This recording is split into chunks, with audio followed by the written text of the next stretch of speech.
Their visitors stayed with them above half an hour, and when they arose to depart, Mr. Darcy called on his sister to join him in expressing their wish of seeing Mr. and Mrs. Gardiner and Miss Bennet to dinner at Pemberley before they left the country. Miss Darcy, though with a diffidence which marked her little in the habit of giving invitations, readily obeyed. Mrs. Gardiner looked at her niece, desirous of knowing how she, whom the invitation most concerned, felt disposed as to its acceptance, but Elizabeth had turned away her head. Presuming, however, that this studied avoidance spoke rather a momentary embarrassment than any dislike of the proposal, and seeing in her husband, who was fond of society, a perfect willingness to accept it, she ventured to engage for her attendance, and the day after the next was fixed on. Bingley expressed great pleasure in the certainty of seeing Elizabeth again, having still a great deal to say to her, and many inquiries to make after all their Hertfordshire friends. Elizabeth, construing all this into a wish of hearing her speak of her sister, was pleased, and on this account, as well as some others, found herself, when their visitors left them, capable of considering the last half hour with some satisfaction, though, while it was passing, the enjoyment of it had been little. Eager to be alone, and fearful of inquiries or hints from her uncle and aunt, she stayed with them only long enough to hear their favorable opinion of Bingley, and then hurried away to dress. But she had no reason to fear Mr. and Mrs. Gardiner's curiosity. It was not their wish to force her communication.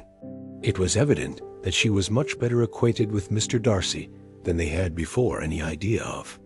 It was evident that he was very much in love with her. They saw much to interest, but nothing to justify inquiry.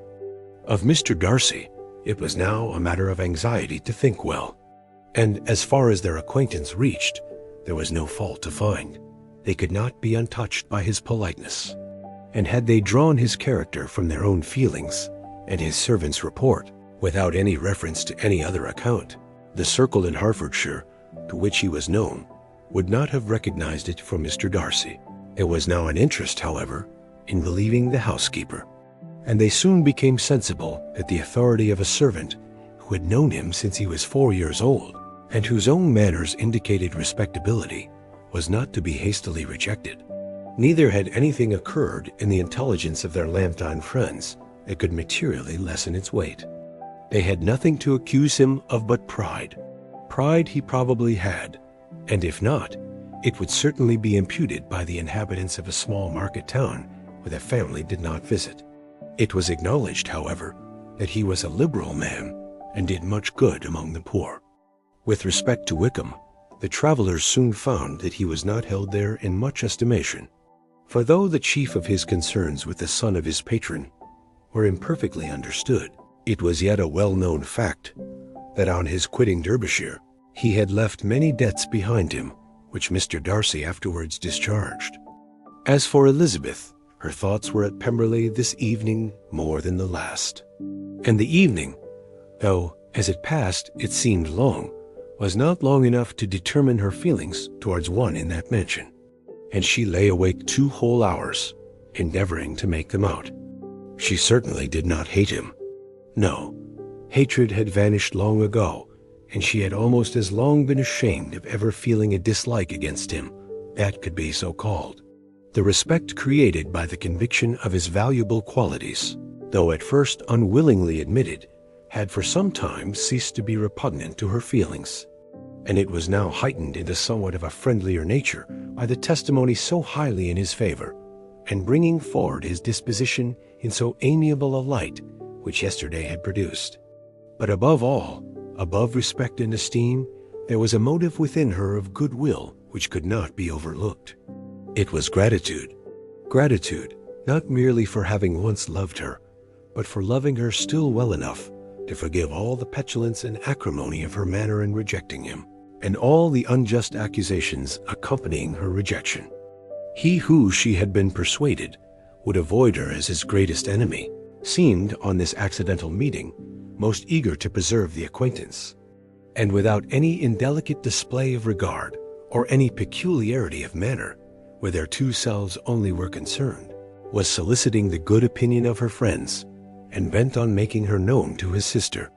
Such a change in a man of so much pride excited not only astonishment, but gratitude, for to love, ardent love, it must be attributed. And as such, its impression on her was of a sort to be encouraged, as by no means unpleasing, though it could not be exactly defined. She respected, she esteemed, she was grateful to him, she felt a real interest in his welfare, and she only wanted to know how far she wished that welfare to depend upon herself, and how far it would be, for the happiness of both, that she should employ the power, which her fancy told her she still possessed, of bringing on the renewal of his addresses. It had been settled in the evening, between the aunt and niece, that such a striking civility as Miss Darcy's, in coming to them on the very day of her arrival at Pemberley, for she had reached it only to a late breakfast, ought to be imitated, though it could not be equaled, by some exertion of politeness on their side, and consequently that it would be highly expedient to wait on her at Pemberley the following morning. They were, therefore, to go. Elizabeth was pleased, though when she asked herself the reason, she had very little to say in reply. Mr. Gardiner left them soon after breakfast. The fishing scheme had been renewed the day before, and a positive engagement made of his meeting some of the gentlemen at Pemberley by noon. Convinced, as Elizabeth now was, that Miss Bingley's dislike of her had originated in jealousy, she could not help feeling how very unwelcome her appearance at Pemberley must be to her, and was curious to know with how much civility on that lady's side the acquaintance would now be renewed. On reaching the house, they were shown through the hall into the saloon, whose northern aspect rendered it delightful for summer. Its windows, opening to the ground, admitted a most refreshing view of the high woody hills behind the house, and of the beautiful oaks and Spanish chestnuts which were scattered over the intermediate lawn. In this room they were received by Miss Darcy, who was sitting there with Mrs. Hurst and Miss Bingley, and the lady with whom she lived in London. Georgiana's reception of them was very civil, but attended with all that embarrassment which, though proceeding from shyness and the fear of doing wrong, would easily give to those who felt themselves inferior the belief of her being proud and reserved. Mrs. Gardiner and her niece, however, did her justice and pitied her. By Mrs. Hurst and Miss Bingley they were noticed only by a courtesy, and on their being seated, a pause, awkward as such pauses must always be, succeeded for a few moments. It was first broken by Mrs. Annesley, a genteel, agreeable-looking woman, whose endeavor to introduce some kind of discourse proved her to be more truly well-bred than either of the others. And between her and Mrs. Gardiner, with occasional help from Elizabeth, the conversation was carried on. Miss Darcy looked as if she wished for courage enough to join in it, and sometimes did venture a short sentence when there was least danger of its being heard. Elizabeth soon saw that she was herself closely watched by Miss Bingley, and that she could not speak a word, especially to Miss Darcy, without calling her attention. This observation would not have prevented her from trying to talk to the latter, had they not been seated at an inconvenient distance. But she was not sorry to be spared the necessity of saying much. Her own thoughts were employing her. She expected every moment that some of the gentlemen would enter the room. She wished, she feared, that the master of the house might be amongst them, and whether she wished or feared it most, she could scarcely determine. After sitting in this manner a quarter of an hour, without hearing Miss Bingley's voice, Elizabeth was roused by receiving from her a cold inquiry after the health of her family. She answered with equal indifference and brevity, and the other said no more. The next variation which their visit afforded was produced by the entrance of servants with cold meat, cake, and a variety of all the finest fruits in season. But this did not take place till after many a significant look and smile from Mrs. Annesley to Miss Darcy had been given to remind her of her post. There was now employment for the whole party, for though they could not all talk, they could all eat, and the beautiful pyramids of grapes, nectarines, and peaches soon collected them round the table. While thus engaged, Elizabeth had a fair opportunity of deciding whether she most feared or wished for the appearance of Mr. Darcy, by the feelings which prevailed on his entering the room. And then, Though but a moment before she had believed her wishes to predominate, she began to regret that he came. He had been some time with Mr. Gardiner, who, with 2 or 3 other gentlemen from the house, was engaged by the river, and had left him only on learning that the ladies of the family intended a visit to Georgiana that morning. No sooner did he appear than Elizabeth wisely resolved to be perfectly easy and unembarrassed, a resolution the more necessary to be made, but perhaps not the more easily kept, because she saw that the suspicions of the whole party were awakened against them, and that there was scarcely an eye which did not watch his behavior when he first came into the room. In no countenance was attentive curiosity so strongly marked as in Miss Bingley's, in spite of the smiles which overspread her face whenever she spoke to one of its objects. For jealousy had not yet made her desperate, and her attentions to Mr. Darcy were by no means over. Miss Darcy, on her brother's entrance, exerted herself much more to talk, and Elizabeth saw that he was anxious for his sister and herself to get acquainted, and forwarded, as much as possible, every attempt at conversation on either side. Miss Bingley saw all this likewise, and in the imprudence of anger, took the first opportunity of saying, with sneering civility, "Pray, Miss Eliza, are not the shire militia removed from Meryton? They must be a great loss to your family." In Darcy's presence she dared not mention Wickham's name, but Elizabeth instantly comprehended that he was uppermost in her thoughts, and the various recollections connected with him gave her a moment's distress. But exerting herself vigorously to repel the ill-natured attack, she presently answered the question in a tolerably disengaged tone. While she spoke, an involuntary glance showed her Darcy with a heightened complexion, earnestly looking at her, and his sister overcome with confusion, and unable to lift up her eyes. Had Miss Bingley known what pain she was then giving her beloved friend, she undoubtedly would have refrained from the hint. But she had merely intended to discompose Elizabeth by bringing forward the idea of a man to whom she believed her partial, to make her betray a sensibility which might injure her in Darcy's opinion, and perhaps to remind the latter of all the follies and absurdities by which some part of her family were connected with that course. Not a syllable had ever reached her of Miss Darcy's meditated elopement. To no creature had it been revealed, where secrecy was possible, except to Elizabeth. And from all Bingley's connections, her brother was particularly anxious to conceal it, from that very wish which Elizabeth had long ago attributed to him of their becoming hereafter her own. He had certainly formed such a plan, and without meaning that it should affect his endeavor to separate him from Miss Bennet, it is probable that it might add something to his lively concern for the welfare of his friend. Elizabeth's collected behavior, however, soon quieted his emotion, and as Miss Bingley, vexed and disappointed, dared not approach nearer to Wickham, Georgiana also recovered in time, though not enough to be able to speak any more. Her brother, whose eye she feared to meet, scarcely recollected her interest in the affair, and the very circumstance which had been designed to turn his thoughts from Elizabeth seemed to have fixed them on her more and more cheerfully.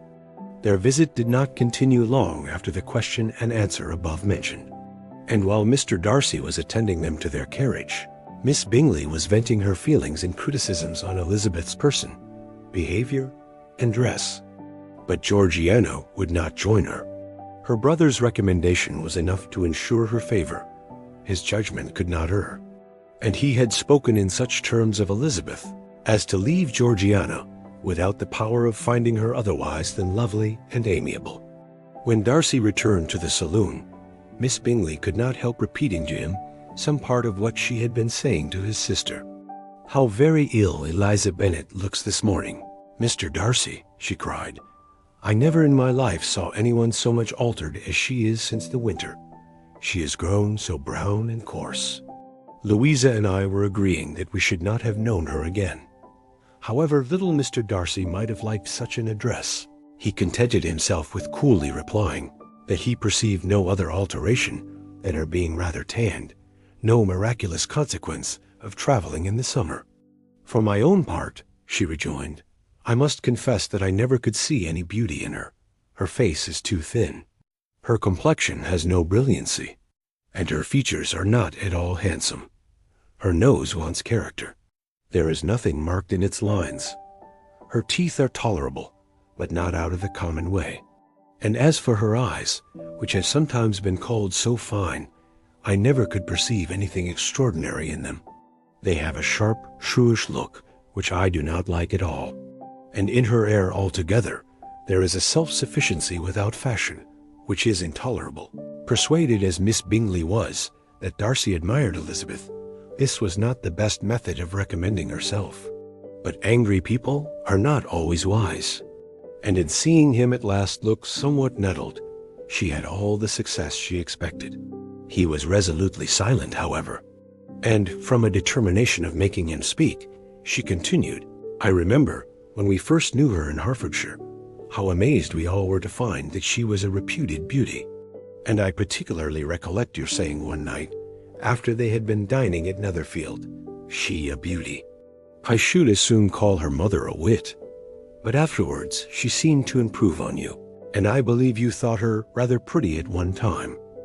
"Yes," replied Darcy, who could contain himself no longer, "but that was only when I first knew her, for it is many months since I have considered her as one of the handsomest women of my acquaintance." He then went away, and Miss Bingley was left to all the satisfaction of having forced him to say what gave no one any pain, but herself. Mrs. Gardiner and Elizabeth talked of all that had occurred during their visit as they returned, except what had particularly interested them both. The looks and behavior of everybody they had seen were discussed, except of the person who had mostly engaged their attention. They talked of his sister, his friends, his house, his fruit, of everything but himself.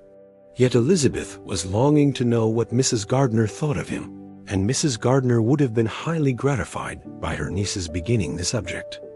Elizabeth had been a good deal disappointed in not finding a letter from Jane on their first arrival at Lambton, and this disappointment had been renewed on each of the mornings that had now been spent there. But on the third, her repining was over, and her sister justified by the receipt of 2 letters from her at once, on one of which was marked that it had been missent elsewhere. Elizabeth was not surprised at it, as Jane had written the direction remarkably ill. They had just been preparing to walk as the letters came in, and her uncle and aunt, leaving her to enjoy them in quiet, set off by themselves. The one missent must be first attended to.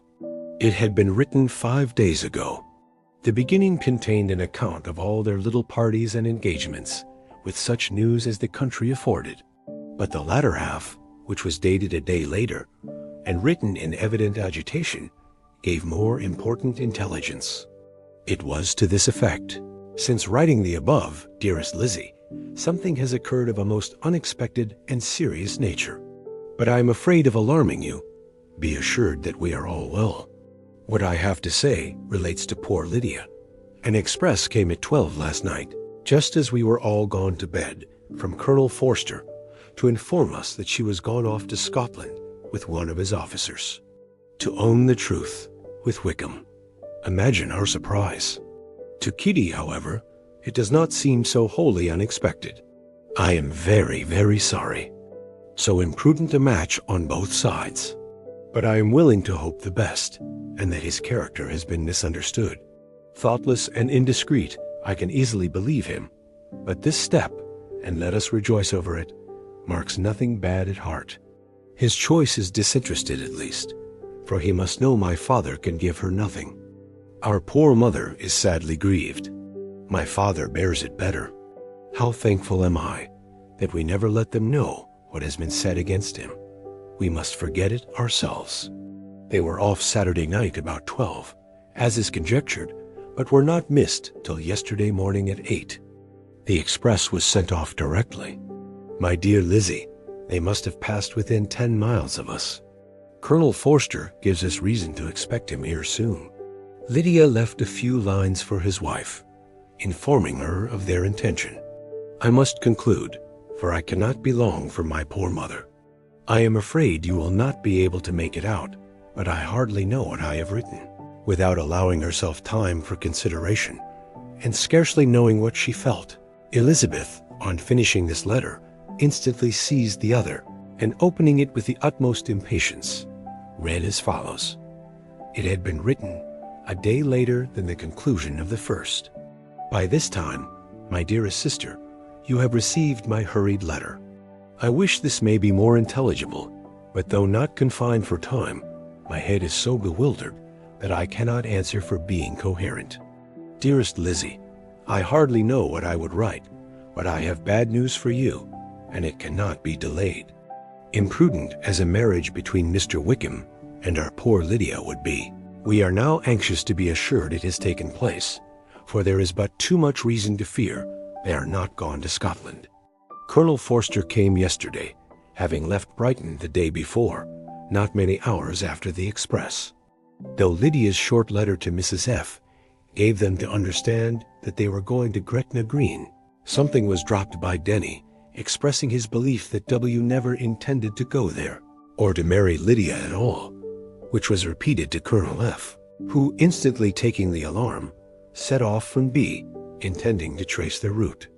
He did trace them easily to Clougham, but no farther, for on entering that place, they removed into a hackney coach, and dismissed the chaise that brought them from Epsom. All that is known after this is, that they were seen to continue the London road. I know not what to think. After making every possible inquiry on that side of London, Colonel F. came on into Hertfordshire, anxiously renewing them at all the turnpikes, and at the inns in Barnet and Hatfield, but without any success. No such people had been seen to pass through. With the kindest concern he came on to Longbourn, and broke his apprehensions to us in a manner most creditable to his heart. I am sincerely grieved for him and Mrs. F., but no one can throw any blame on them. Our distress, my dear Lizzie, is very great. My father and mother believe the worst, but I cannot think so ill of him. Many circumstances might make it more eligible for them to be married privately in town than to pursue their first plan. And even if he could form such a design against a young woman of Lydia's connections, which is not likely, can I suppose her so lost to everything? Impossible. I grieve to find, however, that Colonel F. is not disposed to depend upon their marriage. He shook his head when I expressed my hopes, and said he feared W. was not a man to be trusted. My poor mother is really ill, and keeps her room. Could she exert herself, it would be better, but this is not to be expected. And as to my father, I never in my life saw him so affected. Poor Kitty has anger for having concealed their attachment, but as it was a matter of confidence, one cannot wonder. I am truly glad, dearest Lizzie, that you have been spared something of these distressing scenes. But now, as the first shock is over, shall I own that I long for your return? I am not so selfish, however, as to press for it, if inconvenient. Adieu. I take up my pen again to do what I have just told you I would not. But circumstances are such that I cannot help earnestly begging you all to come here as soon as possible. I know my dear uncle and aunt so well that I am not afraid of requesting it, though I have still something more to ask of the former. My father is going to London with Colonel Forster instantly to try to discover her. What he means to do, I am sure I know not, but his excessive distress will not allow him to pursue any measure in the best and safest way, and Colonel Forster is obliged to be at Brighton again tomorrow evening. In such an exigence, my uncle's advice and assistance would be everything in the world. He will immediately comprehend what I must feel, and I rely upon his goodness. Oh, where is my uncle? Cried Elizabeth, darting from her seat as she finished the letter, in eagerness to follow him, without losing a moment of the time so precious. But as she reached the door, it was opened by a servant, and Mr. Darcy appeared. Her pale face and impetuous manner made him start, and before he could recover himself enough to speak, she, in whose mind every idea was superseded by Lydia's situation, hastily exclaimed, "I beg your pardon, but I must leave you. I must find Mr. Gardiner this moment on business that cannot be delayed. I have not an instant to lose. Good God, what is the matter?" cried he with more feeling than politeness. Then recollecting himself, I will not detain you a minute, but let me, or let the servant, go after Mr. and Mrs. Gardner. You are not well enough. You cannot go yourself." Elizabeth hesitated, but her knees trembled under her, and she felt how little would be gained by her attempting to pursue them. Calling back the servant, therefore, she commissioned him, though in so breathless an accent as made her almost unintelligible, to fetch his master and mistress home instantly. On his quitting the room, she sat down, unable to support herself, and looking so miserably ill that it was impossible for Darcy to leave her, or to refrain from saying, in a tone of gentleness and commiseration, "Let me call your maid. Is there nothing you could take to give you present relief? A glass of wine? Shall I get you one? You are very ill." "No, I thank you," she replied, endeavoring to recover herself. "There is nothing the matter with me. I am quite well. I am only distressed by some dreadful news which I have just received from Longbourn." She burst into tears as she alluded to it, and for a few minutes could not speak another word. Darcy, in wretched suspense, could only say something indistinctly of his concern, and observe her in compassionate silence. At length she spoke again. "I have just had a letter from Jane, with such dreadful news. It cannot be concealed from anyone. My youngest sister has left all her friends, has eloped, has thrown herself into the power of Mr. Wickham. They are gone off together from Brighton. You know him too well to doubt the rest. She has no money, no connections, nothing that can tempt him to she is lost forever." Darcy was fixed in astonishment. "When I consider," she added, in a yet more agitated voice, "that I might have prevented it, I who knew what he was. Had I but explained some part of it, only some part of what I learnt, to my own family. Had his character been known, this could not have happened. But it is all too late now." "I am grieved, indeed," cried Darcy. "Grieved, shocked. But is it certain, absolutely certain?" "Oh, yes. They left Brighton together on Sunday night, and were traced almost to London, but not beyond. They are certainly not gone to Scotland. And what has been done, what has been attempted, to recover her? My father has gone to London, and Jane has written to beg my uncle's immediate assistance, and we shall be off, I hope, in half an hour. But nothing can be done. I know very well that nothing can be done. How is such a man to be worked on? How are they even to be discovered? I have not the smallest hope. It is every way horrible." Darcy shook his head in silent acquiescence.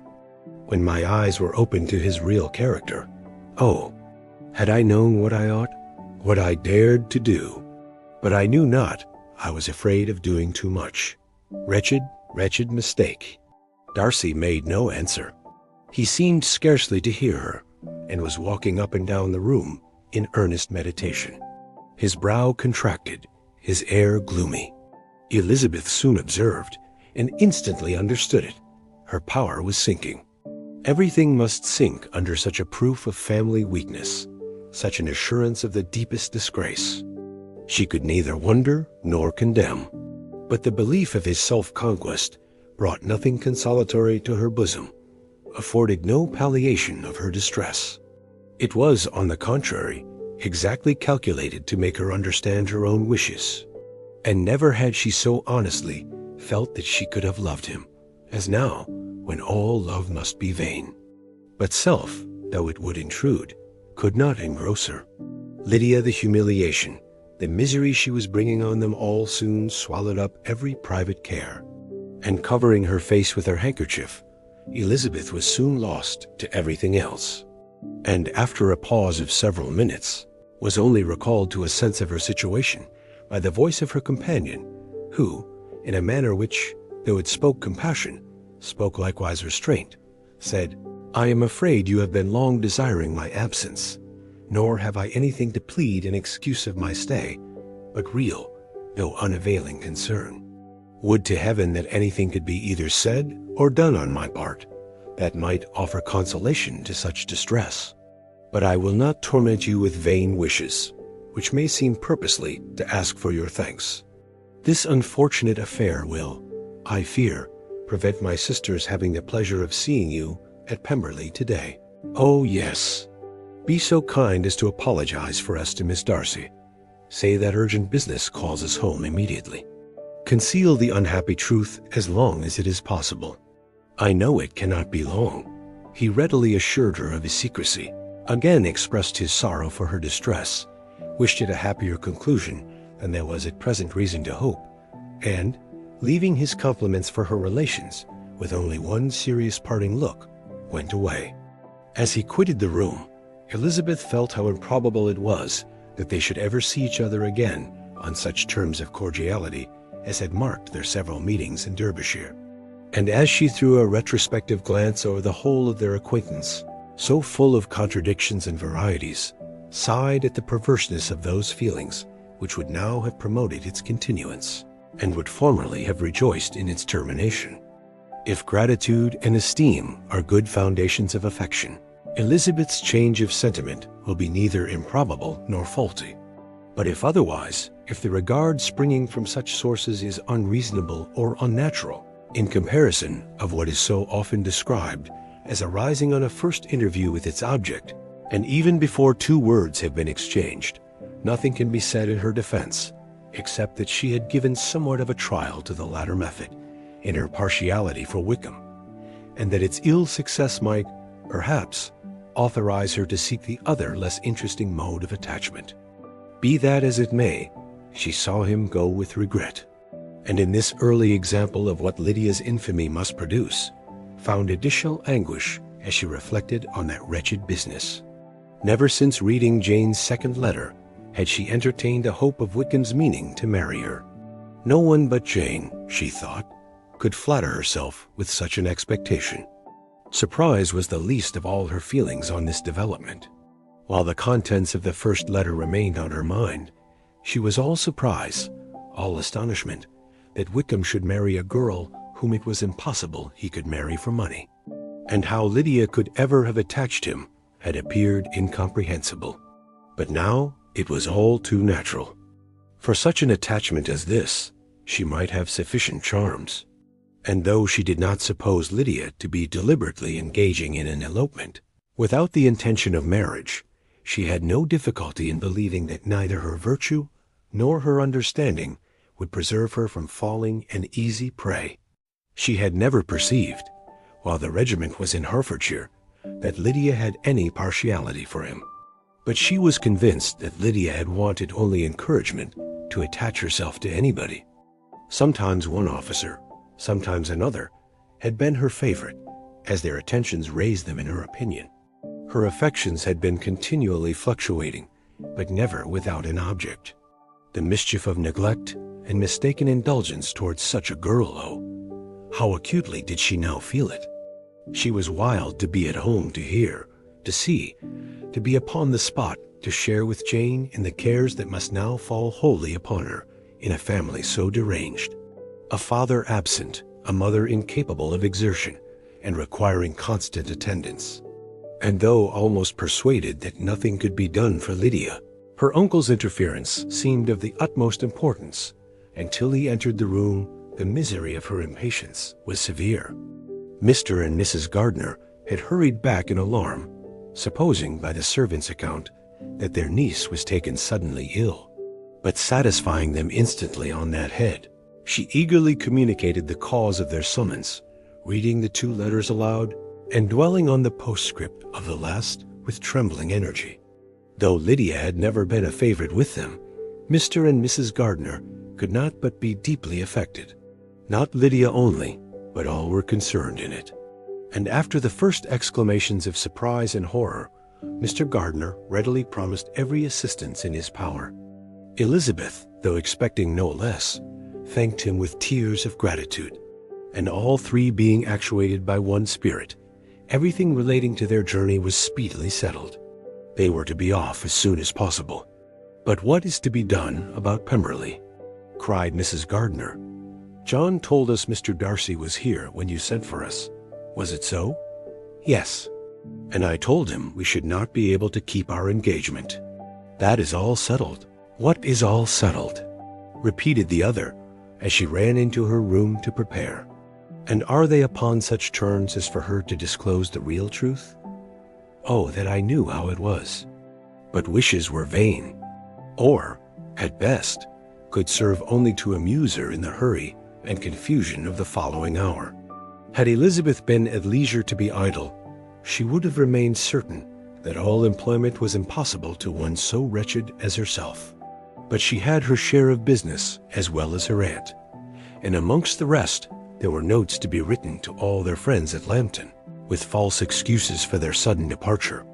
An hour, however, saw the whole completed, and Mr. Gardiner, meanwhile, having settled his account at the inn, nothing remained to be done but to go. And Elizabeth, after all the misery of the morning, found herself in a shorter space of time than she could have supposed, seated in the carriage and on the road to Longbourn. "I have been thinking it over again, Elizabeth," said her uncle, as they drove from the town, "and really, upon serious consideration, I am much more inclined than I was to judge as your eldest sister does of the matter. It appears to me so very unlikely that any young man should form such a design against a girl who is by no means unprotected or friendless, and who was actually staying in his colonel's family, that I am strongly inclined to hope the best. Could he expect that her friends would not step forward? Could he expect to be noticed again by the regiment after such an affront to Colonel Forster? His temptation is not adequate to the risk. Do you really think so?" cried Elizabeth, brightening up for a moment. "Upon my word," said Mrs. Gardiner, "I begin to be of your uncle's opinion. It is really too great a violation of decency, honor, and interest for him to be guilty of it. I cannot think so very ill of Wickham. Can you yourself, Lizzie, so wholly give him up as to believe him capable of it?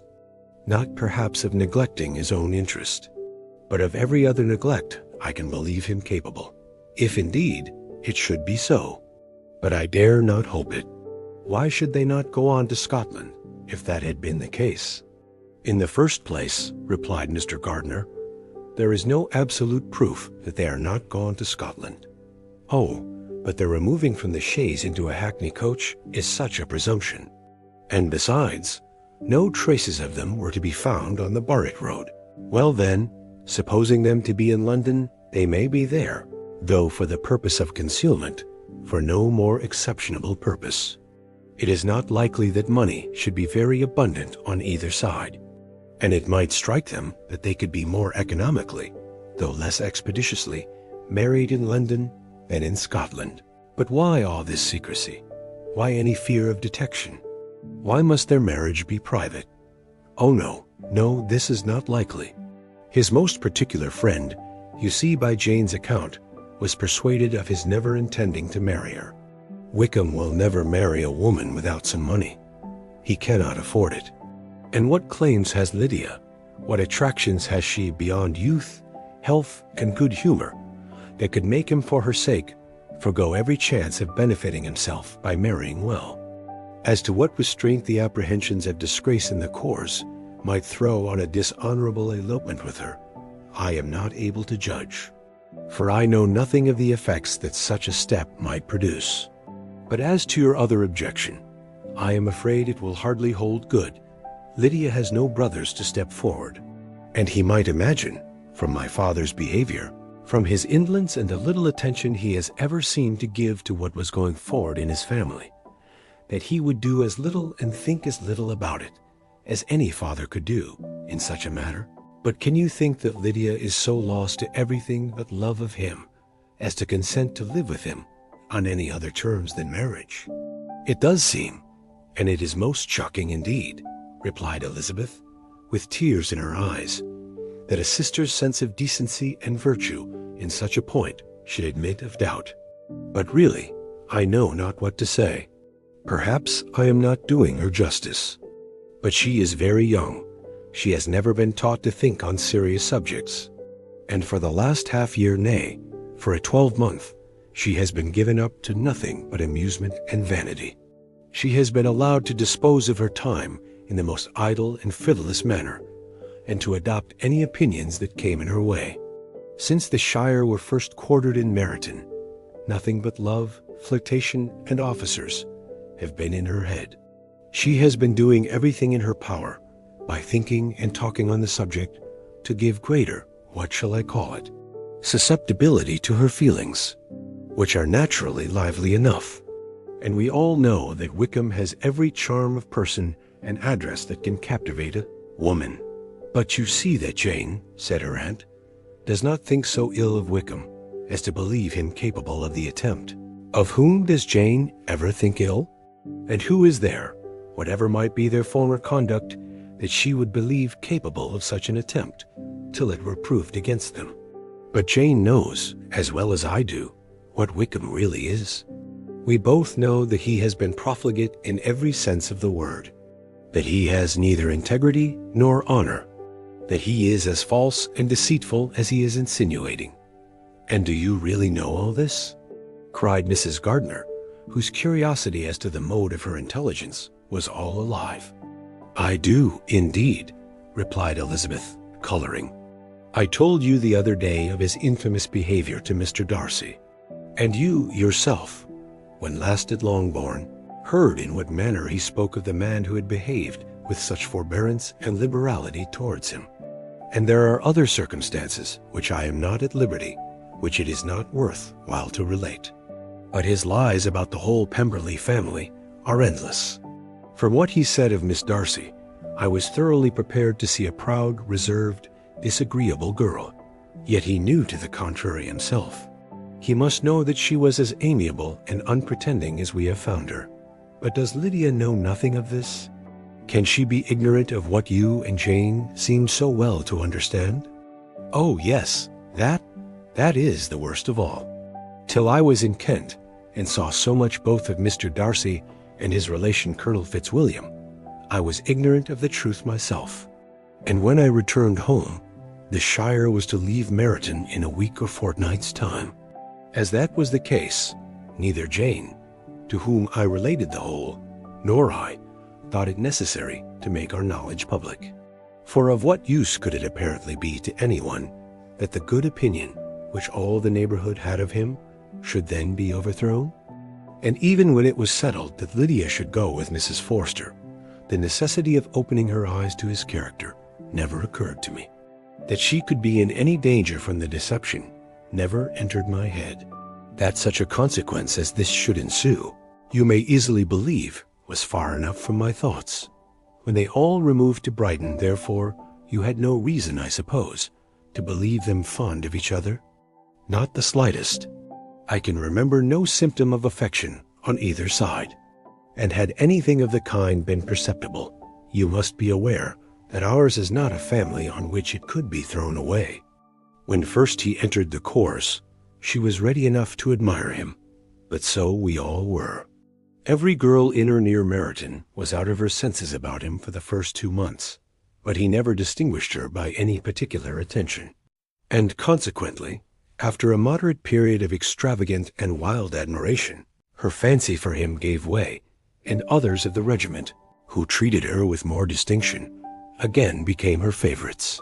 It may be easily believed that however little of novelty could be added to their fears, hopes, and conjectures on this interesting subject by its repeated discussion, no other could detain them from it long, during the whole of the journey. From Elizabeth's thoughts it was never absent. Fixed there by the keenest of all anguish, self-reproach, she could find no interval of ease or forgetfulness. They traveled as expeditiously as possible, and sleeping one night on the road, reached Longbourn by dinner time the next day. It was a comfort to Elizabeth to consider that Jane could not have been wearied by long expectations. The little Gardiners, attracted by the sight of a chaise, were standing on the steps of the house as they entered the paddock, and when the carriage drove up to the door, the joyful surprise that lighted up their faces and displayed itself over their whole bodies in a variety of capers and frisks was the first pleasing earnest of their welcome. Elizabeth jumped out, and after giving each of them a hasty kiss, hurried into the vestibule where Jane, who came running downstairs from her mother's apartment, immediately met her. Elizabeth, as she affectionately embraced her, WALST, tears filled the eyes of both, lost not a moment in asking whether anything had been heard of the fugitives. "Not yet," replied Jane. "But now that my dear uncle has come, I hope everything will be well. Is my father in town?" "Yes, he went on Tuesday, as I wrote you word. And have you heard from him often?" "We have heard only once. He wrote me a few lines on Wednesday to say that he had arrived in safety and to give me his directions, which I particularly begged him to do. He merely added that he should not write again till he had something of importance to mention. And my mother, how is she? How are you all?" "My mother is tolerably well, I trust, though her spirits are greatly shaken. She is upstairs, and will have great satisfaction in seeing you all. She does not yet leave her dressing room. Mary and Kitty, thank heaven, are quite well. But you, how are you?" cried Elizabeth. "You look pale. How much you must have gone through." Her sister, however, assured her of her being perfectly well, and their conversation, which had been passing while Mr. and Mrs. Gardiner were engaged with their children, was now put an end to by the approach of the whole party. Jane ran to her uncle and aunt, and welcomed and thanked them both, with alternate smiles and tears. When they were all in the drawing-room, the questions which Elizabeth had already asked were of course repeated by the others, and they soon found that Jane had no intelligence to give. The sanguine hope of good, however, which the benevolence of her heart suggested, had not yet deserted her. She still expected that it would all end well, and that every morning would bring some letter, either from Lydia or her father, to explain their proceedings, and perhaps announce the marriage. Mrs. Bennet, to whose apartment they all repaired, after a few minutes' conversation together, received them exactly as might be expected, with tears and lamentations of regret, invectives against the villainous conduct of Wickham, and complaints of her own sufferings and ill usage, blaming everybody but the person to whose ill-judging indulgence the errors of her daughter must be principally owing. "If I had been able," said she, "to carry my point in going to Brighton with all my family, this would not have happened. But poor dear Lydia had nobody to take care of her. Why did the Fosters ever let her go out of their sight? I am sure there was some great neglect or other on their side, for she is not the kind of girl to do such a thing if she had been well looked after. I always thought they were very unfit to have the charge of her, but I was overruled, as I always am. Poor dear child. And now here's Mr. Bennet gone away, and I know he will fight Wickham wherever he meets him, and then he will be killed, and what is to become of us all? The Collinses will turn us out before he is cold in his grave. And if you are not kind to us, brother, I do not know what we shall do." They all exclaimed against such terrific ideas, and Mr. Gardiner, after general assurances of his affection for her and all her family, told her that he meant to be in London the very next day, and would assist Mr. Bennet in every endeavor for recovering Lydia. "Do not give way to useless alarm," added he. "Though it is right to be prepared for the worst, there is no occasion to look on it as certain. It is not quite a week since they left Brighton. In a few days more, we may gain some news of them. Until we know that they are not married, and have no design of marrying, do not let us give the matter over as lost. As soon as I get to town, I shall go to my brother, and make him come home with me to Gracechurch Street, and then we may consult together as to what is to be done." "Oh, my dear brother," replied Mrs. Bennet, "that is exactly what I could most wish for. And now do, when you get to town, find them out, wherever they may be. And if they are not married already, make them marry. And as for wedding clothes, do not let them wait for that, but tell Lydia she shall have as much money as she chooses to buy them after they are married. And above all things, keep Mr. Bennet from fighting.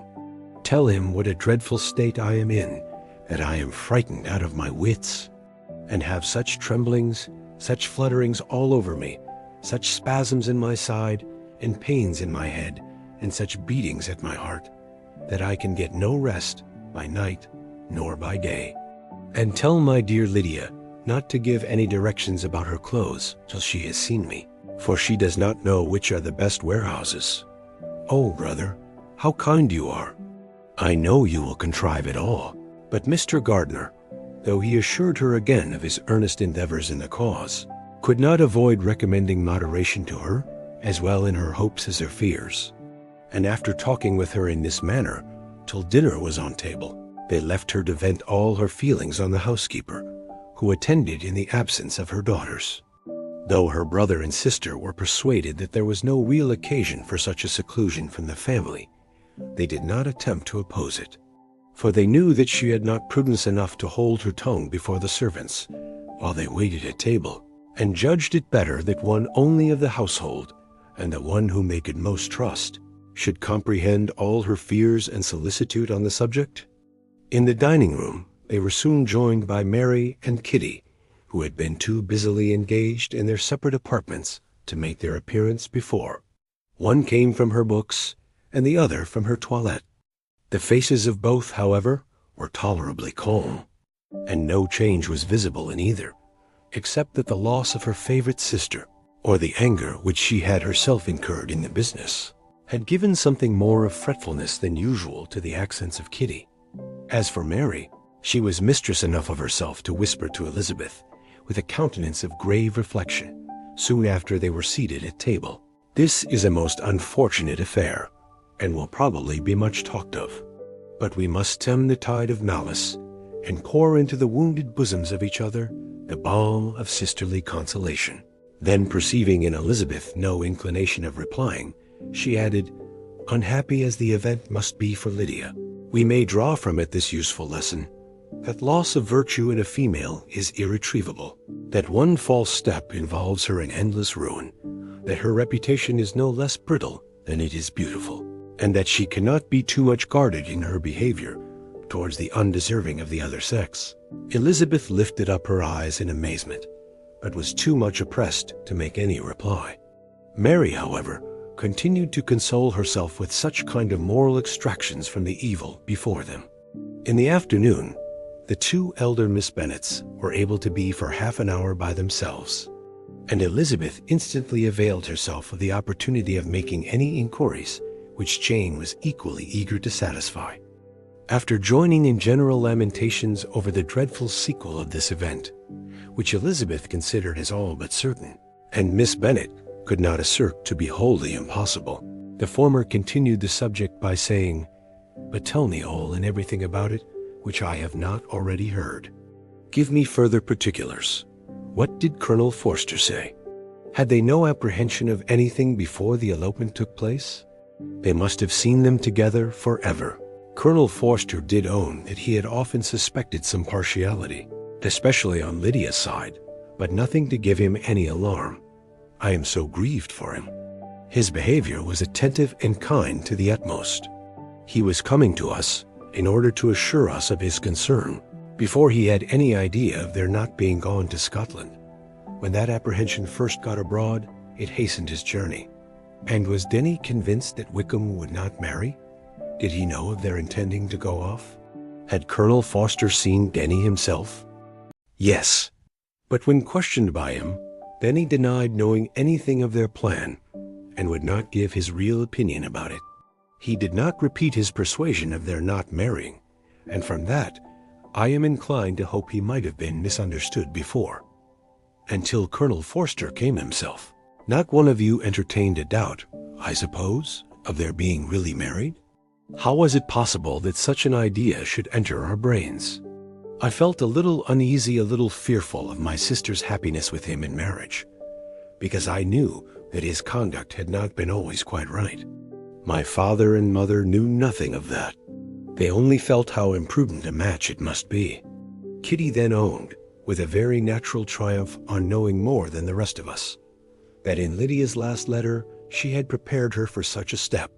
She had known, it seems, of their being in love with each other many weeks, but not before they went to Brighton? No, I believe not. And did Colonel Forster appear to think ill of Wickham himself? Does he know his real character? I must confess that he did not speak so well of Wickham as he formerly did. He believed him to be imprudent and extravagant. And since this sad affair has taken place, it is said that he left Meryton greatly in debt, but I hope this may be false. Oh, Jane, had we been less secret, had we told what we knew of him, this could not have happened. Perhaps it would have been better, replied her sister. But to expose the former faults of any person, without knowing what their present feelings were, seemed unjustifiable. We acted with the best intentions. Could Colonel Forster repeat the particulars of Lydia's note to his wife? He brought it with him for us to see. Jane then took it from her pocketbook and gave it to Elizabeth. These were the contents. My dear Harriet, you will laugh when you know where I am gone, and I cannot help laughing myself at your surprise tomorrow morning as soon as I am missed. I am going to Gretna Green, and if you cannot guess with who, I shall think you a simpleton, for there is but one man in the world I love, and he is an angel. I should never be happy without him, so think it no harm to be off. You need not send them word at Longbourn of my going, if you do not like it, for it will make the surprise the greater when I write to them, and sign my name Lydia Wickham. What a good joke it will be! I can hardly write for laughing. Pray make my excuses to Pratt for not keeping my engagement and dancing with him tonight. Tell him I hope he will excuse me when he knows all, and tell him I will dance with him at the next ball we meet with great pleasure. I shall send for my clothes when I get to Longbourn, but I wish you would tell Sally to mend a great slit in my worked muslin gown before they are packed up. Goodbye. Give my love to Colonel Forster. I hope you will drink to our good journey. Your affectionate friend, Lydia Bennet. Oh, thoughtless, thoughtless Lydia, cried Elizabeth when she had finished it. What a letter is this, to be written at such a moment. But at least it shows that she was serious in the object of her journey. Whatever he might afterwards persuade her to, it was not on her side a scheme of infamy. My poor father, how he must have felt it! I never saw anyone so shocked. He could not speak a word for full 10 minutes. My mother was taken ill immediately, and the whole house in such confusion. Oh, Jane, cried Elizabeth, was there a servant belonging to it who did not know the whole story before the end of the day? I do not know. I hope there was, but to be guarded at such a time is very difficult. My mother was in hysterics, and though I endeavored to give her every assistance in my power, I am afraid I did not do so much as I might have done. But the horror of what might possibly happen almost took from me my faculties. Your attendance upon her has been too much for you. You do not look well. Oh, that I had been with you. You have had every care and anxiety upon yourself alone. Mary and Kitty have been very kind, and would have shared in every fatigue, I am sure, but I did not think it right for either of them. Kitty is slight and delicate, and Mary studies so much that her hours of repose should not be broken in on. My Aunt Phillips came to Longbourn on Tuesday, after my father went away, and was so good as to stay till Thursday with me. She was of great use and comfort to us all, and Lady Lucas has been very kind. She walked here on Wednesday morning to condole with us, and offered her services, or any of her daughters, if they could be of use to us. She had better have stayed at home, cried Elizabeth. Perhaps she meant well, but under such a misfortune as this, one cannot see too little of one's neighbors. Assistance is impossible. Condolence insufferable. Let them triumph over us at a distance, and be satisfied. She then proceeded to inquire into the measures which her father had intended to pursue while in town for the recovery of his daughter. He meant, I believe, replied Jane, to go to Epsom, the place where they last changed horses, see the postilions, and try if anything could be made out from them. His principal object must be to discover the number of the hackney coach which took them from Clapham. It had come with a fare from London, and as he thought the circumstance of a gentleman and ladies removing from one carriage into another might be remarked, he meant to make inquiries at Clapham. If he could anyhow discover what house the coachman had before set down his fare, he determined to make inquiries there, and hoped it might not be impossible to find out the stand and number of the coach. I do not know of any other designs that he had formed, but he was in such a hurry to be gone, and his spirits so greatly discomposed, that I had difficulty in finding out even so much as this."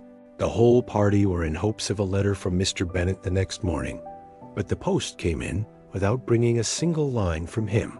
His family knew him to be, on all common occasions, a most negligent and dilatory correspondent. But at such a time they had hoped for exertion. They were forced to conclude that he had no pleasing intelligence to send. But even of that they would have been glad to be certain. Mr. Gardiner had waited only for the letters before he set off. When he was gone, they were certain at least of receiving constant information of what was going on, and their uncle promised, at parting, to prevail on Mr. Bennet to return to Longbourn as soon as he could, to the great consolation of his sister, who considered it as the only security for her husband's not being killed in a duel. Mrs. Gardiner and the children were to remain in Hertfordshire a few days longer, as the former thought her presence might be serviceable to her nieces. She shared in their attendance on Mrs. Bennet, and was a great comfort to them in their hours of freedom. Their other aunt also visited them frequently, and always, as she said, with the design of cheering and heartening them up, though, as she never came without reporting some fresh instance of Wickham's extravagance or irregularity, she seldom went away without leaving them more dispirited than she found them. All Meryton seemed striving to blacken the man who, but 3 months before, had been almost an angel of light.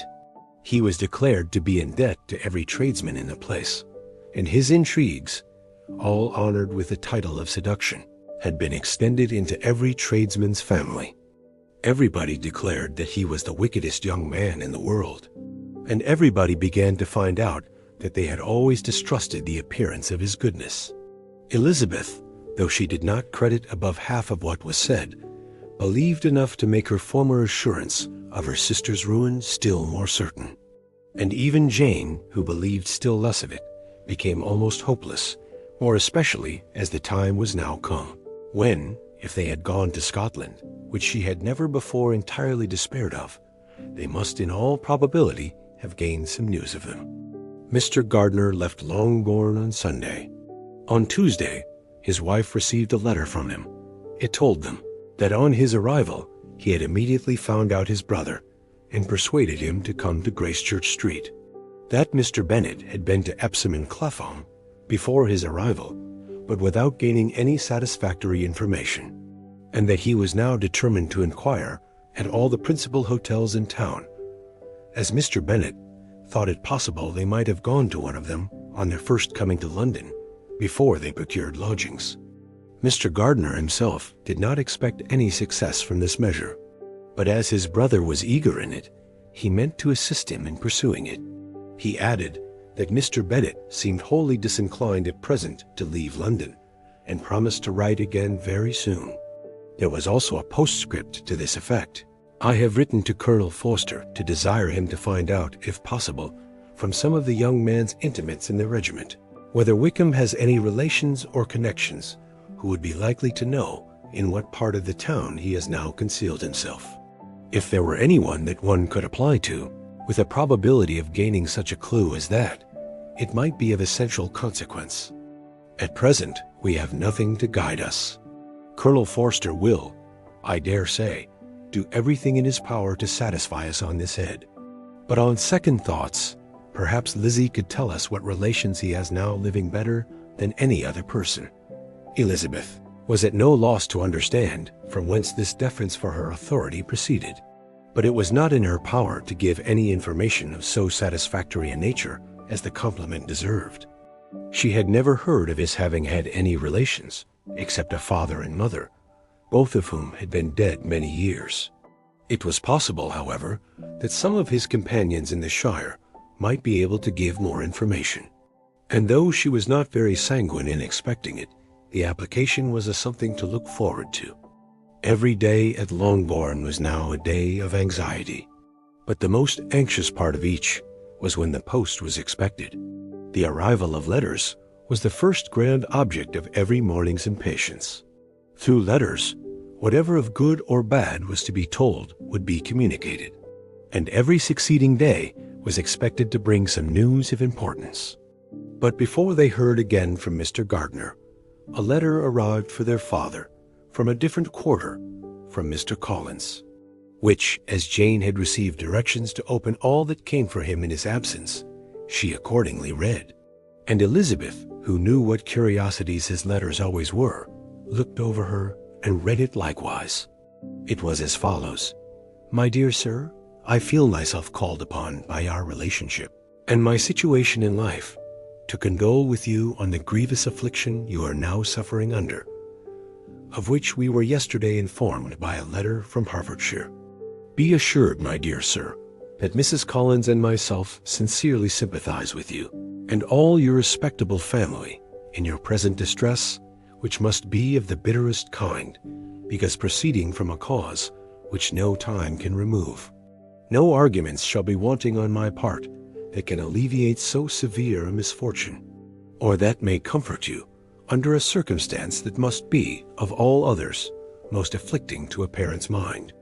The death of your daughter would have been a blessing in comparison of this, and it is the more to be lamented, because there is reason to suppose, as my dear Charlotte informs me, that this licentiousness of behavior in your daughter has proceeded from a faulty degree of indulgence, though, at the same time, for the consolation of yourself and Mrs. Bennet, I am inclined to think that her own disposition must be naturally bad, or she could not be guilty of such an enormity at so early an age. Howsoever that may be, you are grievously to be pitied, in which opinion I am not only joined by Mrs. Collins, but likewise by Lady Catherine and her daughter, to whom I have related the affair. They agree with me in apprehending that this false step in one daughter will be injurious to the fortunes of all the others.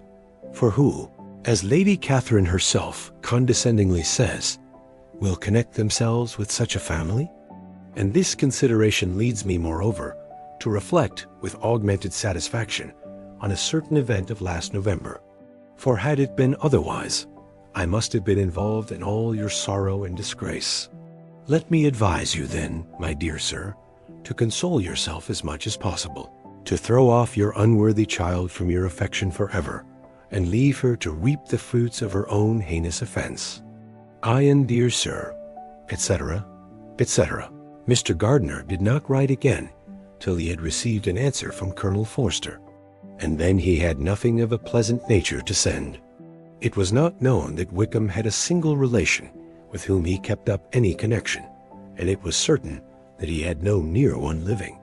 His former acquaintance had been numerous, but since he had been in the militia, it did not appear that he was on terms of particular friendship with any of them.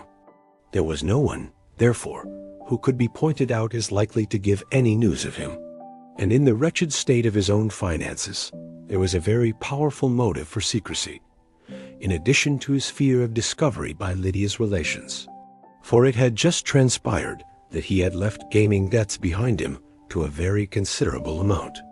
Colonel Forster believed that more than £1,000 would be necessary to clear his expenses at Brighton. He owed a good deal in the town, but his debts of honor were still more formidable. Mr. Gardiner did not attempt to conceal these particulars from the Longbourn family. Jane heard them with horror. "A gamester!" she cried. "This is wholly unexpected." "I had not an idea of it." Mr. Gardiner added, in his letter, that they might expect to see their father at home on the following day, which was Saturday. Rendered spiritless by the ill success of all their endeavors, he had yielded to his brother-in-law's entreaty that he would return to his family and leave it to him to do whatever occasion might suggest to be advisable for continuing their pursuit. When Mrs. Bennet was told of this, she did not express so much satisfaction as her children expected, considering what her anxiety for his life had been before. "What? Is he coming home, and without poor Lydia?" she cried. "Sure he will not leave London before he has found them. Who is to fight Wickham and make him marry her if he comes away?" As Mrs. Gardiner began to wish to be at home, it was settled that she and her children should go to London at the same time that Mr. Bennet came from it. The coach, therefore, took them the first stage of their journey and brought its master back to Longbourn. Mrs. Gardiner went away in all the perplexity about Elizabeth and her Derbyshire friend that had attended her from that part of the world. His name had never been voluntarily mentioned before them by her niece, and the kind of half-expectation which Mrs. Gardiner had formed of their being followed by a letter from him had ended in nothing. Elizabeth had received none since her return. That could come from Pemberley. The present unhappy state of the family rendered any other excuse for the lowness of her spirits unnecessary. Nothing, therefore, could be fairly conjectured from that, though Elizabeth, who was by this time tolerably well acquainted with her own feelings, was perfectly aware that, had she known nothing of Darcy, she could have borne the dread of Lydia's infamy somewhat better. It would have spared her, she thought, one sleepless night out of two. When Mr. Bennet arrived, he had all the appearance of his usual philosophic composure. He said as little as he had ever been in the habit of saying, made no mention of the business that had taken him away, and it was some time before his daughters had courage to speak of it. It was not till the afternoon, when he joined them at tea, that Elizabeth ventured to introduce the subject. And then, on her briefly expressing her sorrow for what he must have endured, he replied, "Say nothing of that. Who should suffer but myself? It has been my own doing, and I ought to feel it."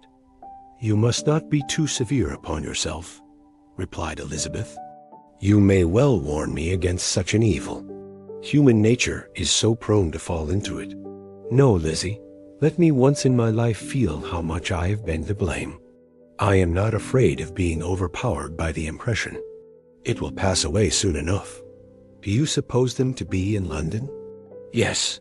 Where else can they be so well concealed? And Lydia used to want to go to London," added Kitty. "She is happy then," said her father dryly, "and her residence there will probably be of some duration." Then, after a short silence, he continued, "Lizzie, I bear you no ill will for being justified in your advice to me last May, which, considering the event, shows some greatness of mind." They were interrupted by Miss Bennet, who came to fetch her mother's tea. "This is a parade," cried he, "which does one good. It gives such an elegance to misfortune. Another day I will do the same. I will sit in my library in my nightcap and powdering gown, and give as much trouble as I can, or perhaps I may defer it till Kitty runs away." "I am not going to run away, Papa," said Kitty fretfully. "If I should ever go to Brighton, I would behave better than Lydia." "You go to Brighton? I would not trust you so near it as Eastbourne for £50. No, Kitty, I have at least learnt to be cautious, and you will feel the effects of it. No officer is ever to enter my house again, nor even to pass through the village. Balls will be absolutely prohibited, unless you stand up with one of your sisters. And you are never to stir out of doors, till you can prove that you have spent 10 minutes of every day in a rational manner." Kitty, who took all these threats in a serious light, began to cry. "Well, well," said he, "do not make yourself unhappy. If you are a good girl for the next 10 years, I will take you to a review at the end of them." TWO days after Mr. Bennet's return, as Jane and Elizabeth were walking together in the shrubbery behind the house, they saw the housekeeper coming towards them, and concluding that she came to call them to their mother, went forward to meet her. But instead of the expected summons, when they approached her, she said to Miss Bennet, "I beg your pardon, madam, for interrupting you, but I was in hopes you might have got some good news from town, so I took the liberty of coming to ask." "What do you mean, Hill?" "We have heard nothing from town." "Dear madam," cried Mrs. Hill in great astonishment, "don't you know there is an express come for master from Mr. Gardiner? He has been here this half hour, and master has had a letter." Away ran the girls, too eager to get in to have time for speech. They ran through the vestibule into the breakfast room. From thence to the library. Their father was in neither, and they were on the point of seeking him upstairs with their mother, when they were met by the butler, who said, "If you are looking for my master, ma'am, he is walking towards the little copse." Upon this information, they instantly passed through the hall once more, and ran across the lawn after their father, who was deliberately pursuing his way towards a small wood on one side of the paddock. Jane, who was not so light, nor so much in the habit of running as Elizabeth, soon lagged behind, while her sister, panting for breath, came up with him and eagerly cried out, "Oh, Papa, what news? What news? Have you heard from my uncle?" "Yes, I have had a letter from him by express." "Well, and what news does it bring, good or bad?" "What is there of good to be expected?" said he, taking the letter from his pocket. "But perhaps you would like to read it." Elizabeth impatiently caught it from his hand. Jane now came up. "Read it aloud," said their father, "for I hardly know myself what it is about." Gracechurch Street, Monday, August 2nd. My dear brother, at last I am able to send you some tidings of my niece, and such as, upon the whole, I hope will give you satisfaction. Soon after you left me on Saturday, I was fortunate enough to find out in what part of London they were. The particulars I reserve till we meet. It is enough to know they are discovered. I have seen them both. Then it is as I always hoped, cried Jane. They are married. Elizabeth, read on. I have seen them both. They are not married, nor can I find there was any intention of being so. But if you are willing to perform the engagements which I have ventured to make on your side, I hope it will not be long before they are.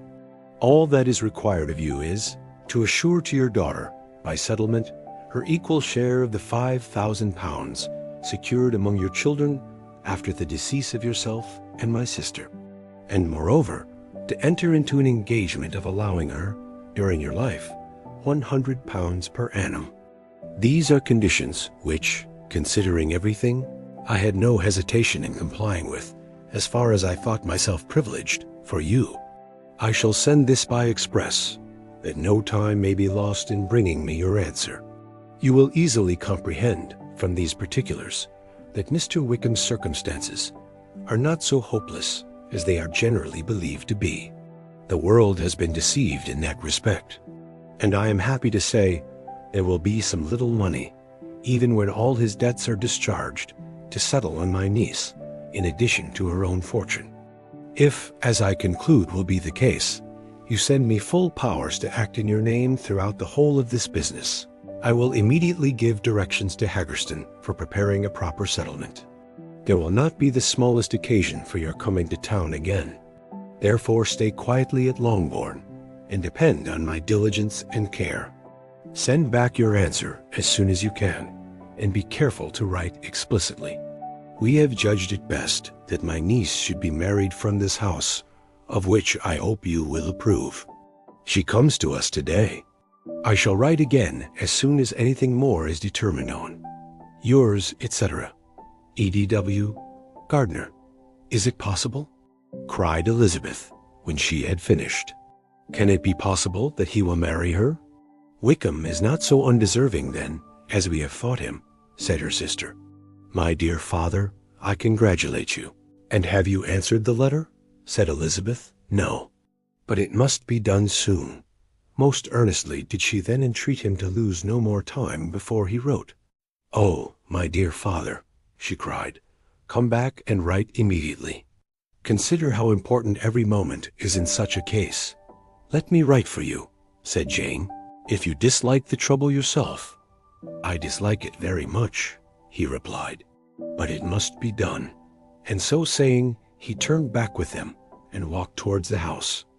And may I ask? Said Elizabeth. But the terms, I suppose, must be complied with. Complied with. I am only ashamed of his asking so little. And they must marry. Yet he is such a man. Yes, yes, they must marry. There is nothing else to be done. But there are two things that I want very much to know. One is, how much money your uncle has laid down to bring it about. And the other, how I am ever to pay him. Money! My uncle! Cried Jane. What do you mean, sir? I mean that no man in his proper senses would marry Lydia on so slight a temptation as 100 a year during my life, and 50 after I am gone. That is very true, said Elizabeth, though it had not occurred to me before. His debts to be discharged, and something still to remain. Oh, it must be my uncle's doings. Generous, good man. I am afraid he has distressed himself. A small sum could not do all this. No, said her father, Wickham's a fool if he takes her with a farthing less than 10,000 pounds. I should be sorry to think so ill of him in the very beginning of our relationship. 10,000 pounds? Heaven forbid.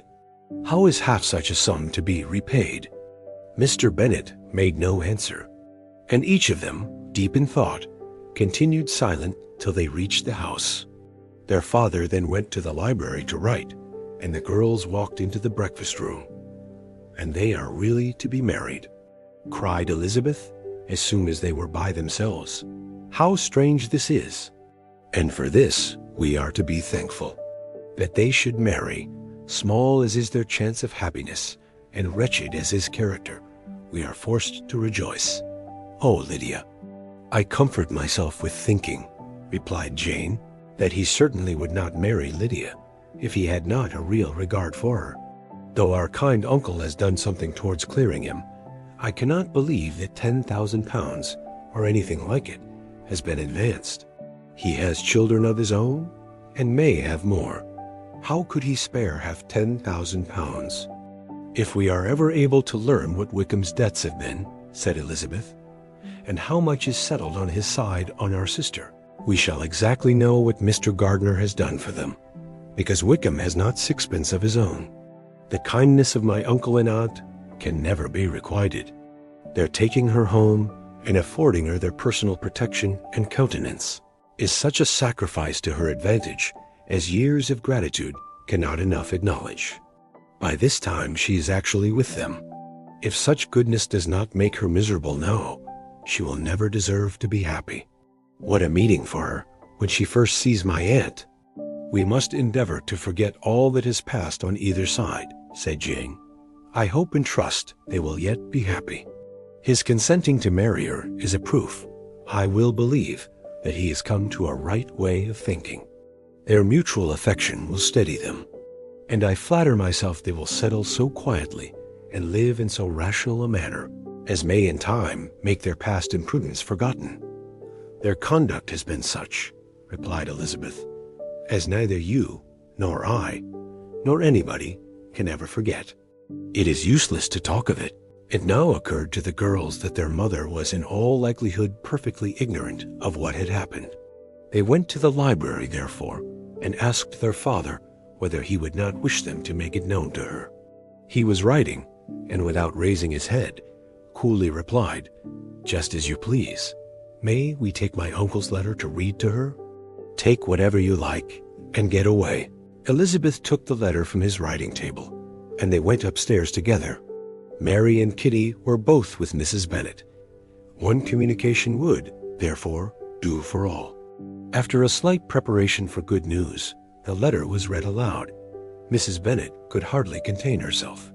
As soon as Jane had read Mr. Gardiner's hope of Lydia's being soon married, her joy burst forth, and every following sentence added to its exuberance. She was now in an irritation as violent from delight as she had ever been fidgety from alarm and vexation. To know that her daughter would be married was enough.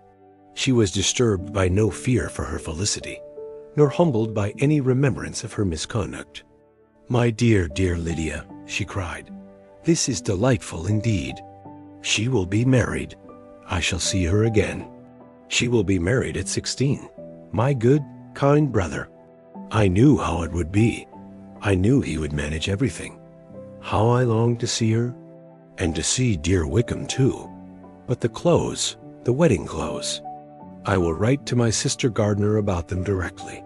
Lizzie, my dear, run down to your father and ask him how much he will give her. Stay, I will go myself. Ring the bell, Kitty, for Hill. I will put on my things in a moment.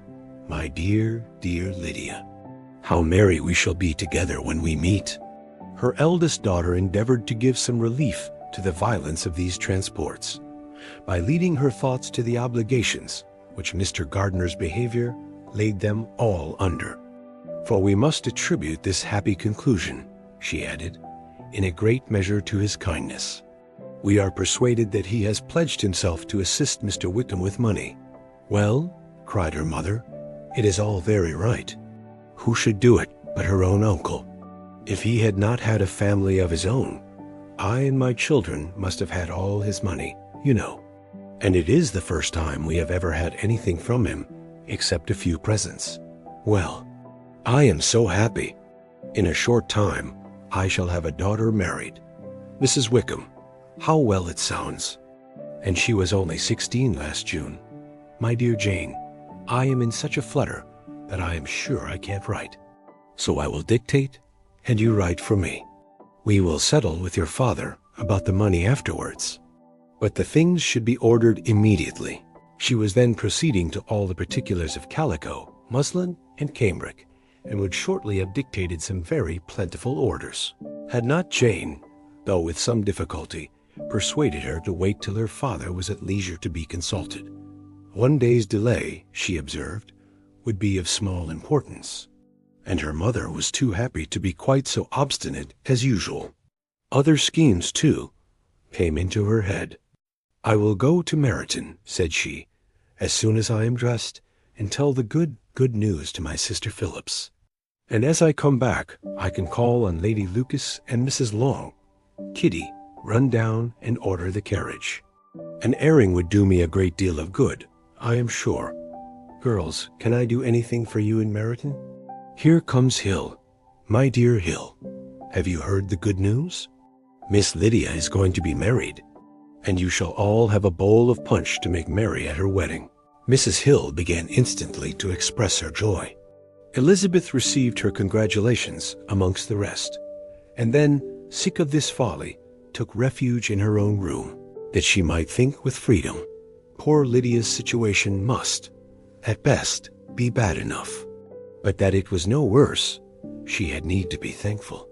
She felt it so, and though, in looking forward, neither rational happiness nor worldly prosperity could be justly expected for her sister, in looking back to what they had feared, only 2 hours ago, she felt all the advantages of what they had gained. Mar Bennet had very often wished, before this period of his life, that, instead of spending his whole income, he had laid by an annual sum for the better provision of his children, and of his wife, if she survived him. He now wished it more than ever. Had he done his duty in that respect, Lydia need not have been indebted to her uncle for whatever of honor or credit could now be purchased for her. The satisfaction of prevailing on one of the most worthless young men in Great Britain to be her husband might then have rested in its proper place. He was seriously concerned that a cause of so little advantage to anyone should be forwarded at the sole expense of his brother-in-law, and he was determined, if possible, to find out the extent of his assistance and to discharge the obligation as soon as he could. When first Mr. Bennet had married, economy was held to be perfectly useless, for of course they were to have a son. This son was to join in cutting off the entail as soon as he should be of age, and the widow and younger children would by that means be provided for. 5 daughters successively entered the world, but yet the son was to come. And Mrs. Bennet, for many years after Lydia's birth, had been certain that he would. This event had at last been despaired of, but it was then too late to be saving.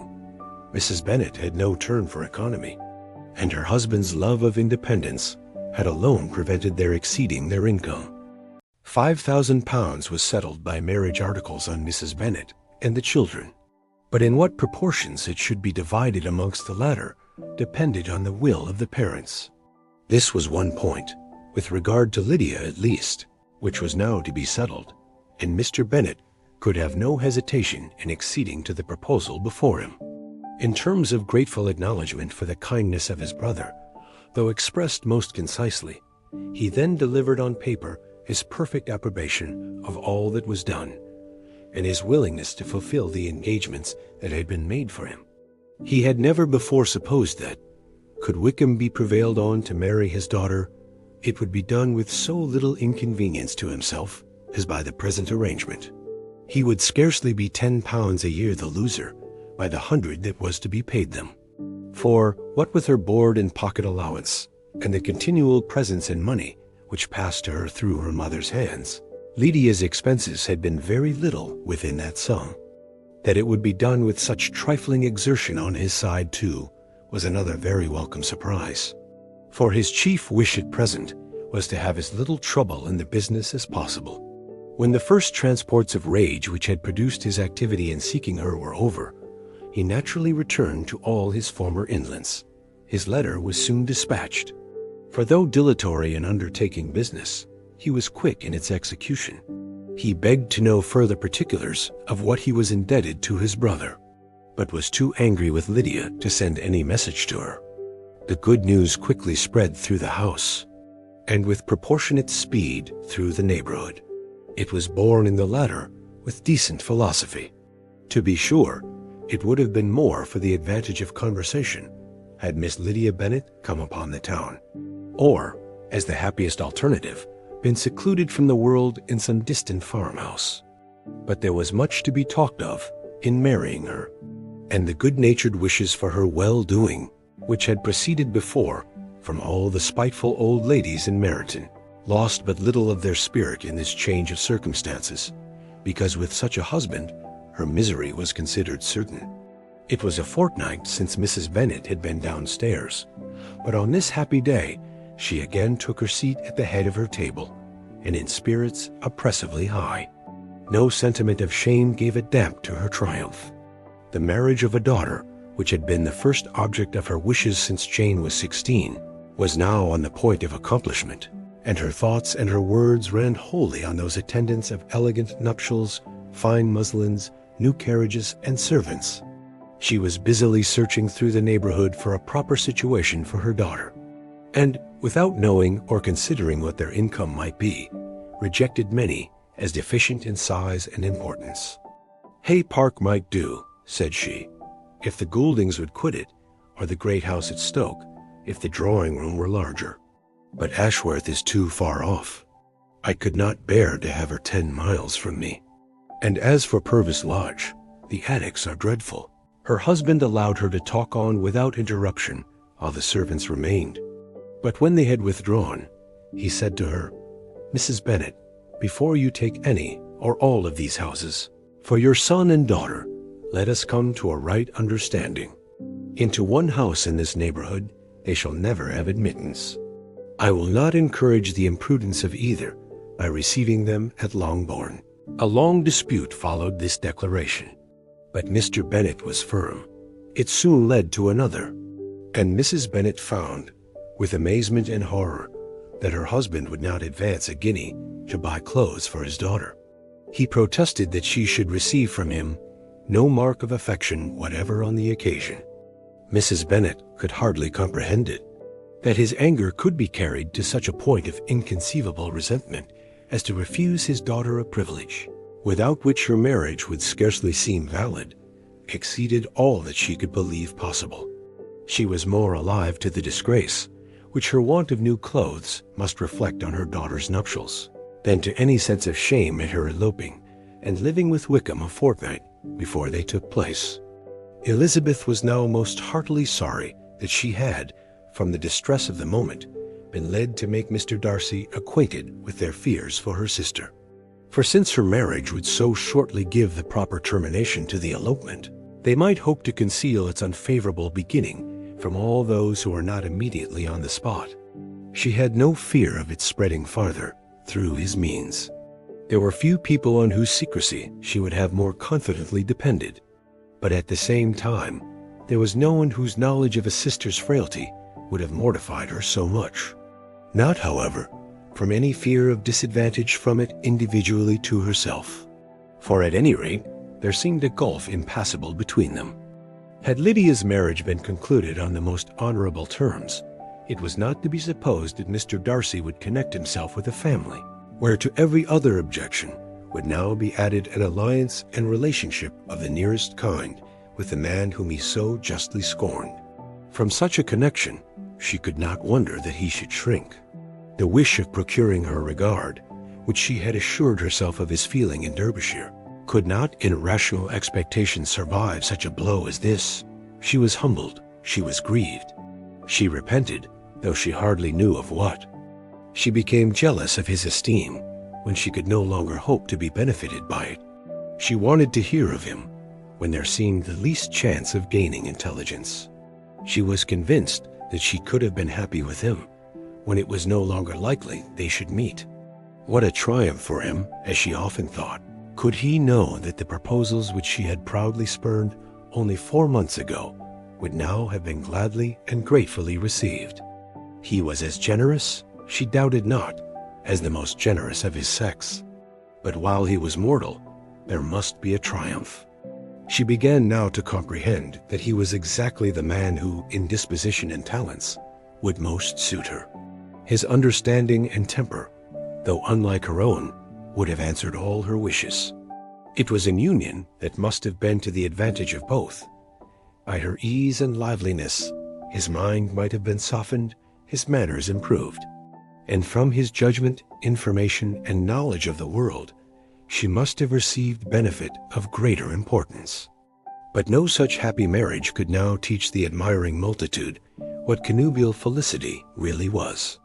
An union of a different tendency, and precluding the possibility of the other, was soon to be formed in their family. How Wickham and Lydia were to be supported in tolerable independence she could not imagine. But how little of permanent happiness could belong to a couple who were only brought together because their passions were stronger than their virtue, she could easily conjecture. Mr. Gardiner soon wrote again to his brother. To Mr. Bennet's acknowledgments he briefly replied, with assurances of his eagerness to promote the welfare of any of his family, and concluded with entreaties that the subject might never be mentioned to him again. The principal purport of his letter was to inform them that Mr. Wickham had resolved on quitting the militia. It was greatly my wish that he should do so, he added, as soon as his marriage was fixed on. And I think you will agree with me in considering a removal from that course as highly advisable, both on his account and my niece's. It is Mr. Wickham's intention to go into the regulars. And among his former friends, there are still some who are able and willing to assist him in the army. He has the promise of an ensigncy in General's regiment, now quartered in the north. It is an advantage to have it so far from this part of the kingdom.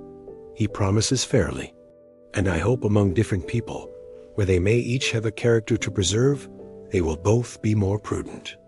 I have written to Colonel Forster to inform him of our present arrangements, and to request that he will satisfy the various creditors of Mr. Wickham, in and near Brighton, with assurances of speedy payment, for which I have pledged myself.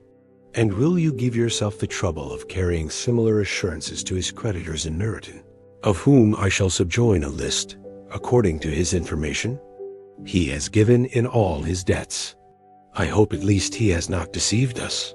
Haggerston has our directions, and all will be completed in a week. They will then join his regiment, unless they are first invited to Longbourn. And I understand from Mrs. Gardiner that my niece is very desirous of seeing you all before she leaves the South. She is well, and begs to be dutifully remembered to you and her mother. Yours, etc., E. Gardiner. Mr. Bennet and his daughters saw all the advantages of Wickham's removal from the Shire, as clearly as Mr. Gardiner could do. But Mrs. Bennet was not so well pleased with it.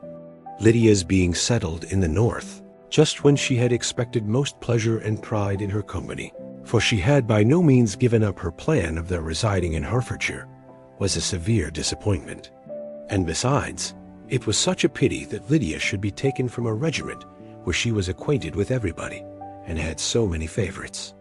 She is so fond of Mrs. Forster, said she, it will be quite shocking to send her away. And there are several of the young men, too, that she likes very much. The officers may not be so pleasant in General's regiment. His daughter's request, for such it might be considered, of being admitted into her family again, before she set off for the north, received at first an absolute negative.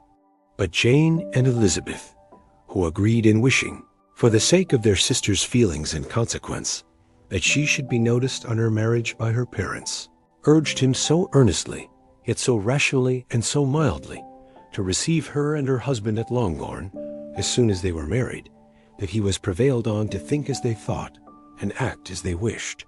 And their mother had the satisfaction of knowing that she should be able to show her married daughter in the neighborhood before she was banished to the north. When Mr. Bennet wrote again to his brother, therefore, he sent his permission for them to come, and it was settled that as soon as the ceremony was over, they should proceed to Longbourn.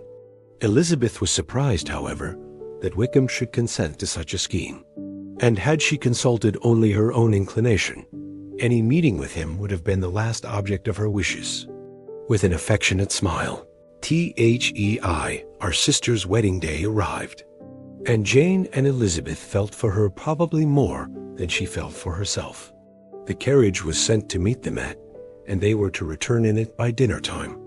Their arrival was dreaded by the elder Miss Bennet and Jane more especially, who gave Lydia the feelings which would have attended herself had she been the culprit, and was wretched in the thought of what her sister must endure. They came. The family were assembled in the breakfast room to receive them. Smiles decked the face of Mrs. Bennet as the carriage drove up to the door. Her husband looked impenetrably grave. Her daughters, alarmed, anxious, uneasy. Lydia's voice was heard in the vestibule. The door was thrown open, and she ran into the room. Her mother stepped forwards, embraced her, and welcomed her with rapture, gave her hand with an affectionate smile to Wickham, who followed his lady, and wished them both joy, with an alacrity which showed no doubt of their happiness. Their reception from Mr. Bennet, to whom they then turned, was not quite so cordial. His countenance rather gained in austerity, and he scarcely opened his lips. The easy assurance of the young couple, indeed, was enough to provoke him. Elizabeth was disgusted, and even Miss Bennet was shocked. Lydia was Lydia still, untamed, unabashed, wild, noisy, and fearless. She turned from sister to sister, demanding their congratulations, and when at length they all sat down, looked eagerly round the room, took notice of some little alteration in it, and observed, with a laugh, that it was a great while since she had been there. Wickham was not at all more distressed than herself, but his manners were always so pleasing that, had his character and his marriage been exactly what they ought, his smiles and his easy address, while he claimed their relationship, would have delighted them all. Elizabeth had not before believed him quite equal to such assurance, but she sat down, resolving within herself to draw no limits in future to the impudence of an impudent man. She blushed, and Jane blushed, but the cheeks of the two who caused their confusion suffered no variation of color. There was no want of discourse. The bride and her mother could neither of them talk fast enough, and Wickham, who happened to sit near Elizabeth, began inquiring after his acquaintance in that neighborhood, with a good-humored ease, which she felt very unable to equal in her replies.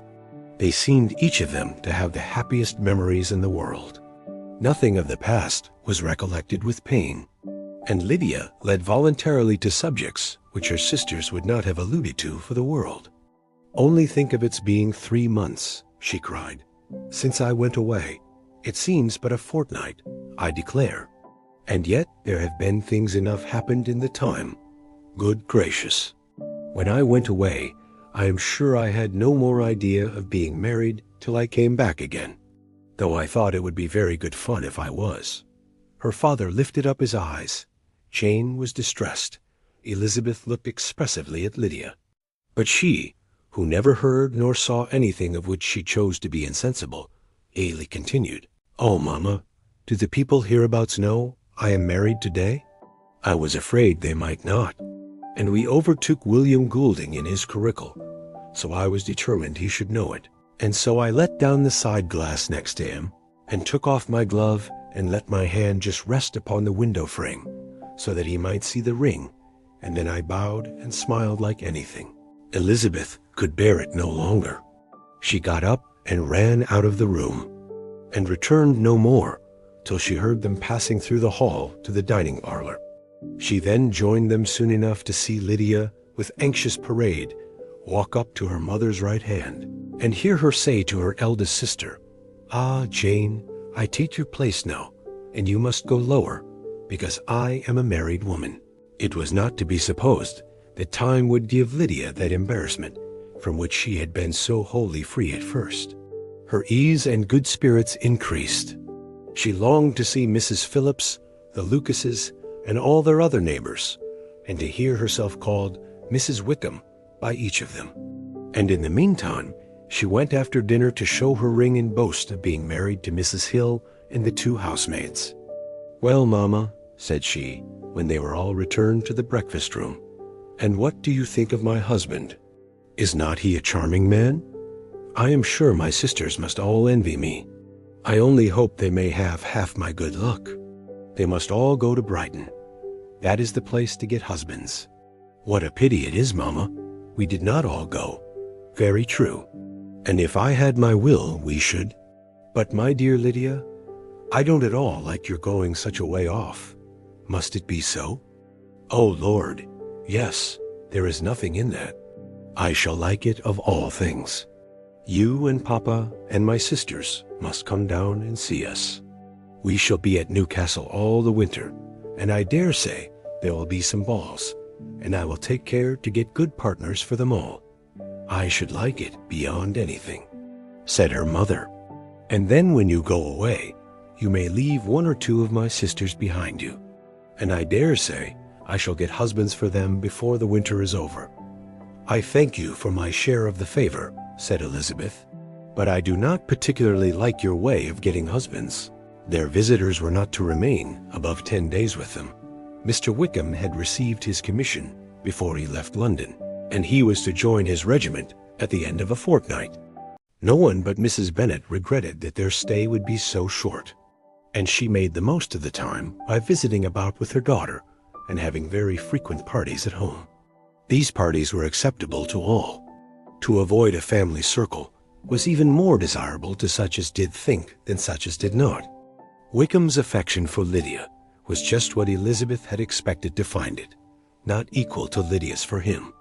She had scarcely needed her present observation to be satisfied, from the reason of things, that their elopement had been brought on by the strength of her love rather than by his. And she would have wondered why, without violently caring for her, he chose to elope with her at all, had she not felt certain that his flight was rendered necessary by distress of circumstances. And if that were the case, he was not the young man to resist an opportunity of having a companion. Lydia was exceedingly fond of him. He was her dear Wickham on every occasion.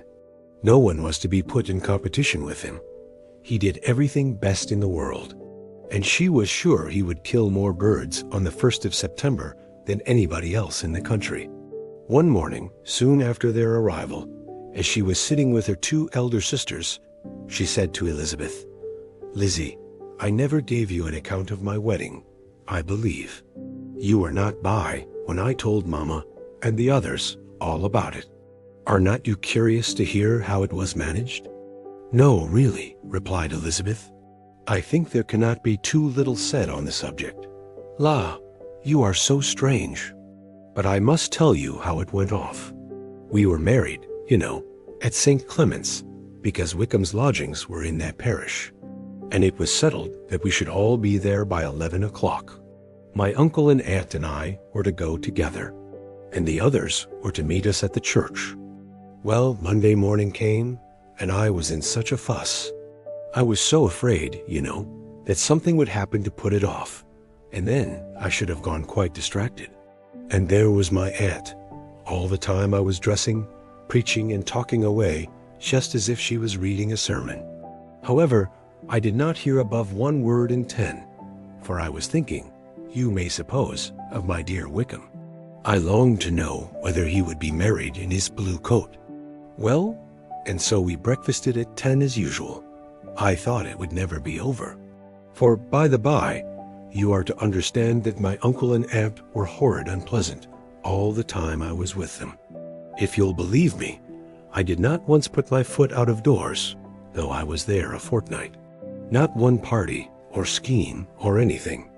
To be sure, London was rather thin, but however, the little theatre was open. Well, and so, just as the carriage came to the door, my uncle was called away upon business to that horrid man, Mr. Stone. And then, you know, when once they get together, there is no end of it.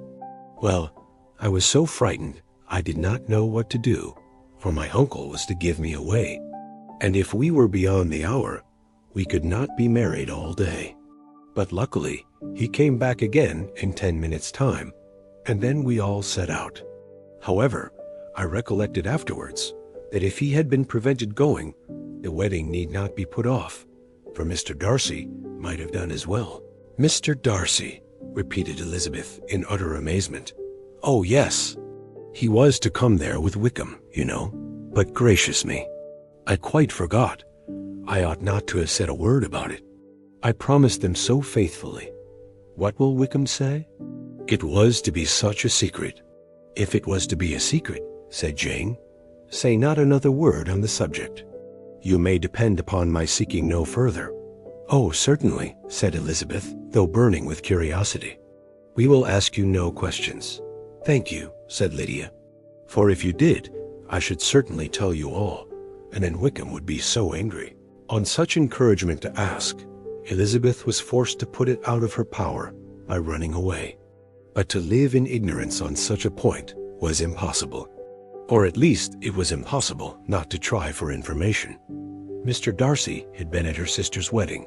It was exactly a scene, and exactly among people where he had apparently least to do and least temptation to go. Conjectures as to the meaning of it, rapid and wild, hurried into her brain.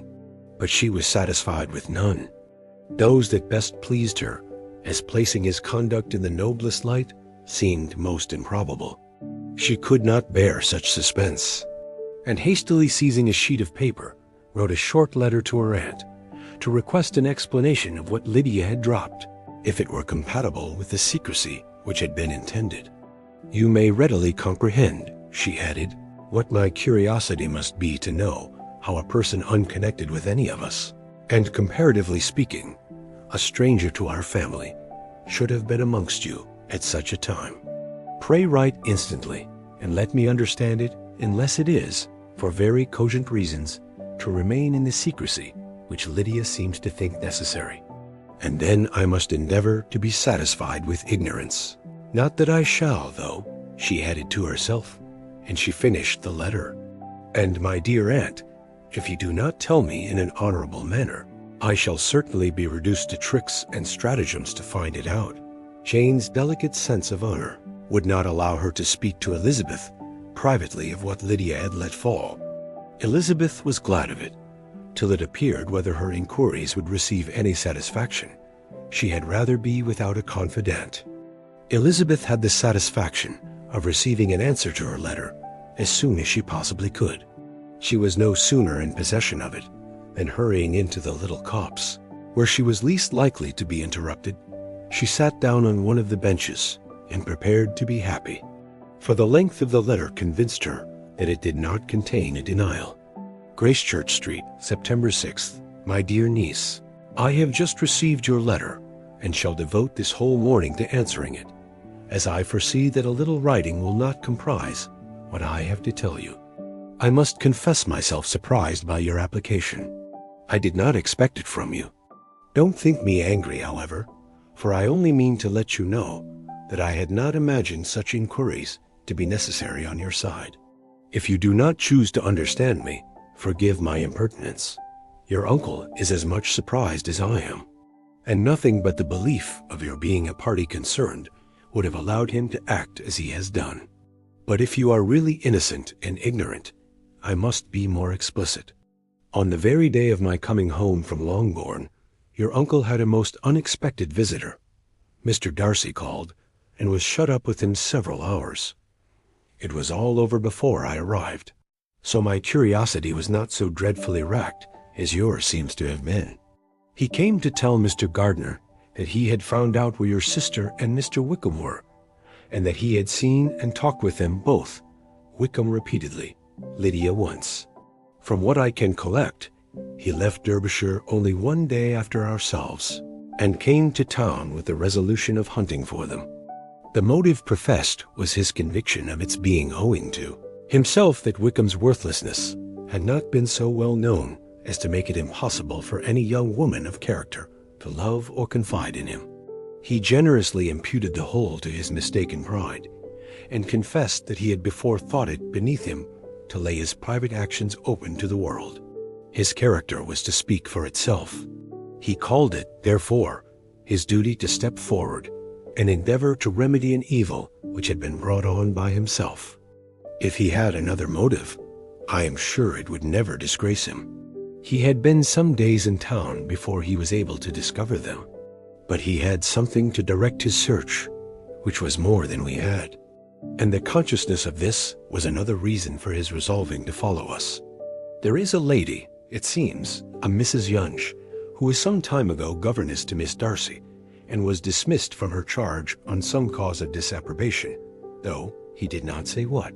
She then took a large house in Edward Street, and has since maintained herself by letting lodgings.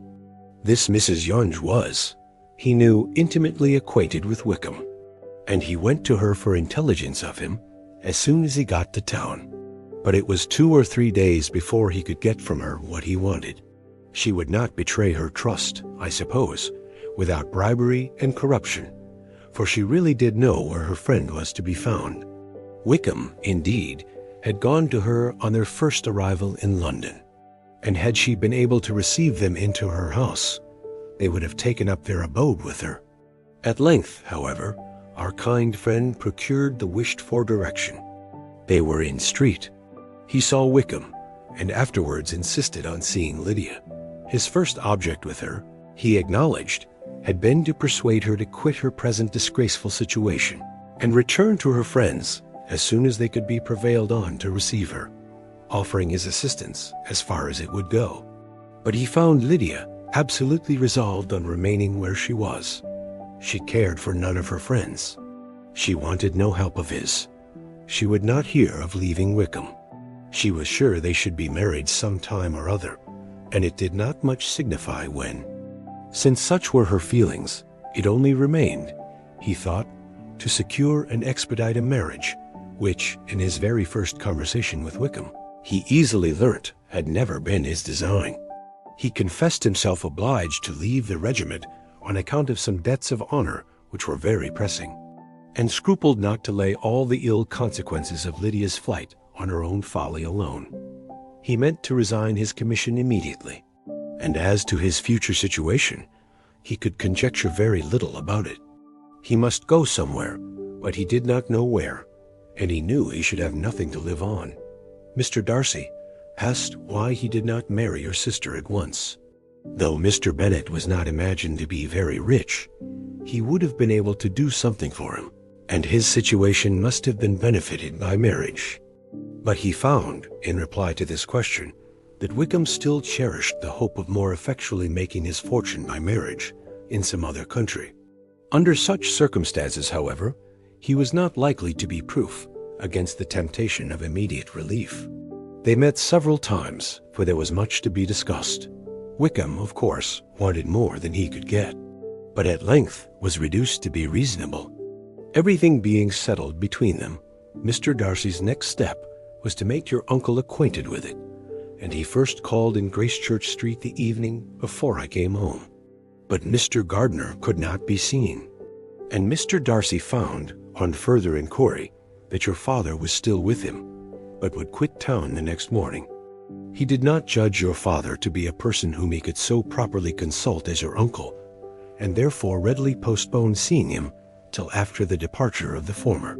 He did not leave his name until the next day. It was only known that a gentleman had called on business.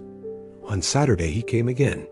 Your father was gone, your uncle at home, and as I said before, they had a great deal of talk together. They met again on Sunday, and then I saw him too. It was not all settled before Monday. As soon as it was, the express was sent off to Longbourn, but our visitor was very obstinate. I fancy, Lizzie, that obstinacy is the real defect of his character, after all. He has been accused of many faults at different times, but this is the true one. Nothing was to be done that he did not do himself, though I am sure, and I do not speak it to be thanked, therefore say nothing about it, your uncle would most readily have settled the whole. They battled it together for a long time, which was more than either the gentleman or lady concerned in it deserved. But at last your uncle was forced to yield, and instead of being allowed to be of use to his niece, was forced to put up with only having the probable credit of it, which went sorely against the grain. and I really believe your letter this morning gave him great pleasure, because it required an explanation that would rob him of his borrowed feathers and give the praise where it was due. But Lizzie, this must go no further than yourself, or Jane at most. You know pretty well, I suppose, what has been done for the young people. His debts are to be paid, amounting, I believe, to considerably more than £1,000, another 1,000 in addition to her own, settled upon her, and his commission purchased. The reason why all this was to be done by him alone was such as I have given above. It was owing to him, to his reserve and want of proper consideration, that Wickham's character had been so misunderstood, and consequently that he had been received and noticed as he was. Perhaps there was some truth in this, though I doubt whether his reserve, or anybody's reserve, can be answerable for the event. But in spite of all this fine talking, my dear Lizzie, you may rest perfectly assured that your uncle would never have yielded, if we had not given him credit for another interest in the affair. When all this was resolved on, he returned again to his friends, who were still staying at Pemberley. But it was agreed that he should be in London once more when the wedding took place, and all money matters were then to receive the last finish. I believe I have now told you everything.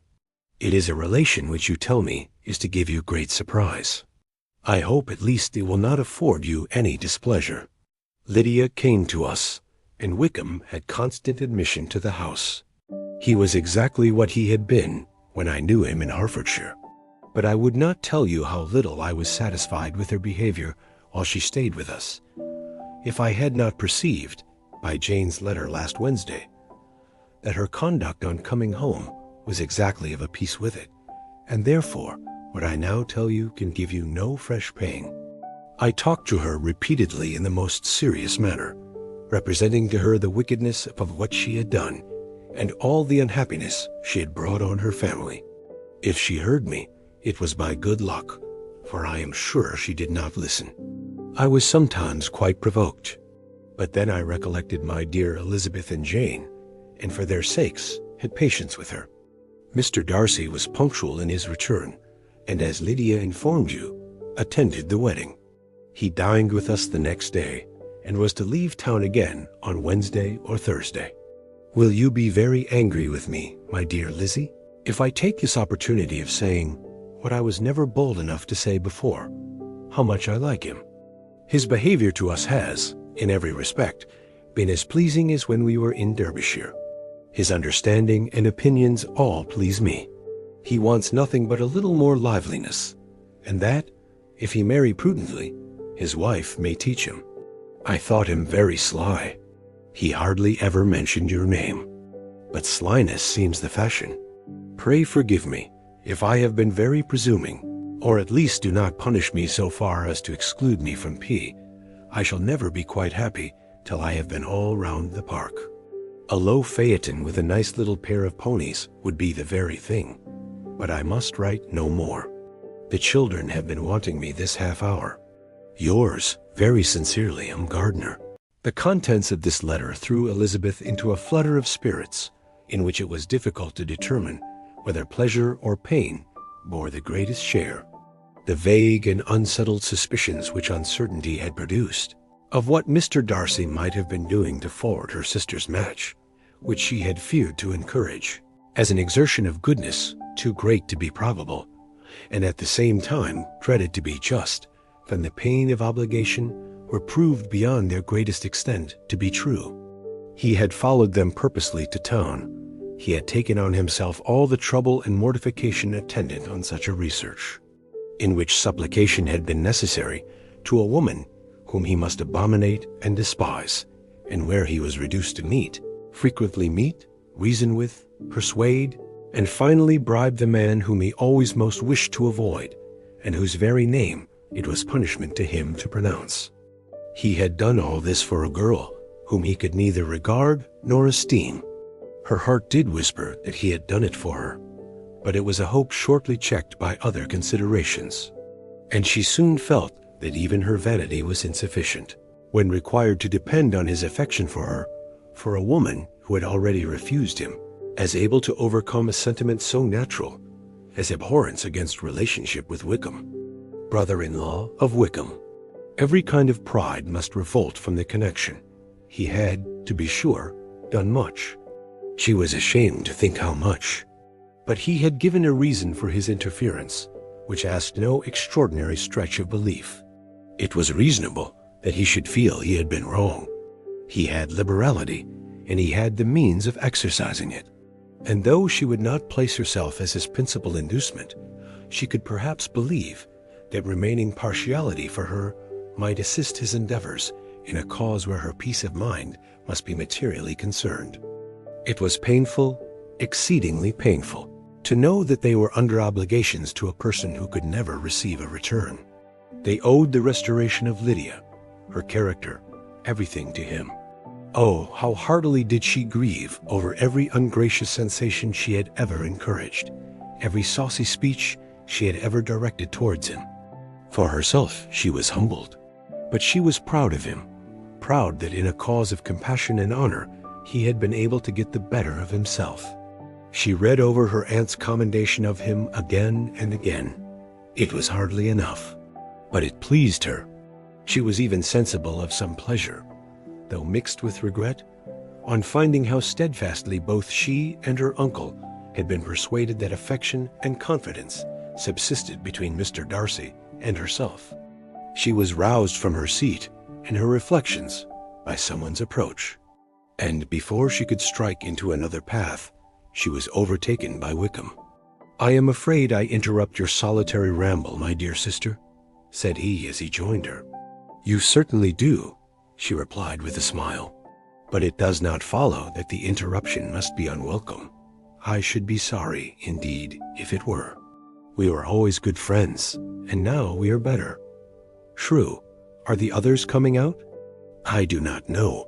Mrs. Bennet and Lydia are going in the carriage to Meryton. And so, my dear sister, I find from our uncle and aunt that you have actually seen Pemberley." She replied in the affirmative. "I almost envy you the pleasure, and yet I believe it would be too much for me, or else I could take it in my way to Newcastle. And you saw the old housekeeper, I suppose? Poor Reynolds, she was always very fond of me. But of course she did not mention my name to you." "Yes, she did. And what did she say?" "That you were gone into the army, and she was afraid had not turned out well. At such a distance as that, you know, things are strangely misrepresented." "Certainly," he replied, biting his lips. Elizabeth hoped she had silenced him. But he soon afterwards said, "I was surprised to see Darcy in town last month. We passed each other several times. I wonder what he can be doing there." "Perhaps preparing for his marriage with Miss de Bourgh," said Elizabeth. "It must be something particular to take him there at this time of year." "Undoubtedly. Did you see him while you were at Lambton?" "I thought I understood from the gardeners that you had." "Yes. He introduced us to his sister." "And do you like her?" "Very much. I have heard, indeed, that she is uncommonly improved within this year or two. When I last saw her, she was not very promising. I am very glad you liked her. I hope she will turn out well." "I dare say she will. She has got over the most trying age. Did you go by the village of Kimpton?" "I do not recollect that we did. I mention it because it is the living which I ought to have had. A most delightful place. Excellent parsonage house. It would have suited me in every respect. How should you have liked making sermons?" "Exceedingly well. I should have considered it as part of my duty, and the exertion would soon have been nothing.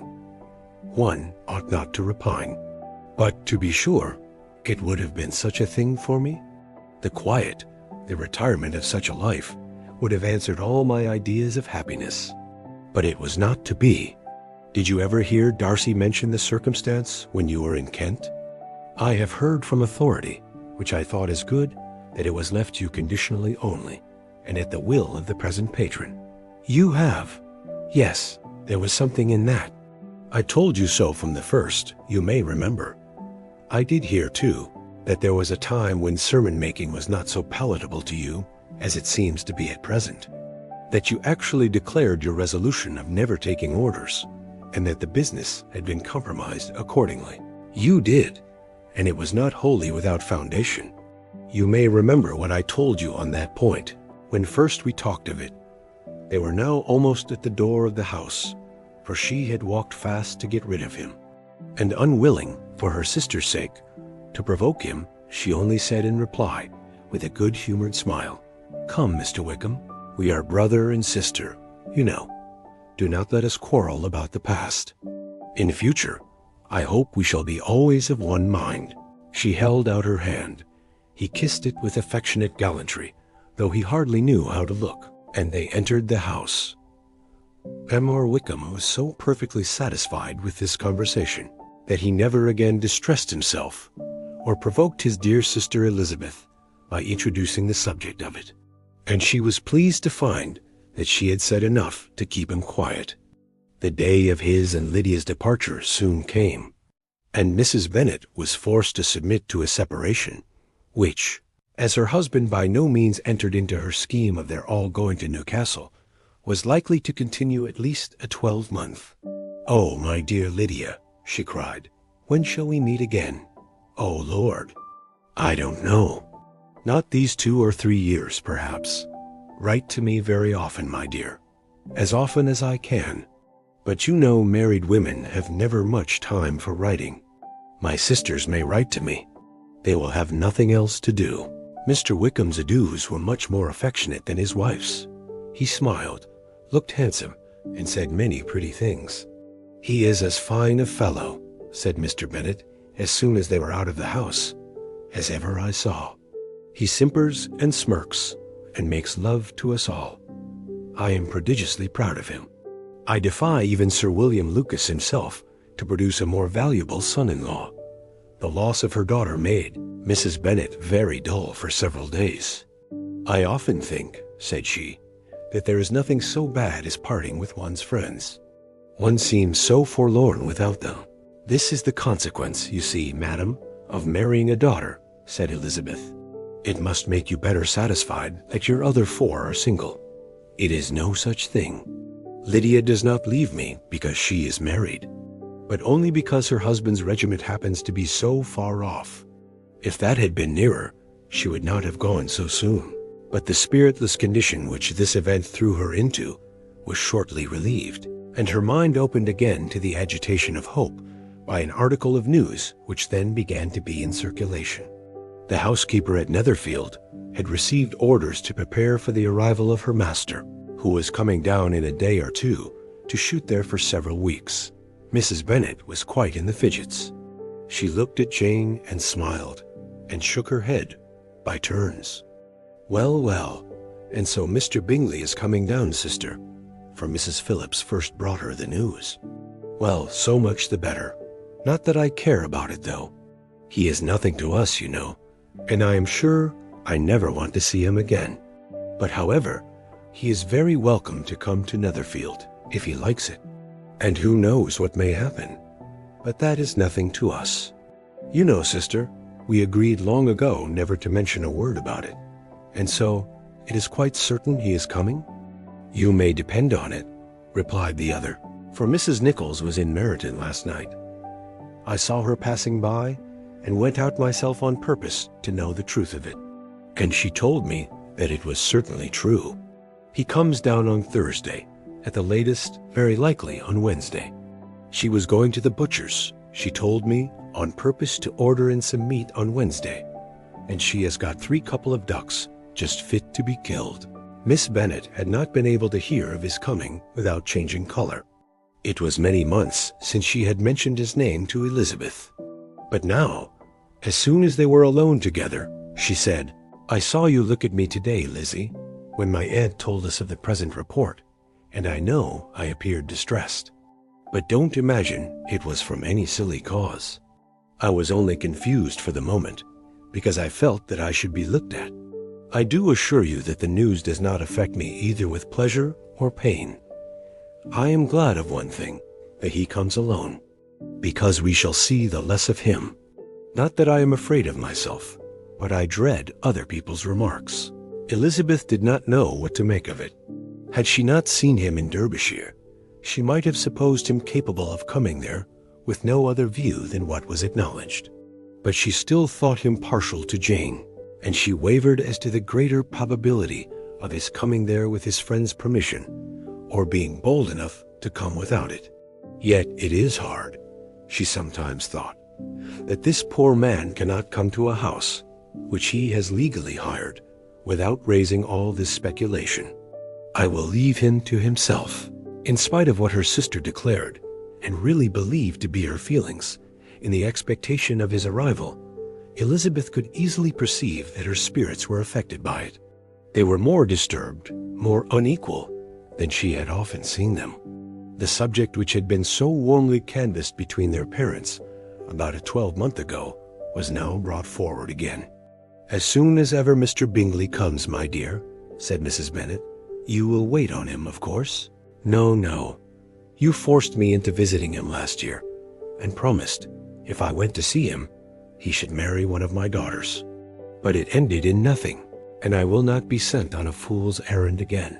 His wife represented to him how absolutely necessary such an attention would be from all the Yamley neighboring gentlemen on his returning to Netherfield. "'Tis an etiquette I despise," said he. "If he wants our society, let him seek it. He knows where we live. I will not spend my hours in running after my neighbors every time they go away and come back again. Well, all I know is that it will be abominably rude if you do not wait on him.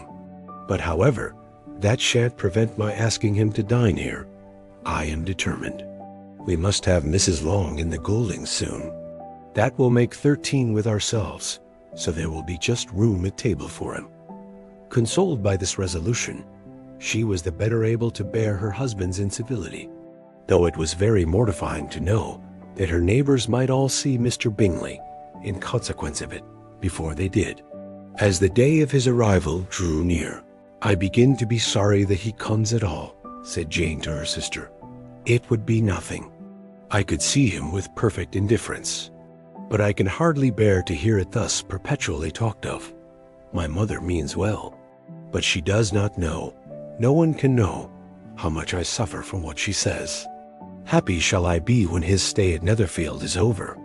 "I wish I could say anything to comfort you," replied Elizabeth, "but it is wholly out of my power. You must feel it, and the usual satisfaction of preaching patience to a sufferer is denied me, because you have always so much." Mr. Bingley arrived. Mrs. Bennet, through the assistance of servants, contrived to have the earliest tidings of it, that the period of anxiety and fretfulness on her side be as long as it could. She counted the days that must intervene before their invitation could be sent hopeless of seeing him before. But on the 3rd morning after his arrival in Hertfordshire, she saw him from her dressing-room window enter the paddock and ride towards the house. Her daughters were eagerly called to partake of her joy. Jane resolutely kept her place at the table, but Elizabeth, to satisfy her mother, went to the window. She saw Mr. Darcy with him, and sat down again by her sister. "There is a gentleman with him, mamma," said Kitty. "Who can it be?" "Some acquaintance or other, my dear, I suppose. I am sure I do not know." "La," replied Kitty, "it looks just like that man that used to be with him before. Mr. What's his name? That tall, proud man. Good gracious, Mr. Darcy, and so it does, I vow. Well, any friend of Mr. Bingley's will always be welcome here, to be sure. But else I must say that I hate the very sight of him." Jane looked at Elizabeth with surprise and concern. She knew but little of their meeting in Derbyshire, and therefore felt for the awkwardness which must attend her sister in seeing him almost for the first time after receiving his explanatory letter. Both sisters were uncomfortable enough. Each felt for the other, and of course for themselves. And their mother talked on of her dislike of Mr. Darcy, and her resolution to be civil to him only as Mr. Bingley's friend, without being heard by either of them. But Elizabeth had sources of uneasiness which could not yet be suspected by Jane, to whom she had never yet had courage to show Mrs. Gardiner's letter, or to relate her own change of sentiment towards him. To Jane, he could be only a man whose proposals she had refused, and whose merits she had undervalued. But to her own more extensive information, he was the person to whom the whole family were indebted for the first benefits, and whom she regarded herself with an interest, if not quite so tender, at least as reasonable and just as what Jane felt for Bingley. Her astonishment at his coming to Netherfield, to Longbourn, and voluntarily seeking her again, was almost equal to what she had known on first witnessing his altered behavior in Derbyshire. The color which had been driven from her face returned for half a minute with an additional glow, and a smile of delight added luster to her eyes, as she thought for that space of time that his affection and wishes must still be unshaken. But she would not be secure. "Let me first see how he behaves," said she. "It will then be early enough for expectation." She sat intently at work, striving to be composed, and without daring to lift up her eyes, till anxious curiosity carried them to the face of her sister, as the servant was approaching the door. Jane looked a little paler than usual, but more sedate than Elizabeth had expected. On the gentleman's appearing, her color increased. Yet she received them with tolerable ease, and with a propriety of behavior equally free from any symptom of resentment or any unnecessary complaisance. Elizabeth said as little to either as civility would allow, and sat down again to her work with an eagerness which she did not often command. She had ventured only one glance at Darcy. He looked serious as usual, and she thought more as he had been used to look in Hertfordshire than as she had seen him at Pemberley. But perhaps he could not in her mother's presence be what he was before uncle and aunt. It was a painful, but not an improbable conjecture. Bingley she had likewise seen for an instant, and in that short period saw him looking both pleased and embarrassed. He was received by Mrs. Bennet with a degree of civility which made her two daughters ashamed, especially when contrasted with the cold and ceremonious politeness of her courtesy and address of his friend. Elizabeth particularly, who knew that her mother owed to the latter the preservation of her favorite daughter from irremediable infamy, was hurt and distressed to a most painful degree by a distinction so ill applied. Darcy, after inquiring of her how Mr. and Mrs. Gardiner did a question which she could not answer without confusion, said scarcely anything. He was not seated by her. Perhaps that was the reason of his silence. But it had not been so in Derbyshire. There he had talked to her friends when he could not to herself. But now several minutes elapsed without bringing the sound of his voice, and when occasionally, unable to resist the impulse of curiosity, she raised her eyes to his face, she as often found him looking at Jane as at herself, and frequently on no object but the ground. More thoughtfulness and less anxiety to please than when they last met were plainly expressed. She was disappointed and angry with herself for being so. "Could I expect it to be otherwise?" said she. Yet why did he come? She was in no humor for conversation with anyone but himself, and to him she had hardly courage to speak. She inquired after his sister, but could do no more.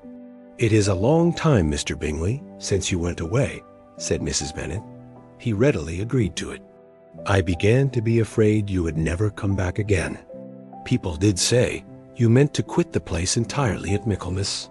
But however, I hope it is not true. A great many changes have happened in the neighborhood since you went away. Miss Lucas is married and settled, and one of my own daughters. I suppose you have heard of it. Indeed, you must have seen it in the papers. It was in the Times and the Courier, I know, though it was not put in as it ought to be.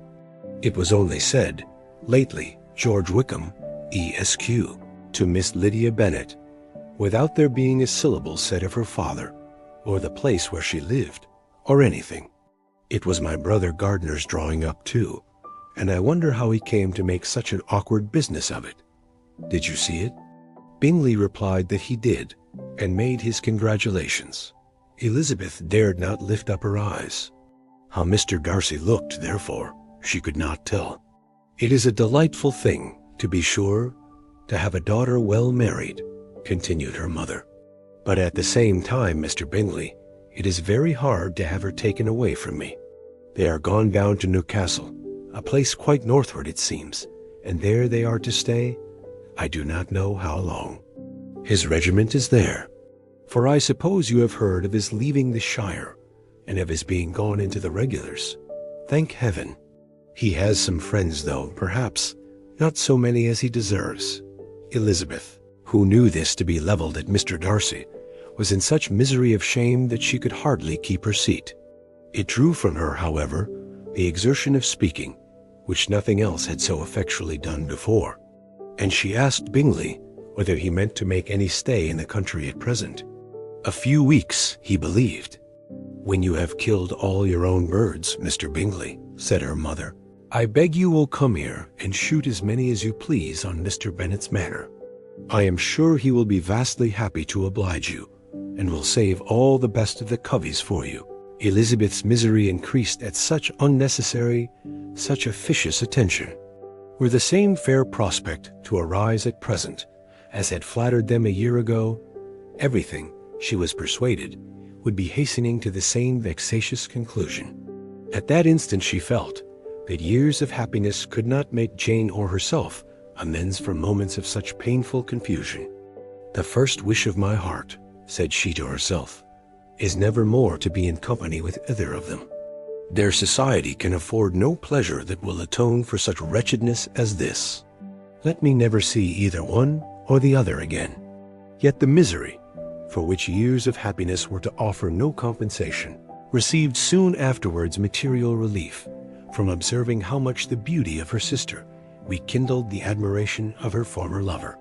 When first he came in, he had spoken to her but little, but every 5 minutes seemed to be giving her more of his attention. He found her as handsome as she had been last year, as good-natured and as unaffected, though not quite so chatty. Jane was anxious that no difference should be perceived in her at all, and was really persuaded that she talked as much as ever. But her mind was so busily engaged that she did not always know when she was silent.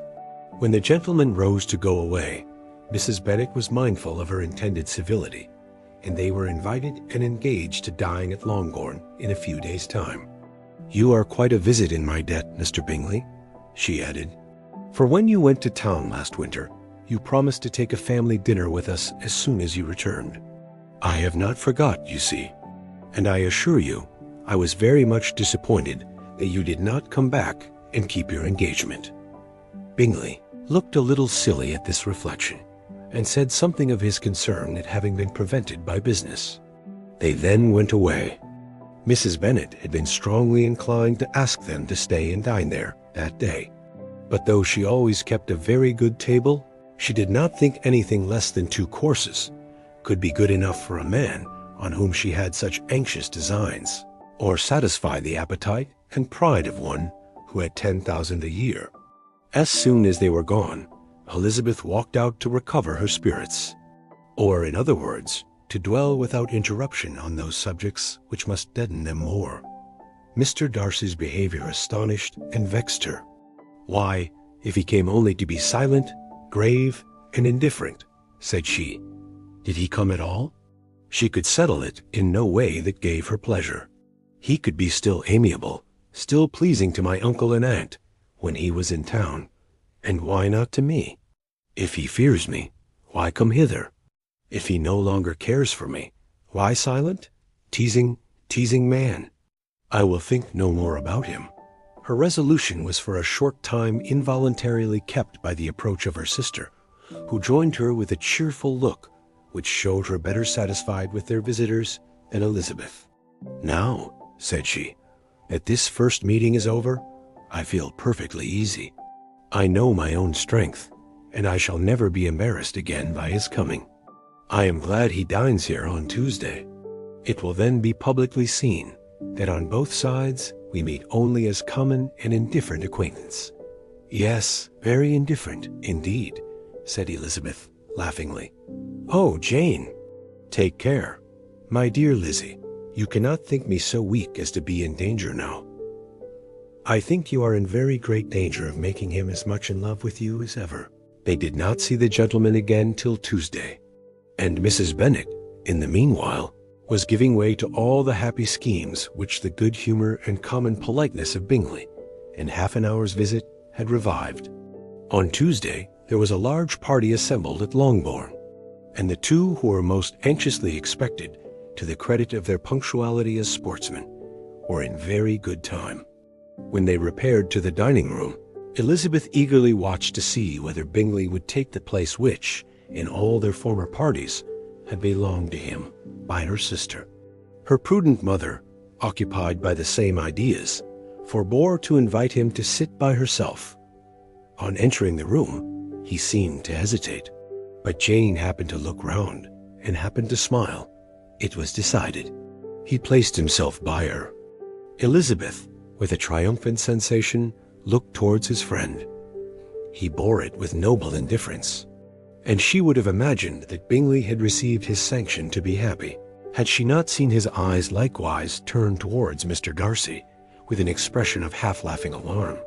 His behavior to her sister was such during dinner-time as showed an admiration of her, which, though more guarded than formerly, persuaded Elizabeth that, if left wholly to himself, Jane's happiness and his own would be speedily secured.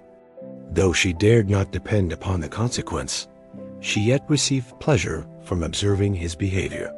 It gave her all the animation that her spirits could boast, for she was in no cheerful humor. Mr. Darcy was almost as far from her as the table could divide them. He was on one side of her mother. She knew how little such a situation would give pleasure to either, or make either appear to advantage. She was not near enough to hear any of their discourse, but she could see how seldom they spoke to each other, and how formal and cold was their manner whenever they did. Her mother's ungraciousness made the sense of what they owed him more painful to Elizabeth's mind, and she would, at times, have given anything to be privileged to tell him that his kindness was neither unknown nor unfelt by the whole of the family. She was in hopes that the evening would afford some opportunity of bringing them together, that the whole of the visit would not pass away without enabling them to enter into something more of conversation than the mere ceremonious salutation attending his entrance. Anxious and uneasy, the period which passed in the drawing-room before the gentlemen came was wearisome and dull to a degree that almost made her uncivil. She looked forward to their entrance as the point on which all her chance of pleasure for the evening must depend. "If he does not come to me, then," said she, "I shall give him up forever." The gentleman came, and she thought he looked as if he would have answered her hopes. But alas! The ladies had crowded round the table, where Miss Bennet was making tea, and Elizabeth pouring out the coffee, in so close a confederacy that there was not a single vacancy near her which would admit of a chair. And on the gentlemen's approaching, one of the girls moved closer to her than ever, and said, in a whisper, "The men shan't come and part us. I am determined. We want none of them. Do we?" Darcy had walked away to another part of the room. She followed him with her eyes, envied everyone to whom he spoke, had scarcely patience enough to help anybody to coffee, and then was enraged against herself for being so silly. A man who has once been refused, how could I ever be foolish enough to expect a renewal of his love? Is there one among the sex who would not protest against such a weakness as a second proposal to the same woman?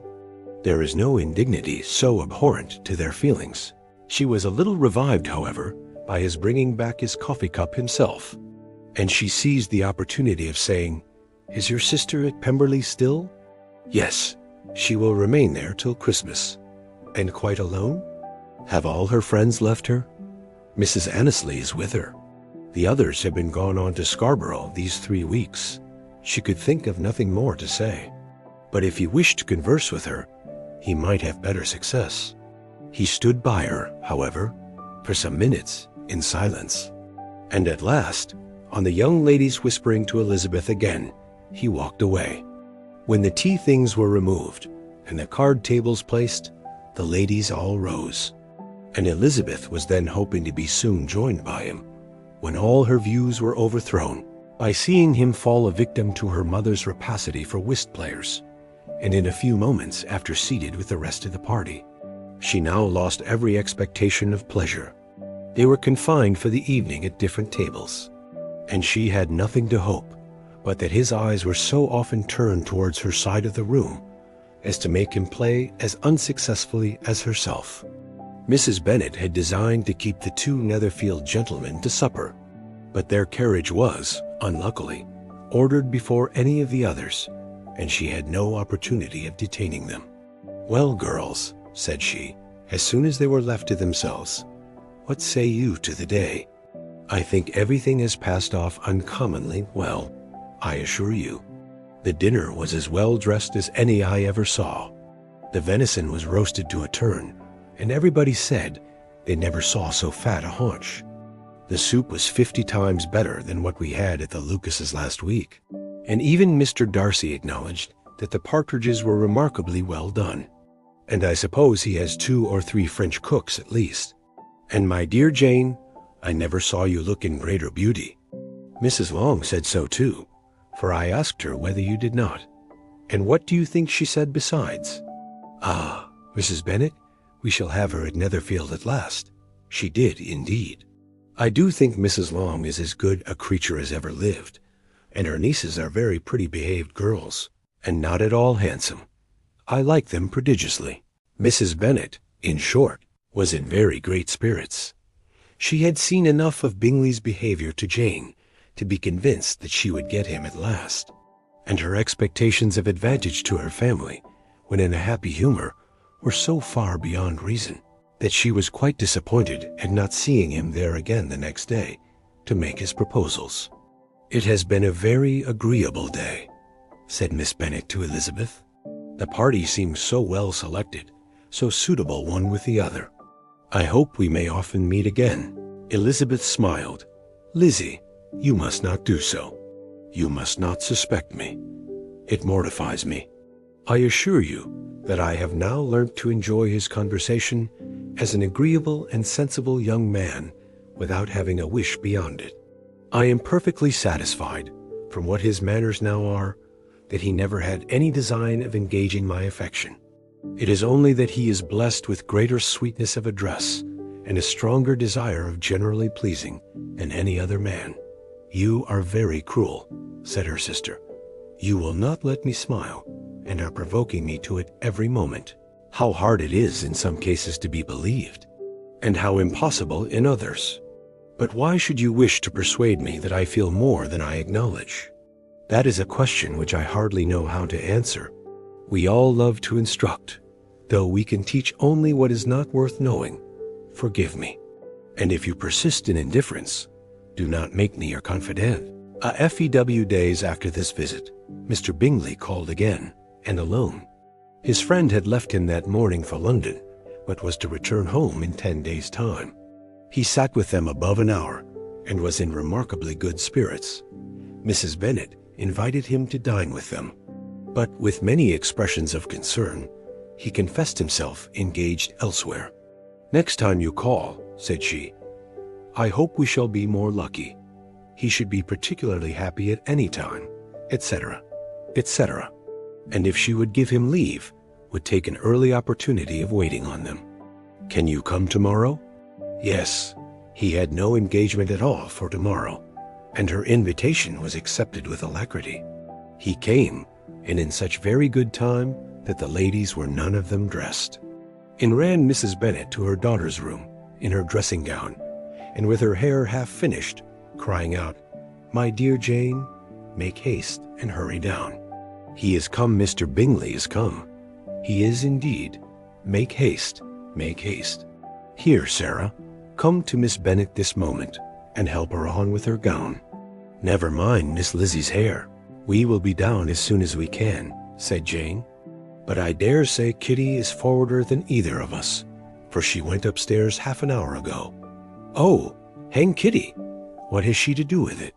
Come, be quick, be quick. Where is your sash, my dear?"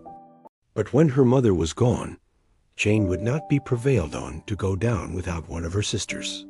The same anxiety to get them by themselves was visible again in the evening. After tea, Mr. Bennet retired to the library, as was his custom, and Mary went upstairs to her instrument. 2 obstacles of the 5 being thus removed, Mrs. Bennet sat looking and winking at Elizabeth and Catherine for a considerable time, without making any impression on them. Elizabeth would not observe her, and when at last Kitty did, she very innocently said, "What is the matter, Mamma? What do you keep winking at me for? What am I to do?" "Nothing, child, nothing."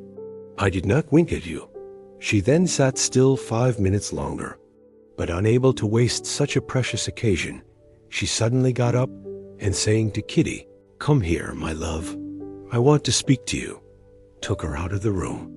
Jane instantly gave a look at Elizabeth, which spoke her distress at such premeditation, and her entreaty that she would not give in to it. In a few minutes, Mrs. Bennet half opened the door and called out, "Lizzie, my dear, I want to speak with you."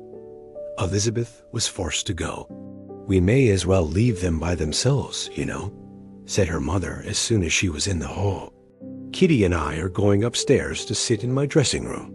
Elizabeth made no attempt to reason with her mother, but remained quietly in the hall till she and Kitty were out of sight, then returned into the drawing room. Mrs. Bennet's schemes for this day were ineffectual. Bingley was everything that was charming, except the professed lover of her daughter. His ease and cheerfulness rendered him a most agreeable addition to their evening party, and he bore with the ill-judged officiousness of the mother, and heard all her silly remarks with a forbearance and command of countenance particularly grateful to the daughter. He scarcely needed an invitation to stay supper, and before he went away, an engagement was formed, chiefly through his own and Mrs. Bennet's means, for his coming next morning to shoot with her husband. After this day, Jane said no more of her indifference. Not a word passed between the sisters concerning Bingley, but Elizabeth went to bed in the happy belief that all must speedily be concluded, unless Mr. Darcy returned within the stated time. Seriously, however, she felt tolerably persuaded that all this must have taken place with that gentleman's concurrence. Bingley was punctual to his appointment, and he and Mr. Bennet spent the morning together, as had been agreed on. The latter was much more agreeable than his companion expected. There was nothing of presumption or folly in Bingley that could provoke his ridicule or disgust him into silence, and he was more communicative and less eccentric than the other had ever seen him. Bingley, of course, returned with him to dinner, and in the evening Mrs. Bennet's invention was again at work to get everybody away from him and her daughter. Elizabeth, who had a letter to write, went into the breakfast room for that purpose soon after tea, for as the others were all going to sit down to cards, she could not be wanted to counteract her mother's schemes. But on her returning to the drawing room, when her letter was finished, she saw, to her infinite surprise, there was reason to fear that her mother had been too ingenious for her. On opening the door, she perceived her sister and Bingley standing together over the hearth, as if engaged in earnest conversation, and had this led to no suspicion, the faces of both, as they hastily turned round and moved away from each other, would have told it all. Their situation was awkward enough, but hers she thought was still worse. Not a syllable was uttered by either, and Elizabeth was on the point of going away again, when Bingley, who as well as the other had sat down, suddenly rose and, whispering a few words to her sister, ran out of the room. Jane could have no reserves from Elizabeth, where confidence would give pleasure, and instantly embracing her, acknowledged with the liveliest emotion that she was the happiest creature in the world. "'Tis too much," she added, "by far too much. I do not deserve it. Oh, why is not everybody as happy?" Elizabeth's congratulations were given with a sincerity, a warmth, a delight, which words could but poorly express. Every sentence of kindness was a fresh source of happiness to Jane, but she would not allow herself to stay with her sister, or say half that remained to be said, for the present. "I must go instantly to my mother," she cried. I would not on any account trifle with her affectionate solicitude, or allow her to hear it from anyone but myself. He is gone to my father already. Oh, Lizzie, to know that what I have to relate will give such pleasure to all my dear family. How shall I bear so much happiness?" She then hastened away to her mother, who had purposely broken up the card party and was sitting upstairs with Kitty. Elizabeth, who was left by herself, now smiled at the rapidity and ease with which an affair was finally settled that had given them so many previous months of suspense and vexation. "And this," said she, "is the end of all his friend's anxious circumspection, of all his sister's falsehood and contrivance, the happiest, wisest, and most reasonable end." In a few minutes she was joined by Bingley, whose conference with her father had been short and to the purpose. "Where is your sister?" said he hastily, as he opened the door. "With my mother upstairs. She will be down in a moment, I dare say." He then shut the door, and coming up to her, claimed the good wishes and affection of a sister. Elizabeth honestly and heartily expressed her delight in the prospect of their relationship.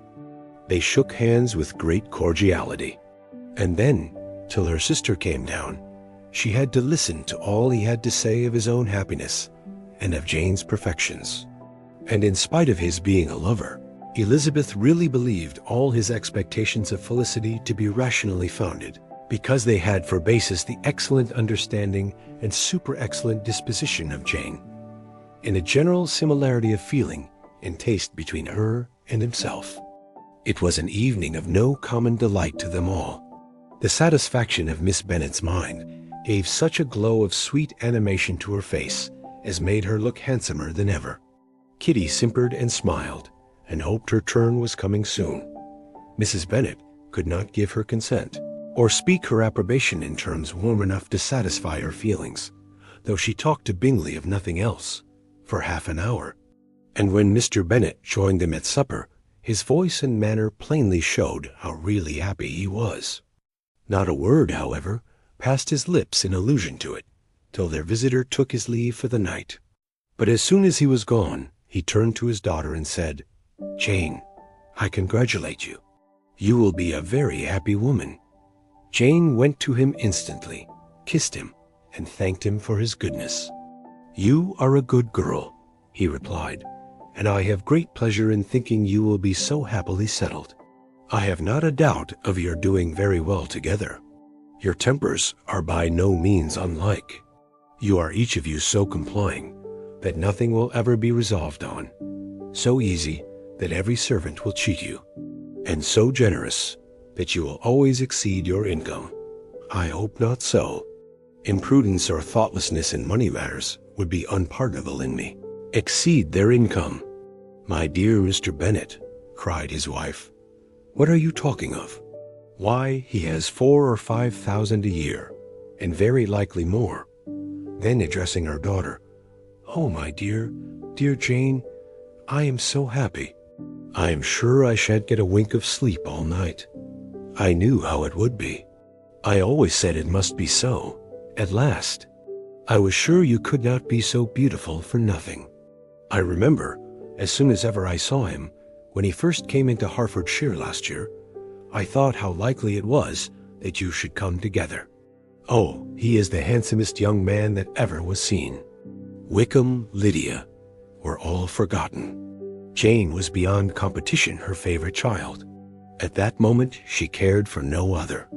Her younger sisters soon began to make interest with her for objects of happiness which she might in future be able to dispense.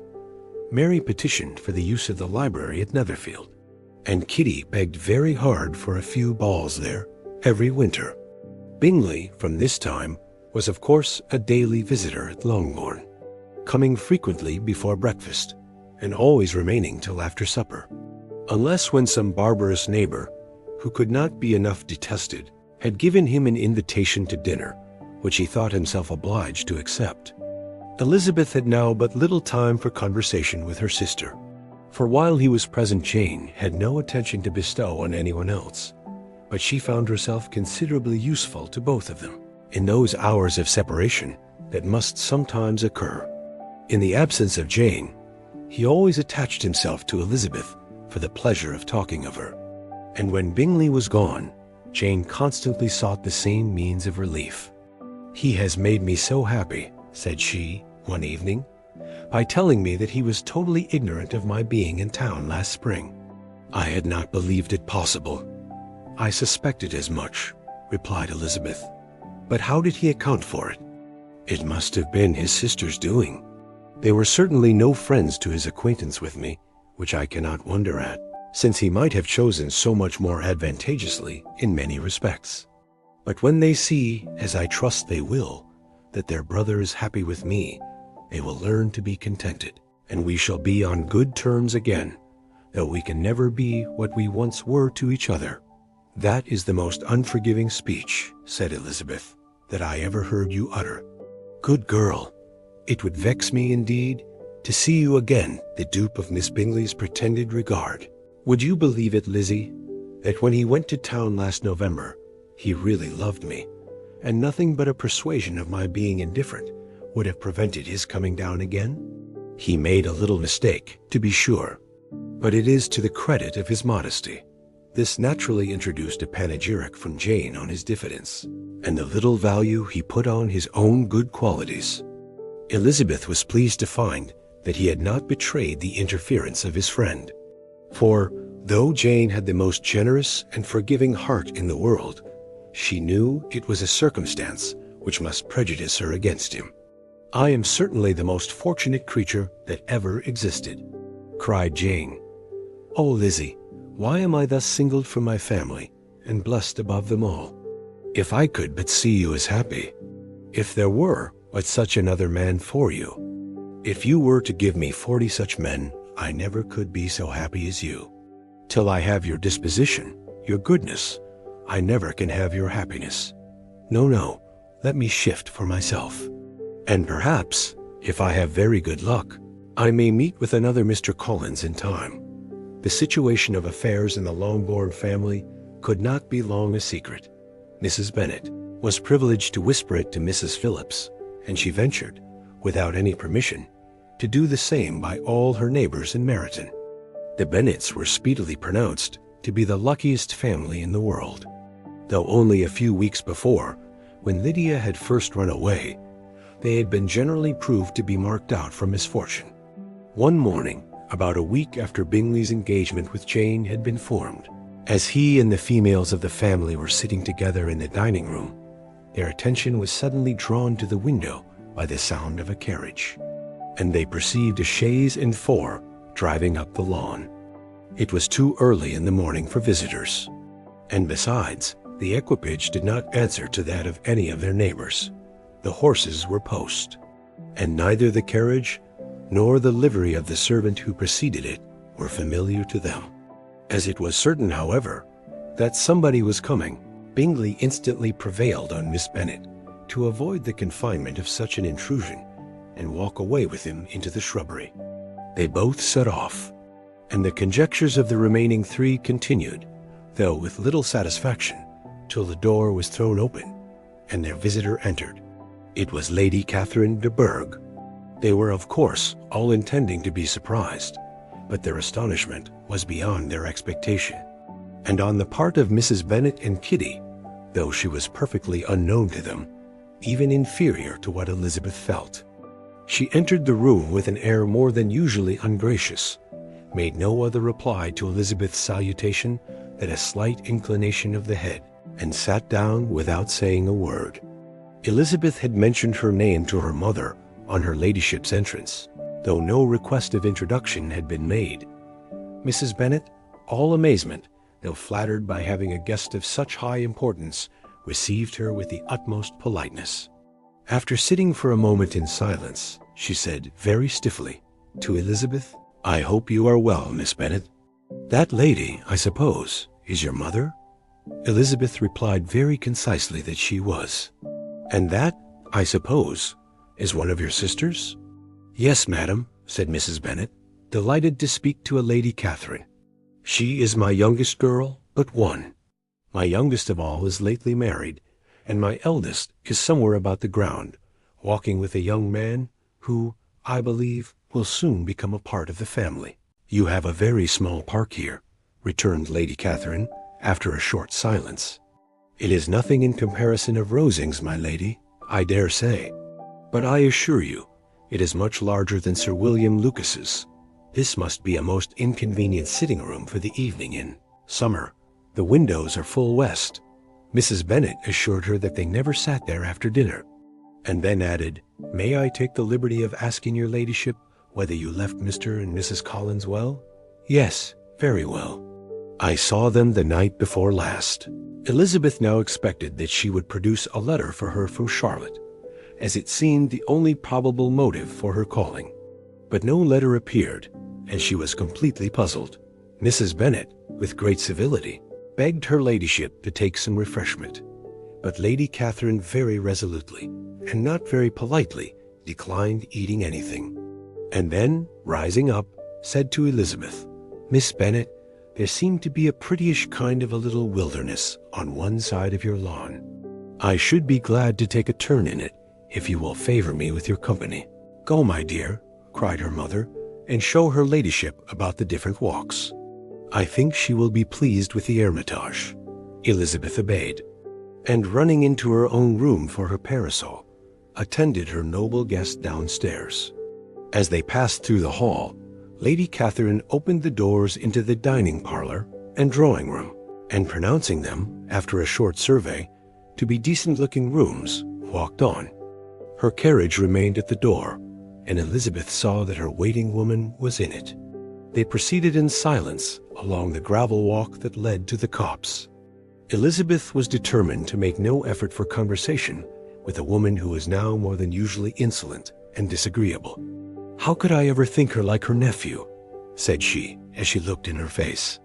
As soon as they entered the copse, Lady Catherine began in the following manner. "You can be at no loss, Miss Bennet, to understand the reason of my journey hither. Your own heart, your own conscience, must tell you why I come." Elizabeth looked with unaffected astonishment. "Indeed, you are mistaken, madam. I have not been at all able to account for the honor of seeing you here." "Miss Bennet," replied her ladyship, in an angry tone, "you ought to know that I am not to be trifled with. But however insincere you may choose to be, you shall not find me so. My character has ever been celebrated for its sincerity and frankness, and in a cause of such moment as this, I shall certainly not depart from it. A report of a most alarming nature reached me 2 days ago. I was told that not only your sister was on the point of being most advantageously married, but that Miss Elizabeth Bennet would, in all likelihood, be soon afterwards united to my own nephew, Mr. Darcy. Though I know it must be a scandalous falsehood, though I would not injure him so much as to suppose the truth of it possible, I instantly resolved on setting off for this place, that I might make my sentiments known to you." "If you believed it impossible to be true," said Elizabeth, coloring with astonishment and disdain, "I wonder you took the trouble of coming so far. What could your ladyship propose by it? At once to insist upon having such a report universally contradicted. Your coming to Longbourn, to see me and my family," said Elizabeth coolly, "will be rather a confirmation of it, if indeed such a report is in existence." "If? Do you then pretend to be ignorant of it? Has it not been industriously circulated by yourselves? Do you not know that such a report is spread abroad?" "I never heard that it was. And can you likewise declare that there is no foundation for it?" "I do not pretend to possess equal frankness with your ladyship. You may ask questions which I shall not choose to answer. This is not to be borne. Miss Bennet, I insist on being satisfied. Has my nephew made you an offer of marriage? Your ladyship has declared it to be impossible. It ought to be so. It must be so while he retains the use of his reason. But your arts and allurements may, in a moment of infatuation, have made him forget what he owes to himself and to all his family. You may have drawn him in. If I have, I shall be the last person to confess it. Miss Bennet, do you know who I am? I have not been accustomed to such language as this. I am almost the nearest relation he has in the world, and am entitled to know all his dearest concerns. But you are not entitled to know mine, nor will such behavior as this ever induce me to be explicit. Let me be rightly understood. This match, to which you have the presumption to aspire, can never take place. No, never. Mr. Darcy is engaged to my daughter. Now, what have you to say? Only this. that if he is so, you can have no reason to suppose he will make an offer to me." Lady Catherine hesitated for a moment, and then replied, "The engagement between them is of a peculiar kind. From their infancy, they have been intended for each other. It was the favorite wish of his mother, as well as of hers. While in their cradles, we planned the union. And now, at the moment when the wishes of both sisters would be accomplished, is their marriage to be prevented by a young woman of inferior birth, of no importance in the world, and wholly unallied to the family? Do you pay no regard to the wishes of his friends, to his tacit engagement with Miss de Bourgh? Are you lost to every feeling of propriety and delicacy? Have you not heard me say that from his earliest hours he was destined for his cousin?" "Yes, and I had heard it before. But what is that to me? If there is no other objection to my marrying your nephew, I shall certainly not be kept from it by knowing that his mother and aunt wished him to marry Miss de Bourgh. You both did as much as you could in planning the marriage. Its completion depended on others. If Mr. Darcy is neither by honor nor inclination confined to his cousin, why is not he to make another choice? And if I am that choice, why may not I accept him? Because honor, decorum, prudence, nay, interest forbid it. Yes, Miss Bennet, interest. For do not expect to be noticed by his family or friends if you willfully act against the inclinations of all. You will be censured, slighted, and despised by everyone connected with him. Your alliance will be a disgrace. Your name will never even be mentioned by any of us." "These are heavy misfortunes," replied Elizabeth. "But the wife of Mr. Darcy must have such extraordinary sources of happiness necessarily attached to her situation, that she could, upon the whole, have no cause to repine. Obstinate, headstrong girl, I am ashamed of you. Is this your gratitude for my attentions to you last spring? Is nothing due to me on that score? Let us sit down. You are to understand, Miss Bennet, that I came here with the determined resolution of carrying my purpose. Nor will I be dissuaded from it. I have not been used to submit to any person's whims. I have not been in the habit of brooking disappointment. That will make your ladyship's situation at present more pitiable. But it will have no effect on me. I will not be interrupted. Hear me in silence. My daughter and my nephew are formed for each other. They are descended, on the maternal side, from the same noble line, and on the father's from respectable, honorable, and ancient, though untitled, families. Their fortune on both sides is splendid. They are destined for each other by the voice of every member of their respective houses. And what is to divide them? The upstart pretensions of a young woman without family, connections, or fortune. Is this to be endured? But it must not, shall not be. If you were sensible of your own good, you would not wish to quit the sphere in which you have been brought up. In marrying your nephew, I should not consider myself as quitting that sphere. He is a gentleman. I am a gentleman's daughter. So far we are equal. True, you are a gentleman's daughter. But what was your mother? Who are your uncles and aunts? Do not imagine me ignorant of their condition. Whatever my connections may be, said Elizabeth, if your nephew does not object to them, they can be nothing to you. Tell me, once for all, are you engaged to him? Though Elizabeth would not, for the mere purpose of obliging Lady Catherine, have answered this question, she could not but say, after a moment's deliberation, I am not. Lady Catherine seemed pleased. And will you promise me never to enter into such an engagement?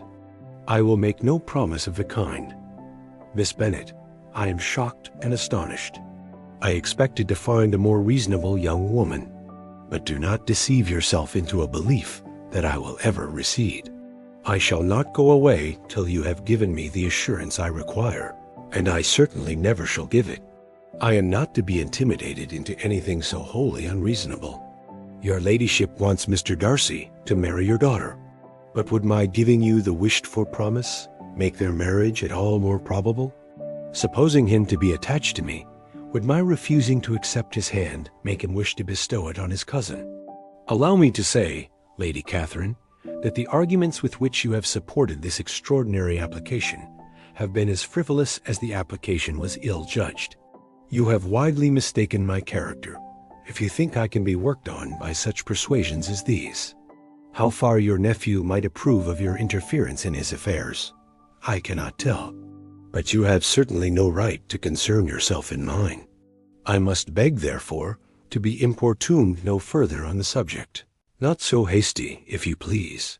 I have by no means done. To all the objections I have already urged, I have still another to add. I am no stranger to the particulars of your youngest sister's infamous elopement. I know it all. That the young man's marrying her was a patched-up business, at the expense of your father and uncle. And is such a girl to be my nephew's sister? Is her husband, who is the son of his late father's steward, to be his brother? Heaven and earth, of what are you thinking? Are the shades of Pemberley to be thus polluted? You can now have nothing further to say, she resentfully answered. You have insulted me in every possible method. I must beg to return to the house. And she rose as she spoke. Lady Catherine rose also, and they turned back. Her ladyship was highly incensed. You have no regard, then, for the honor and credit of my nephew. Unfeeling, selfish girl. Do you not consider that a connection with you must disgrace him in the eyes of everybody? Lady Catherine, I have nothing further to say. You know my sentiments. You are then resolved to have him? I have said no such thing. I am only resolved to act in that manner which will, in my own opinion, constitute my happiness, without reference to you, or to any person so wholly unconnected with me. It is well. You refuse, then, to oblige me. You refuse to obey the claims of duty, honor, and gratitude. You are determined to ruin him in the opinion of all his friends, and make him the contempt of the world. Neither duty, nor honor, nor gratitude, replied Elizabeth, has any possible claim on me in the present instance. No principle of either would be violated by my marriage with Mr. Darcy, and with regard to the resentment of his family, or the indignation of the world, if the former were excited by his marrying me, it would not give me one moment's concern, and the world in general would have too much sense to join in the scorn. And this is your real opinion. This is your final resolve. Very well. I shall now know how to act. Do not imagine, Miss Bennet, that your ambition will ever be gratified. I came to try you. I hope to find you reasonable. But depend upon it, I will carry my point. In this manner Lady Catherine talked on till they were at the door of the carriage, when, turning hastily round, she added, I take no leave of you, Miss Bennet. I send no compliments to your mother. You deserve no such attention. I am most seriously displeased. Elizabeth made no answer, and without attempting to persuade her ladyship to return into the house, walked quietly into it herself. She heard the carriage drive away as she proceeded upstairs. Her mother impatiently met her at the door of her dressing-room to ask why Lady Catherine would not come in again and rest herself. She did not choose it, said her daughter. She would go. She is a very fine-looking woman, and her calling here was prodigiously civil. For she only came, I suppose, to tell us the Collinses were well. She is on her road somewhere, I dare say. And so, passing through Meryton, thought she might as well call on you. I suppose she had nothing particular to say to you, Lizzie? Elizabeth was forced to give in to a little falsehood here, for to acknowledge the substance of their conversation was impossible. The discomposure of spirits which this extraordinary visit threw Elizabeth into could not be easily overcome, nor could she for many hours learn to think of it less than incessantly. Lady Catherine, it appeared, had actually taken the trouble of this journey from Rosings for the sole purpose of breaking off her supposed engagement with Mr. Darcy. It was a rational scheme, to be sure, but from what the report of their engagement could originate, Elizabeth was at a loss to imagine, till she recollected that his being the intimate friend of Bingley, and her being the sister of Jane, was enough, at a time when the expectation of one wedding made everybody eager for another to supply the idea. She had not herself forgotten to feel that the marriage of her sister must bring them more frequently together, and her neighbors at Lucas Lodge, therefore, for through their communication with the Collinses, the report, she concluded, had reached Lady Catherine, had only set that down as almost certain and immediate, which she had looked forward to as possible at some future time.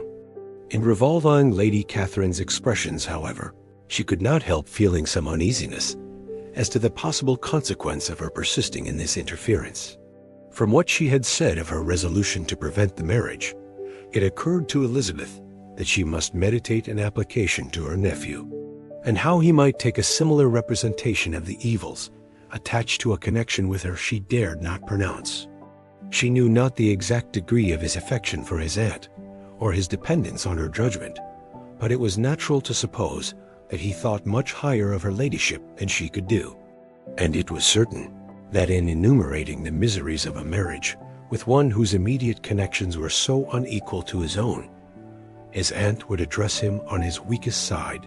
With his notions of dignity, he would probably feel that the arguments, which to Elizabeth had appeared weak and ridiculous, contained much good sense and solid reasoning. If he had been wavering before as to what he should do, which had often seemed likely, the advice and entreaty of so near a relation might settle every doubt and determine him at once to be as happy as dignity unblemished could make him. In that case, he would return no more. Lady Catherine might see him in her way through town, and his engagement to Bingley of coming again to Netherfield must give way. If, therefore, an excuse for not keeping his promise should come to his friend within a few days, she added, I shall know how to understand it. I shall then give over every expectation, every wish of his constancy. If he is satisfied with only regretting me, when he might have obtained my affections in hand, I shall soon cease to regret him at all. The surprise of the rest of the family, on hearing who their visitor had been, was very great, but they obligingly satisfied it with the same kind of supposition which had appeased Mrs. Bennet's curiosity, and Elizabeth was spared from much teasing on the subject. The next morning, as she was going downstairs, she was met by her father, who came out of his library with a letter in his hand. Lizzie, said he, I was going to look for you. Come into my room. She followed him thither, and her curiosity to know what he had to tell her was heightened by the supposition of its being in some manner connected with the letter he held.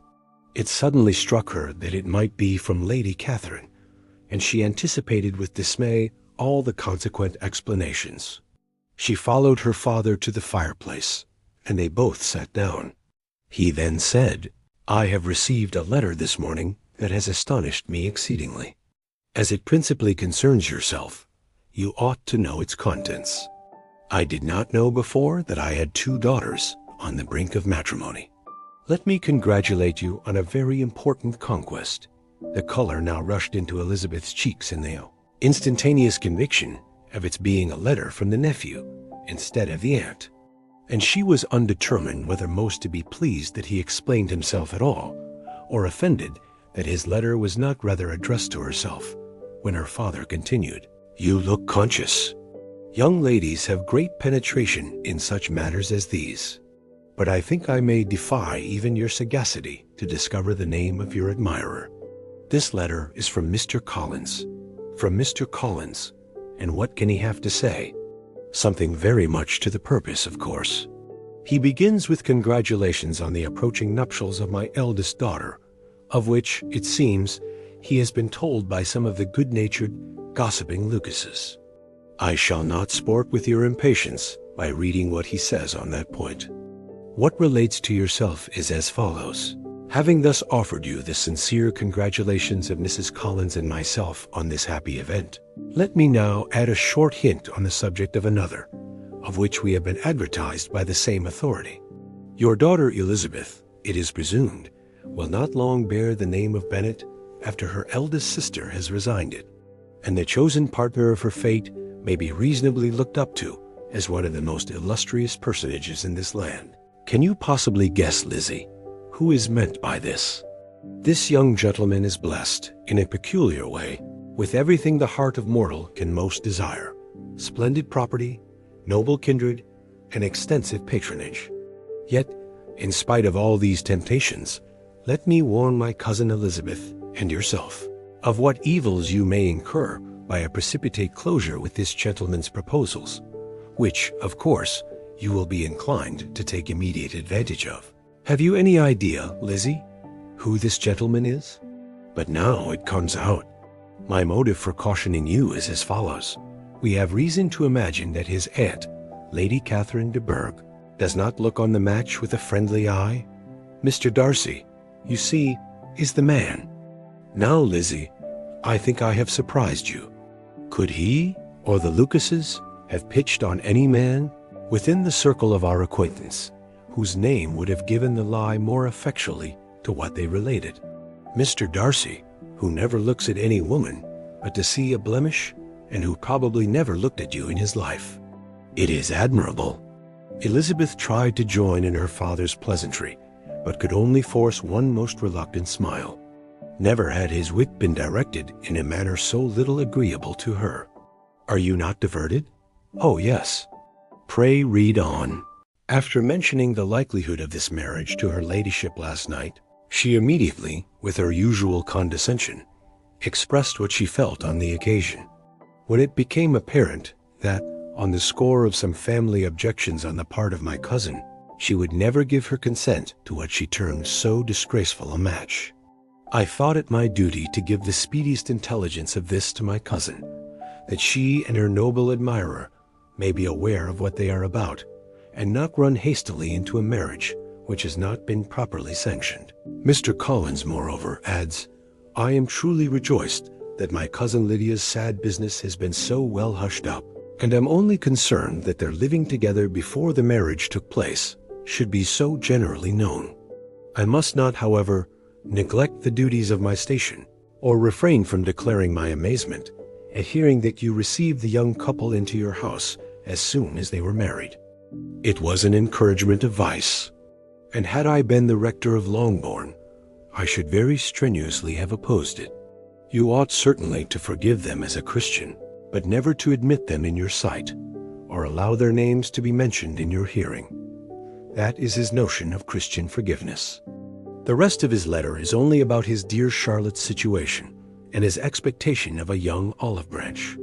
But Lizzie, you look as if you did not enjoy it. You are not going to be missish, I hope, and pretend to be affronted at an idle report. For what do we live, but to make sport for our neighbors, and laugh at them in our turn?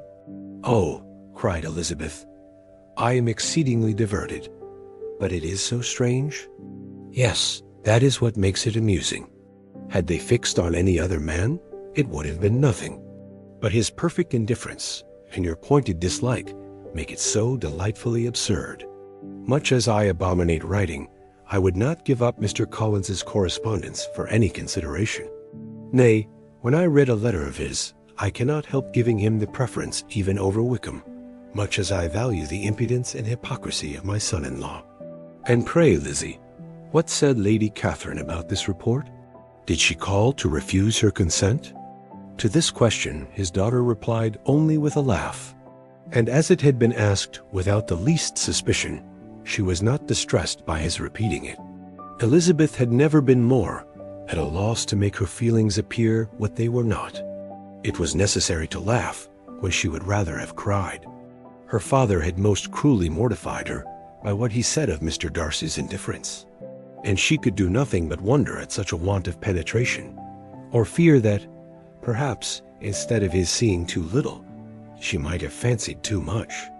Instead of receiving any such letter of excuse from his friend, as Elizabeth half expected Mr. Bingley to do, he was able to bring Darcy with him to Longbourn before many days had passed after Lady Catherine's visit.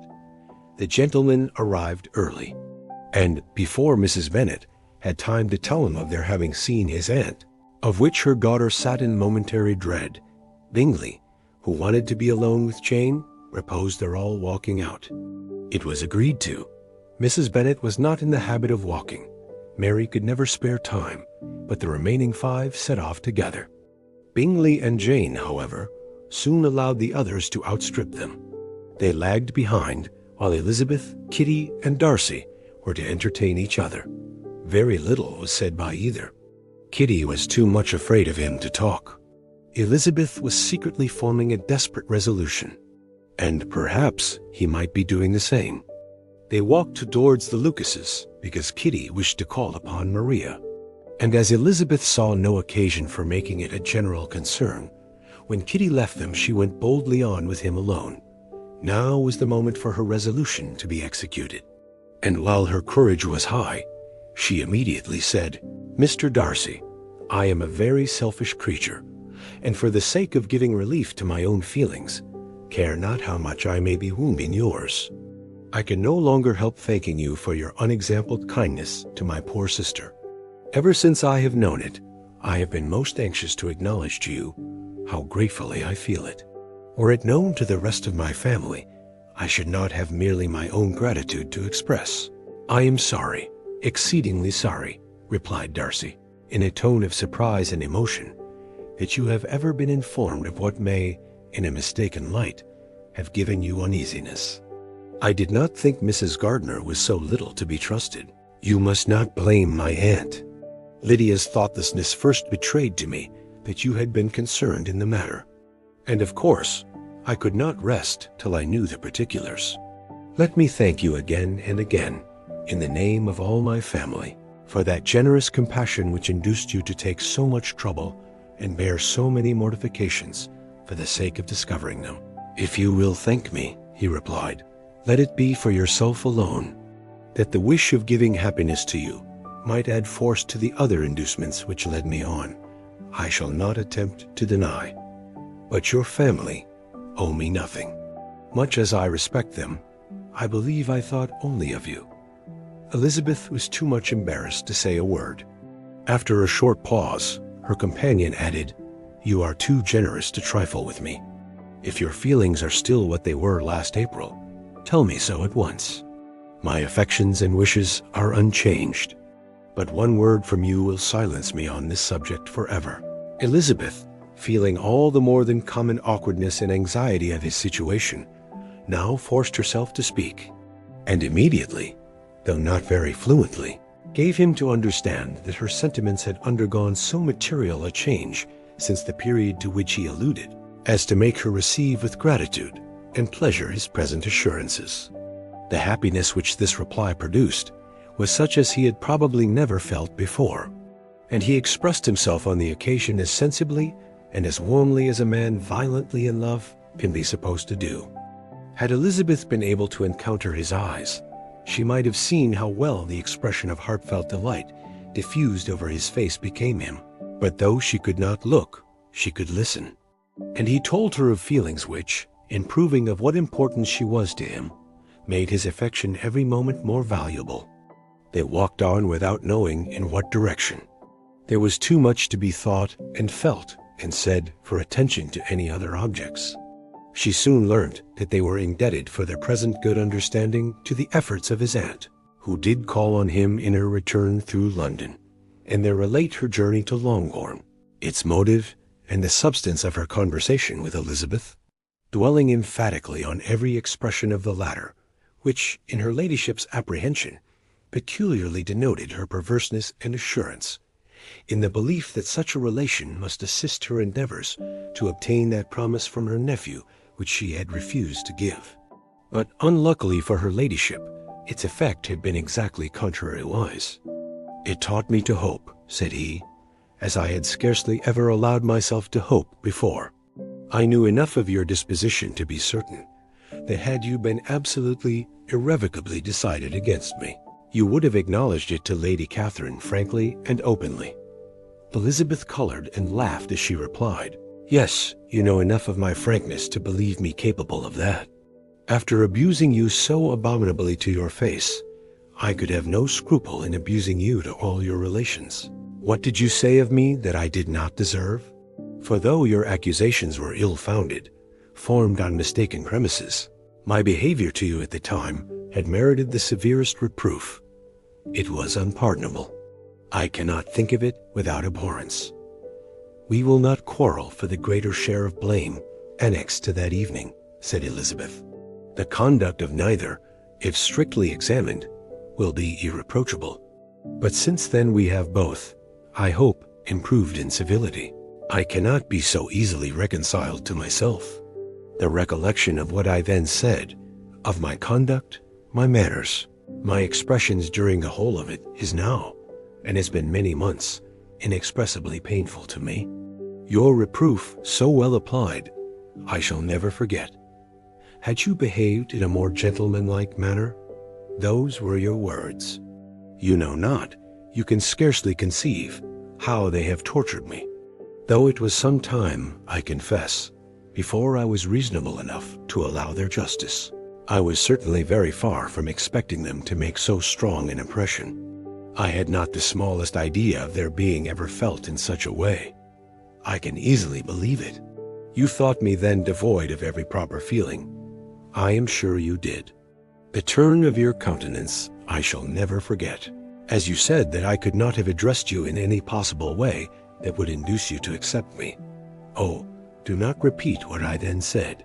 These recollections will not do at all. I assure you that I have long been most heartily ashamed of it. Darcy mentioned his letter. Did it? Said he. Did it soon make you think better of me? Did you, on reading it, give any credit to its contents? She explained what its effects on her had been, and how gradually all her former prejudices had been removed. I knew, said he, that what I wrote must give you pain, but it was necessary. I hope you have destroyed the letter. There was one part, especially the opening of it, which I should dread your having the power of reading again. I can remember some expressions which might justly make you hate me. The letter shall certainly be burnt, if you believe it essential to the preservation of my regard. But though we have both reason to think my opinions not entirely unalterable, they are not, I hope, quite so easily changed as that implies.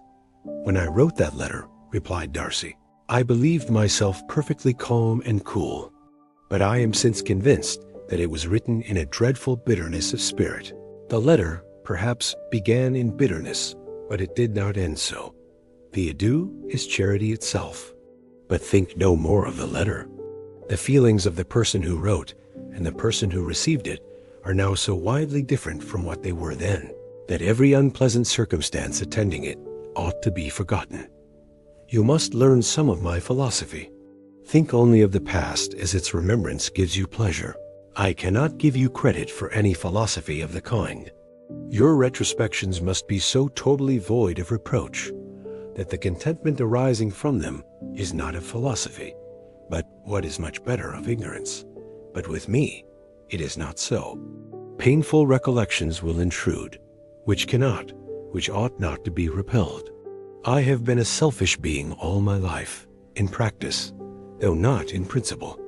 As a child, I was taught what was right, but I was not taught to correct my temper. I was given good principles, but left to follow them in pride and conceit.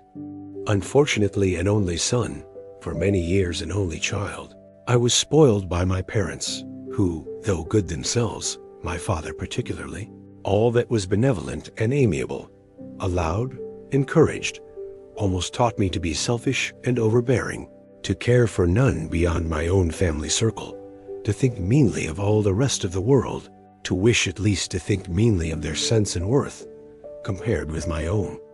Such I was, from 8 to 28, and such I might still have been but for you, dearest, loveliest Elizabeth. What do I not owe you? You taught me a lesson, hard indeed at first, but most advantageous. By you, I was properly humbled. I came to you without a doubt of my reception. You showed me how insufficient were all my pretensions to please a woman worthy of being pleased. Had you then persuaded yourself that I should? Indeed I had. What will you think of my vanity? I believed you to be wishing, expecting my addresses. My manners must have been in fault, but not intentionally, I assure you. I never meant to deceive you, but my spirits might often lead me wrong. How you must have hated me after that evening. Hate you! I was angry, perhaps at first, but my anger soon began to take a proper direction. I am almost afraid of asking what you thought of me when we met at Pemberley. You blamed me for coming? No, indeed. I felt nothing but surprise. Your surprise could not be greater than mine, in being noticed by you. My conscience told me that I deserved no extraordinary politeness, and I confess that I did not expect to receive more than my due.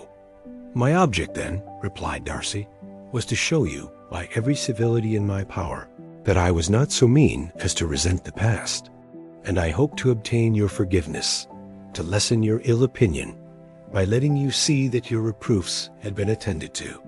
How soon any other wishes introduced themselves, I can hardly tell, but I believe in about half an hour after I had seen you. He then told her of Georgiana's delight in her acquaintance, and of her disappointment at its sudden interruption, which naturally leading to the cause of that interruption, she soon learnt that his resolution of following her from Derbyshire in quest of her sister had been formed before he quitted the inn, and that his gravity and thoughtfulness there had arisen from no other struggles than what such a purpose must comprehend. She expressed her gratitude again, but it was too painful a subject to each to be dwelt on farther. After walking several miles in a leisurely manner, and too busy to know anything about it, they found at last, on examining their watches, that it was time to be at home. What could have become of Mr. Bingley and Jane was a wonder which introduced the discussion of their affairs. Darcy was delighted with their engagement. His friend had given him the earliest information of it. I must ask whether you were surprised, said Elizabeth. Not at all. When I went away, I felt that it would soon happen. That is to say, you had given your permission. I guessed as much, and though he exclaimed at the term, she found that it had been pretty much the case. On the evening before my going to London, said he, I made a confession to him, which I believe I ought to have made long ago. I told him of all that had occurred to make my former interference in his affairs absurd and impertinent. His surprise was great. He had never had the slightest suspicion. I told him, moreover, that I believed myself mistaken in supposing, as I had done, that your sister was indifferent to him, and as I could easily perceive that his attachment to her was unabated, I felt no doubt of their happiness together. Elizabeth could not help smiling at his easy manner of directing his friend. Did you speak from your own observation, said she, when you told him that my sister loved him, or merely from my information last spring? From the former. I had narrowly observed her during the 2 visits which I had lately made her here, and I was convinced of her affection. And your assurance of it, I suppose, carried immediate conviction to him. It did. Bingley is most unaffectedly modest. His diffidence had prevented his depending on his own judgment in so anxious a case, but his reliance on mine made everything easy. I was obliged to confess one thing, which for a time, and not unjustly, offended him. I could not allow myself to conceal that your sister had been in town 3 months last winter, that I had known it, and purposely kept it from him.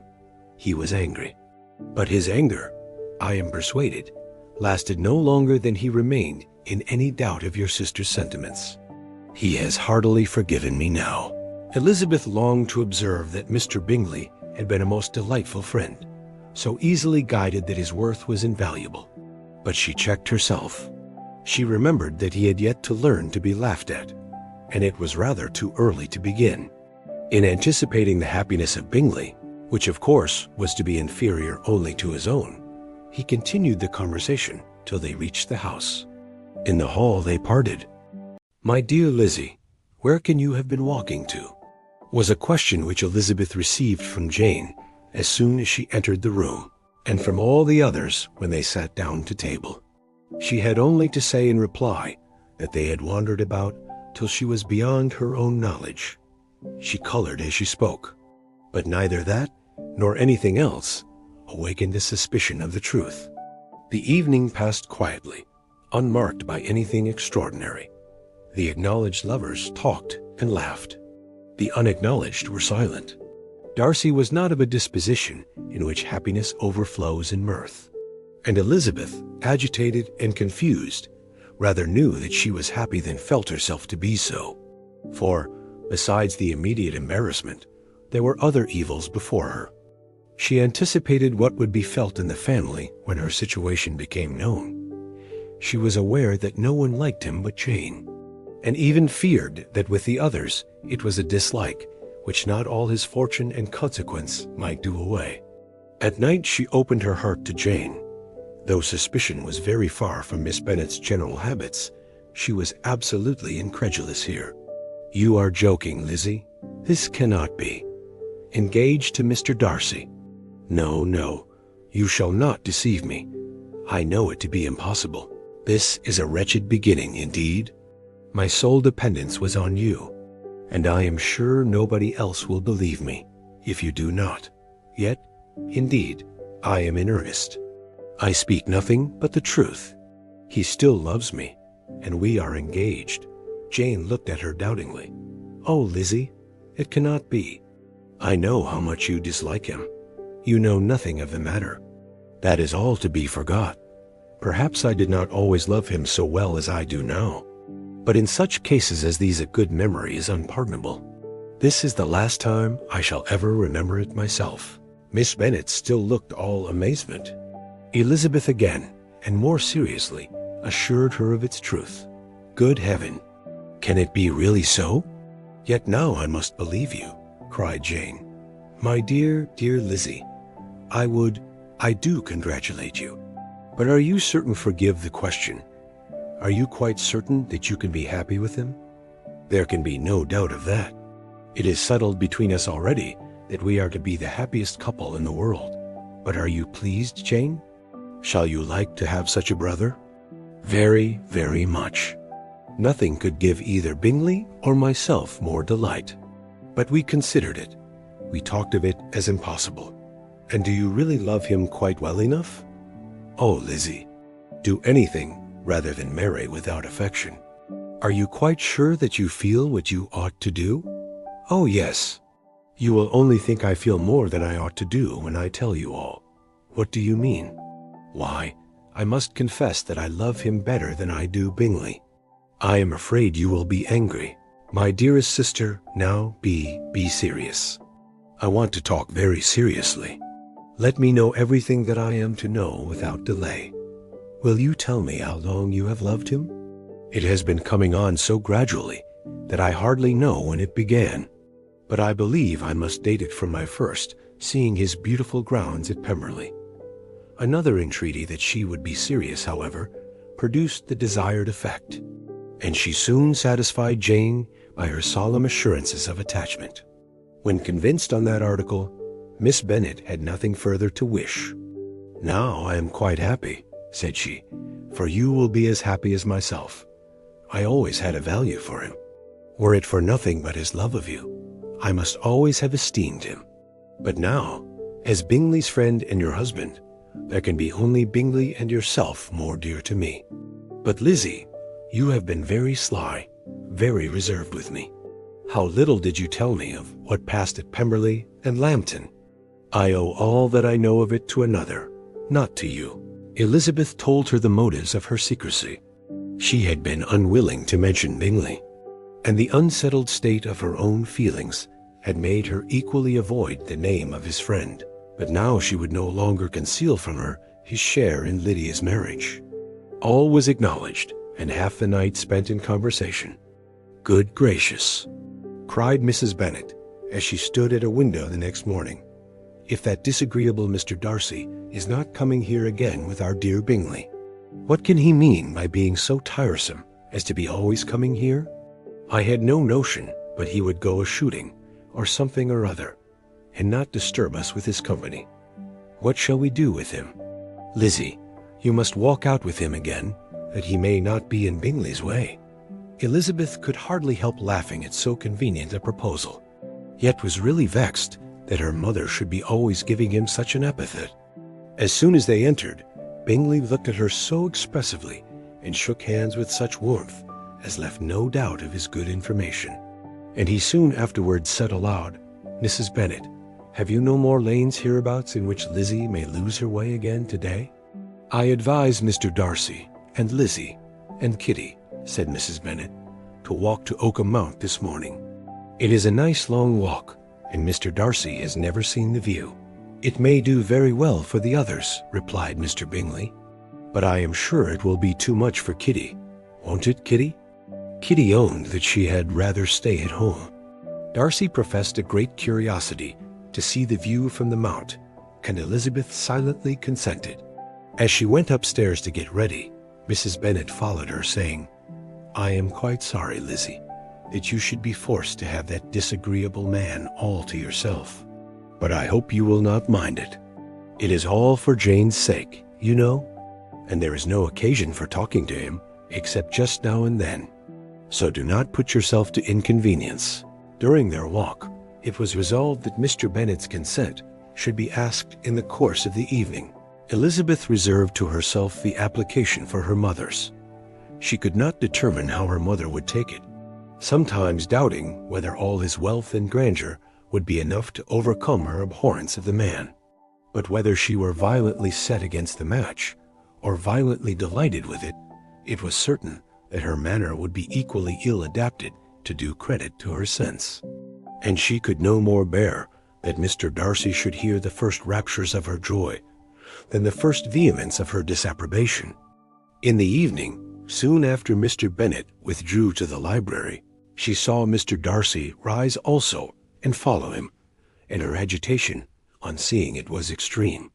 She did not fear her father's opposition, but he was going to be made unhappy, and that it should be through her means.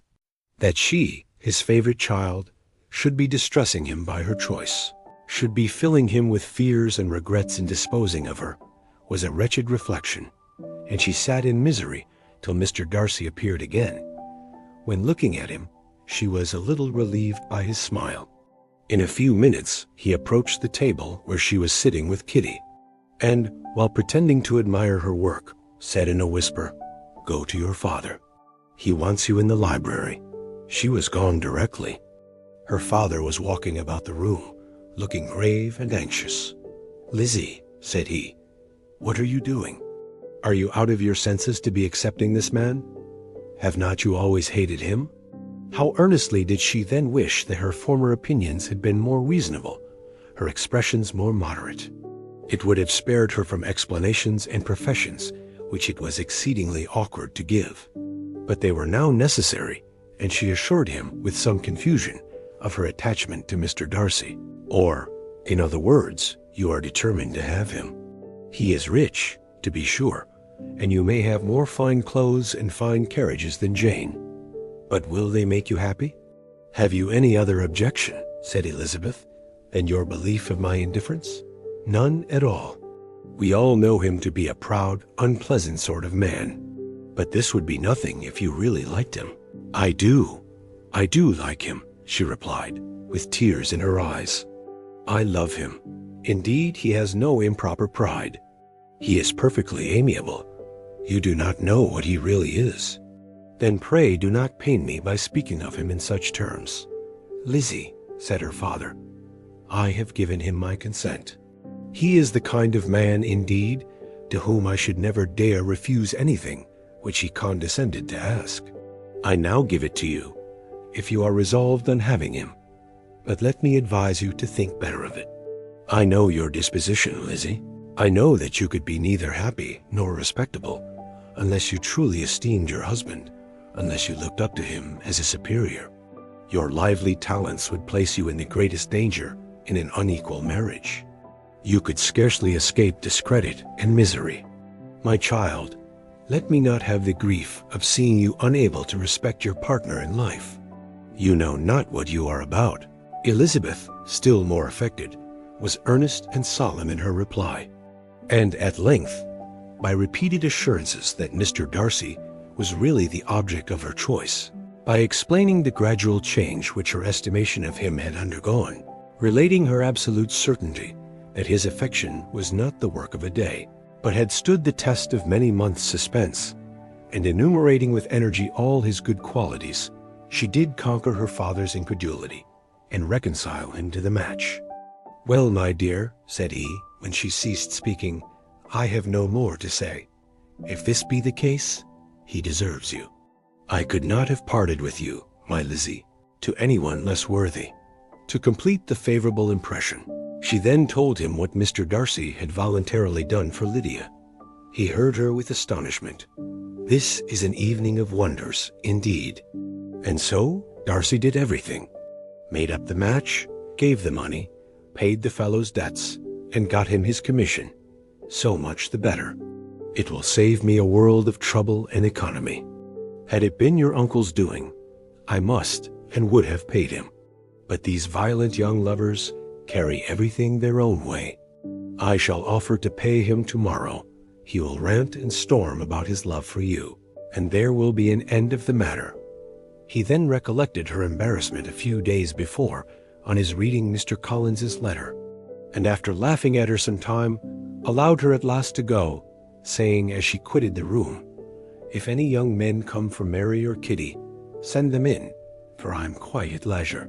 Elizabeth's mind was now relieved from a very heavy weight, and after half an hour's quiet reflection in her own room, she was able to join the others with tolerable composure. Everything was too recent for gaiety, but the evening passed tranquilly away. There was no longer anything material to be dreaded, and the comfort of ease and familiarity would come in time. When her mother went up to her dressing room at night, she followed her and made the important communication. Its effect was most extraordinary, for on first hearing it, Mrs. Bennet sat quite still and unable to utter a syllable. Nor was it under many, many minutes that she could comprehend what she heard, though not in general backward to credit what was for the advantage of her family, or that came in the shape of a lover to any of them. She began at length to recover, to fidget about in her chair, get up, sit down again, wonder and bless herself. Good gracious, Lord bless me, only think, dear me, Mr. Darcy. Who would have thought it? And is it really true? Oh, my sweetest Lizzie, how rich and how great you will be. What pin money, what jewels, what carriages you will have. Jane's is nothing to it, nothing at all. I am so pleased, so happy. Such a charming man, so handsome, so tall. Oh, my dear Lizzie, pray apologize for my having disliked him so much before. I hope he will overlook it. Dear, dear Lizzie, a house in town, everything that is charming, 3 daughters married, 10,000 a year. Oh Lord, what will become of me? I shall go distracted. This was enough to prove that her approbation need not be doubted, and Elizabeth, rejoicing that such an effusion was heard only by herself, soon went away.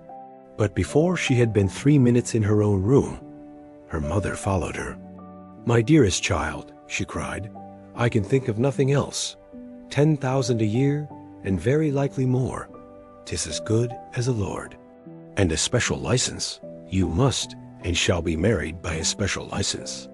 But my dearest love, tell me what dish Mr. Darcy is particularly fond of, that I may have it tomorrow."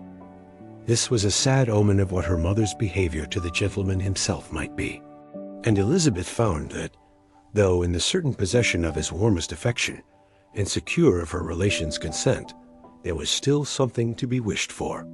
But the morrow passed off much better than she expected, for Mrs. Bennet luckily stood in such awe of her intended son-in-law that she ventured not to speak to him, unless it was in her power to offer him any attention, or mark her deference for his opinion.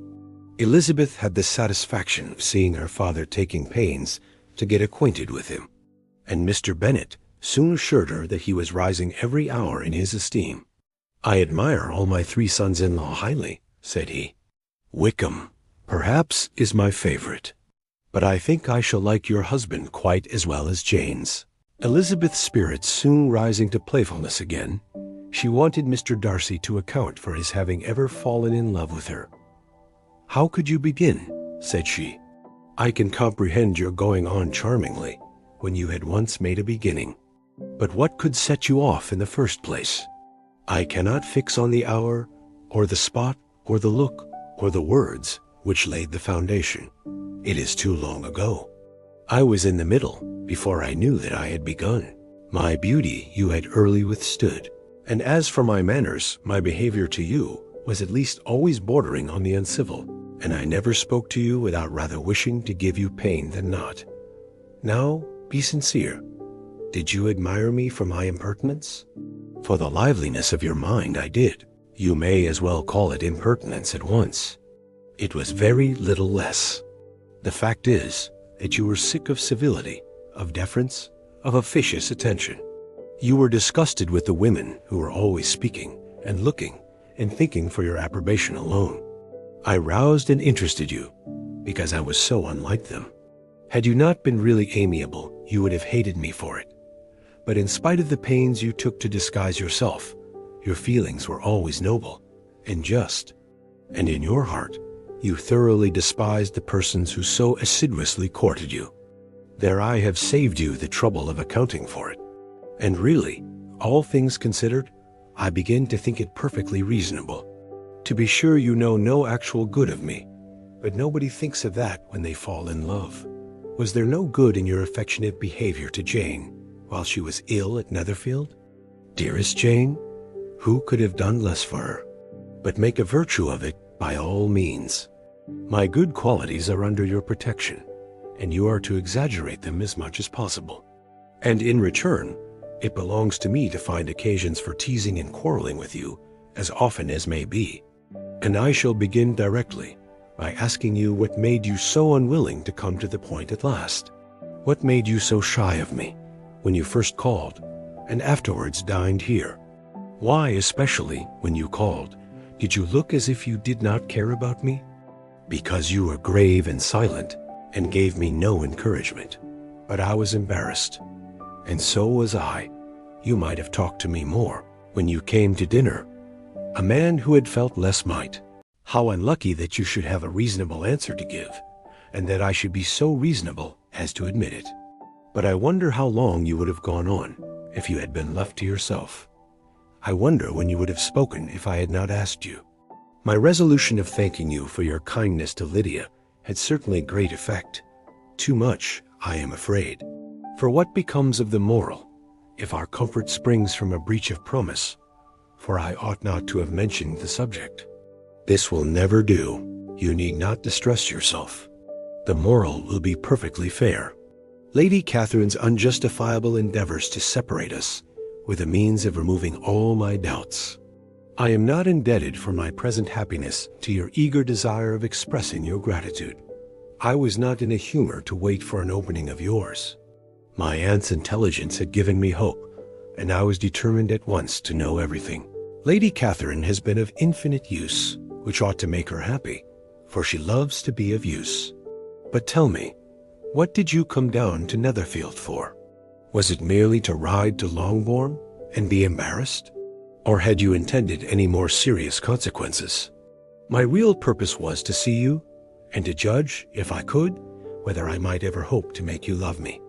My avowed one, or what I avowed to myself, was to see whether your sister was still partial to Bingley, and if she were, to make the confession to him, which I have since made.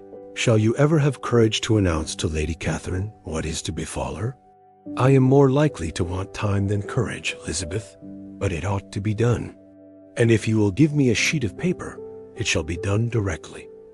And if I had not a letter to write myself, I might sit by you and admire the evenness of your writing as another young lady once did. But I have an aunt, too, who must not be longer neglected. From an unwillingness to confess how much her intimacy with Mr. Darcy had been overrated, Elizabeth had never yet answered Mrs. Gardiner's long letter. But now, having that to communicate which she knew would be most welcome, she was almost ashamed to find that her uncle and aunt had already lost 3 days of happiness, and immediately wrote as follows. I would have thanked you before, my dear aunt, as I ought to have done, for your long, kind, satisfactory detail of particulars. But to say the truth, I was too cross to write. You supposed more than really existed, but now suppose as much as you choose. Give a loose to your fancy, indulge your imagination in every possible flight which the subject will afford, and unless you believe me actually married, you cannot greatly err. You must write again very soon, and praise him a great deal more than you did in your last. I thank you again and again for not going to the lakes. How could I be so silly as to wish it? Your idea of the ponies is delightful. We will go round the park every day. I am the happiest creature in the world. Perhaps other people have said so before, but no one with such justice. I am happier even than Jane. She only smiles. I laugh. Mr. Darcy sends you all the love in the world that can be spared from me. You are all to come to Pemberley at Christmas. Yours, etc. Mr. Darcy's letter to Lady Catherine was in a different style, and still different from either was what Mr. Bennet sent to Mr. Collins in return for his last. Dear Sir, I must trouble you once more for congratulations. Elizabeth will soon be the wife of Mr. Darcy. Console Lady Catherine as well as you can. But if I were you, I would stand by the nephew. He has more to give. Yours sincerely, etc. Miss Bingley's congratulations to her brother on his approaching marriage were all that was affectionate and insincere. She wrote even to Jane on the occasion, to express her delight and repeat all her former professions of regard. Jane was not deceived, but she was affected, and though feeling no reliance on her, could not help writing her a much kinder answer than she knew was deserved. The joy which Miss Darcy expressed on receiving similar information was as sincere as her brother's in sending it. 4 sides of paper were insufficient to contain all her delight and all her earnest desire of being loved by her sister. Before any answer could arrive from Mr. Collins, or any congratulations to Elizabeth from his wife, the Longbourn family heard that the Collinses were come themselves to Lucas Lodge. Reason of this sudden removal was soon evident. Lady Catherine had been rendered so exceedingly angry by the contents of her nephew's letter that Charlotte, really rejoicing in the match, was anxious to get away till the storm was blown over. At such a moment, the arrival of her friend was a sincere pleasure to Elizabeth, though in the course of their meetings she must sometimes think the pleasure dearly bought when she saw Mr. Darcy exposed to all the parading and obsequious civility of her husband. He bore it, however, with admirable calmness. He could even listen to Sir William Lucas when he complimented him on carrying away the brightest jewel of the country, and expressed his hopes of their all meeting frequently at St. James's with very decent composure. If he did shrug his shoulders, it was not till Sir William was out of sight. Mrs. Phillips's vulgarity was another, and perhaps a greater tax on his forbearance. And though Mrs. Phillips, as well as her sister, stood in too much awe of him to speak with the familiarity which Bingley's good humor encouraged, yet, whenever she did speak, she must be vulgar. Nor was her respect for him, though it made her more quiet, at all likely to make her more elegant. Elizabeth did all she could to shield him from the frequent notice of either, and was ever anxious to keep him to herself, and to those of her family with whom he might converse without mortification. And though the uncomfortable feelings arising from all this took from the season of courtship much of its pleasure, it added to the hope of the future, and she looked forward with delight to the time when they should be removed from society so little pleasing to either, to all the comfort and elegance of their family party at Pemberley. Happy for all her maternal feelings was the day on which Mrs. Bennet got rid of her 2 most deserving daughters. With what delighted pride she afterwards visited Mrs. Bingley and talked of Mrs. Darcy may be guessed. I wish I could say, for the sake of her family, that the accomplishment of her earnest desire in the establishment of so many of her children produced so happy an effect as to make her a sensible, amiable, well-informed woman for the rest of her life. Though, perhaps, it was lucky for her husband, who might not have relished domestic felicity in so unusual a form, that she still was occasionally nervous and invariably silly. Mr. Bennet missed his second daughter exceedingly. His affection for her drew him oftener from home than anything else could do.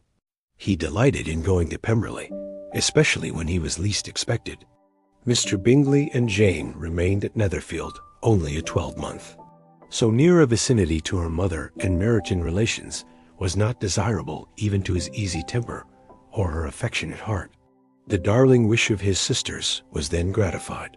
He bought an estate in a neighboring county to Derbyshire, and Jane and Elizabeth, in addition to every other source of happiness, were within 30 miles of each other. Kitty, to her very material advantage, spent the chief of her time with her 2 elder sisters. In society so superior to what she had generally known, her improvement was great. She was not of so ungovernable a temper as Lydia, and removed from the influence of Lydia's example, she became, by proper attention and management, less irritable, less ignorant, and less insipid. From the further disadvantage of Lydia's society, she was, of course, carefully kept. And though Mrs. Wickham frequently invited her to come and stay with her, with the promise of balls and young men, her father would never consent to her going. Mary was the only daughter who remained at home, and she was necessarily drawn from the pursuit of accomplishments by Mrs. Bennet's being quite unable to sit alone. Mary was obliged to mix more with the world, but she could still moralize over every morning visit. And as she was no longer mortified by comparisons between her sister's beauty and her own, it was suspected by her father that she submitted to the change without much reluctance. As for Wickham and Lydia, their characters suffered no revolution from the marriage of her sisters. He bore with philosophy the conviction that Elizabeth must now become acquainted with whatever of his ingratitude and falsehood had before been unknown to her, and in spite of everything, was not wholly without hope that Darcy might yet be prevailed on to make his fortune.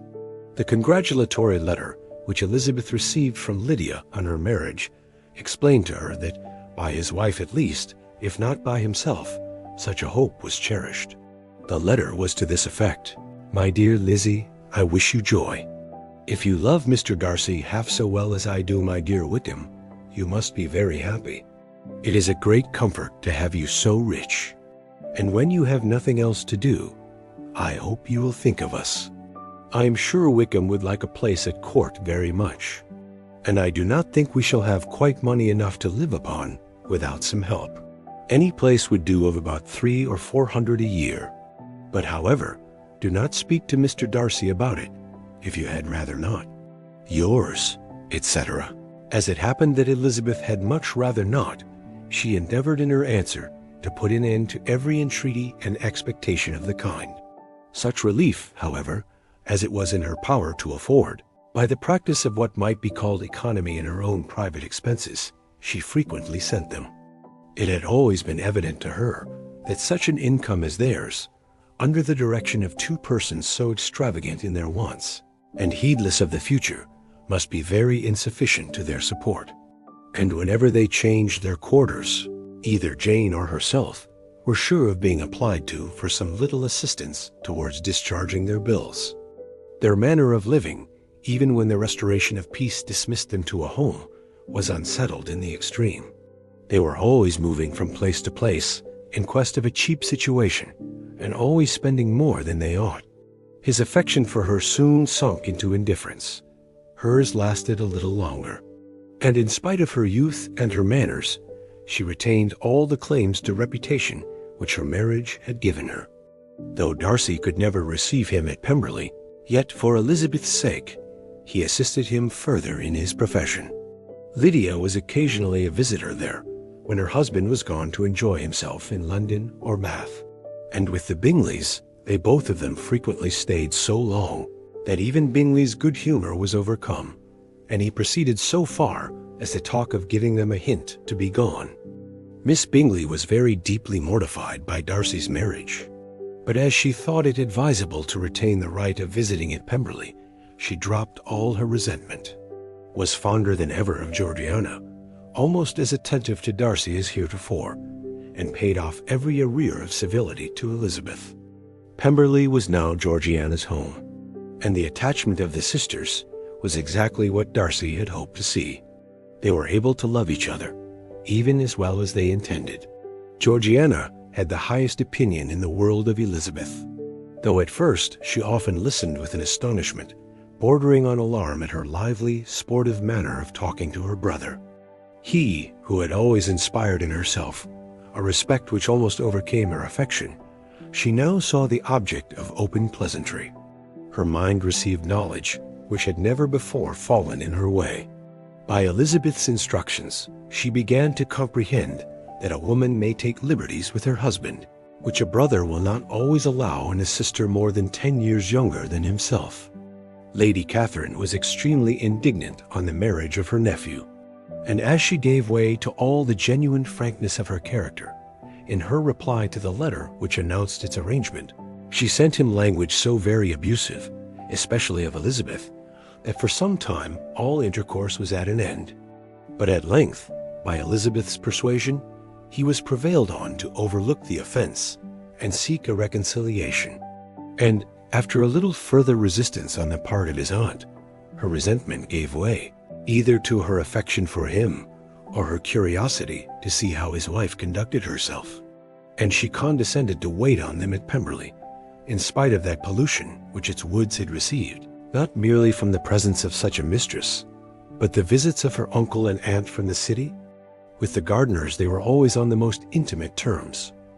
Darcy, as well as Elizabeth, really loved them, and they were both ever sensible of the warmest gratitude towards the persons who, by bringing her into Derbyshire, had been the means of uniting them. The end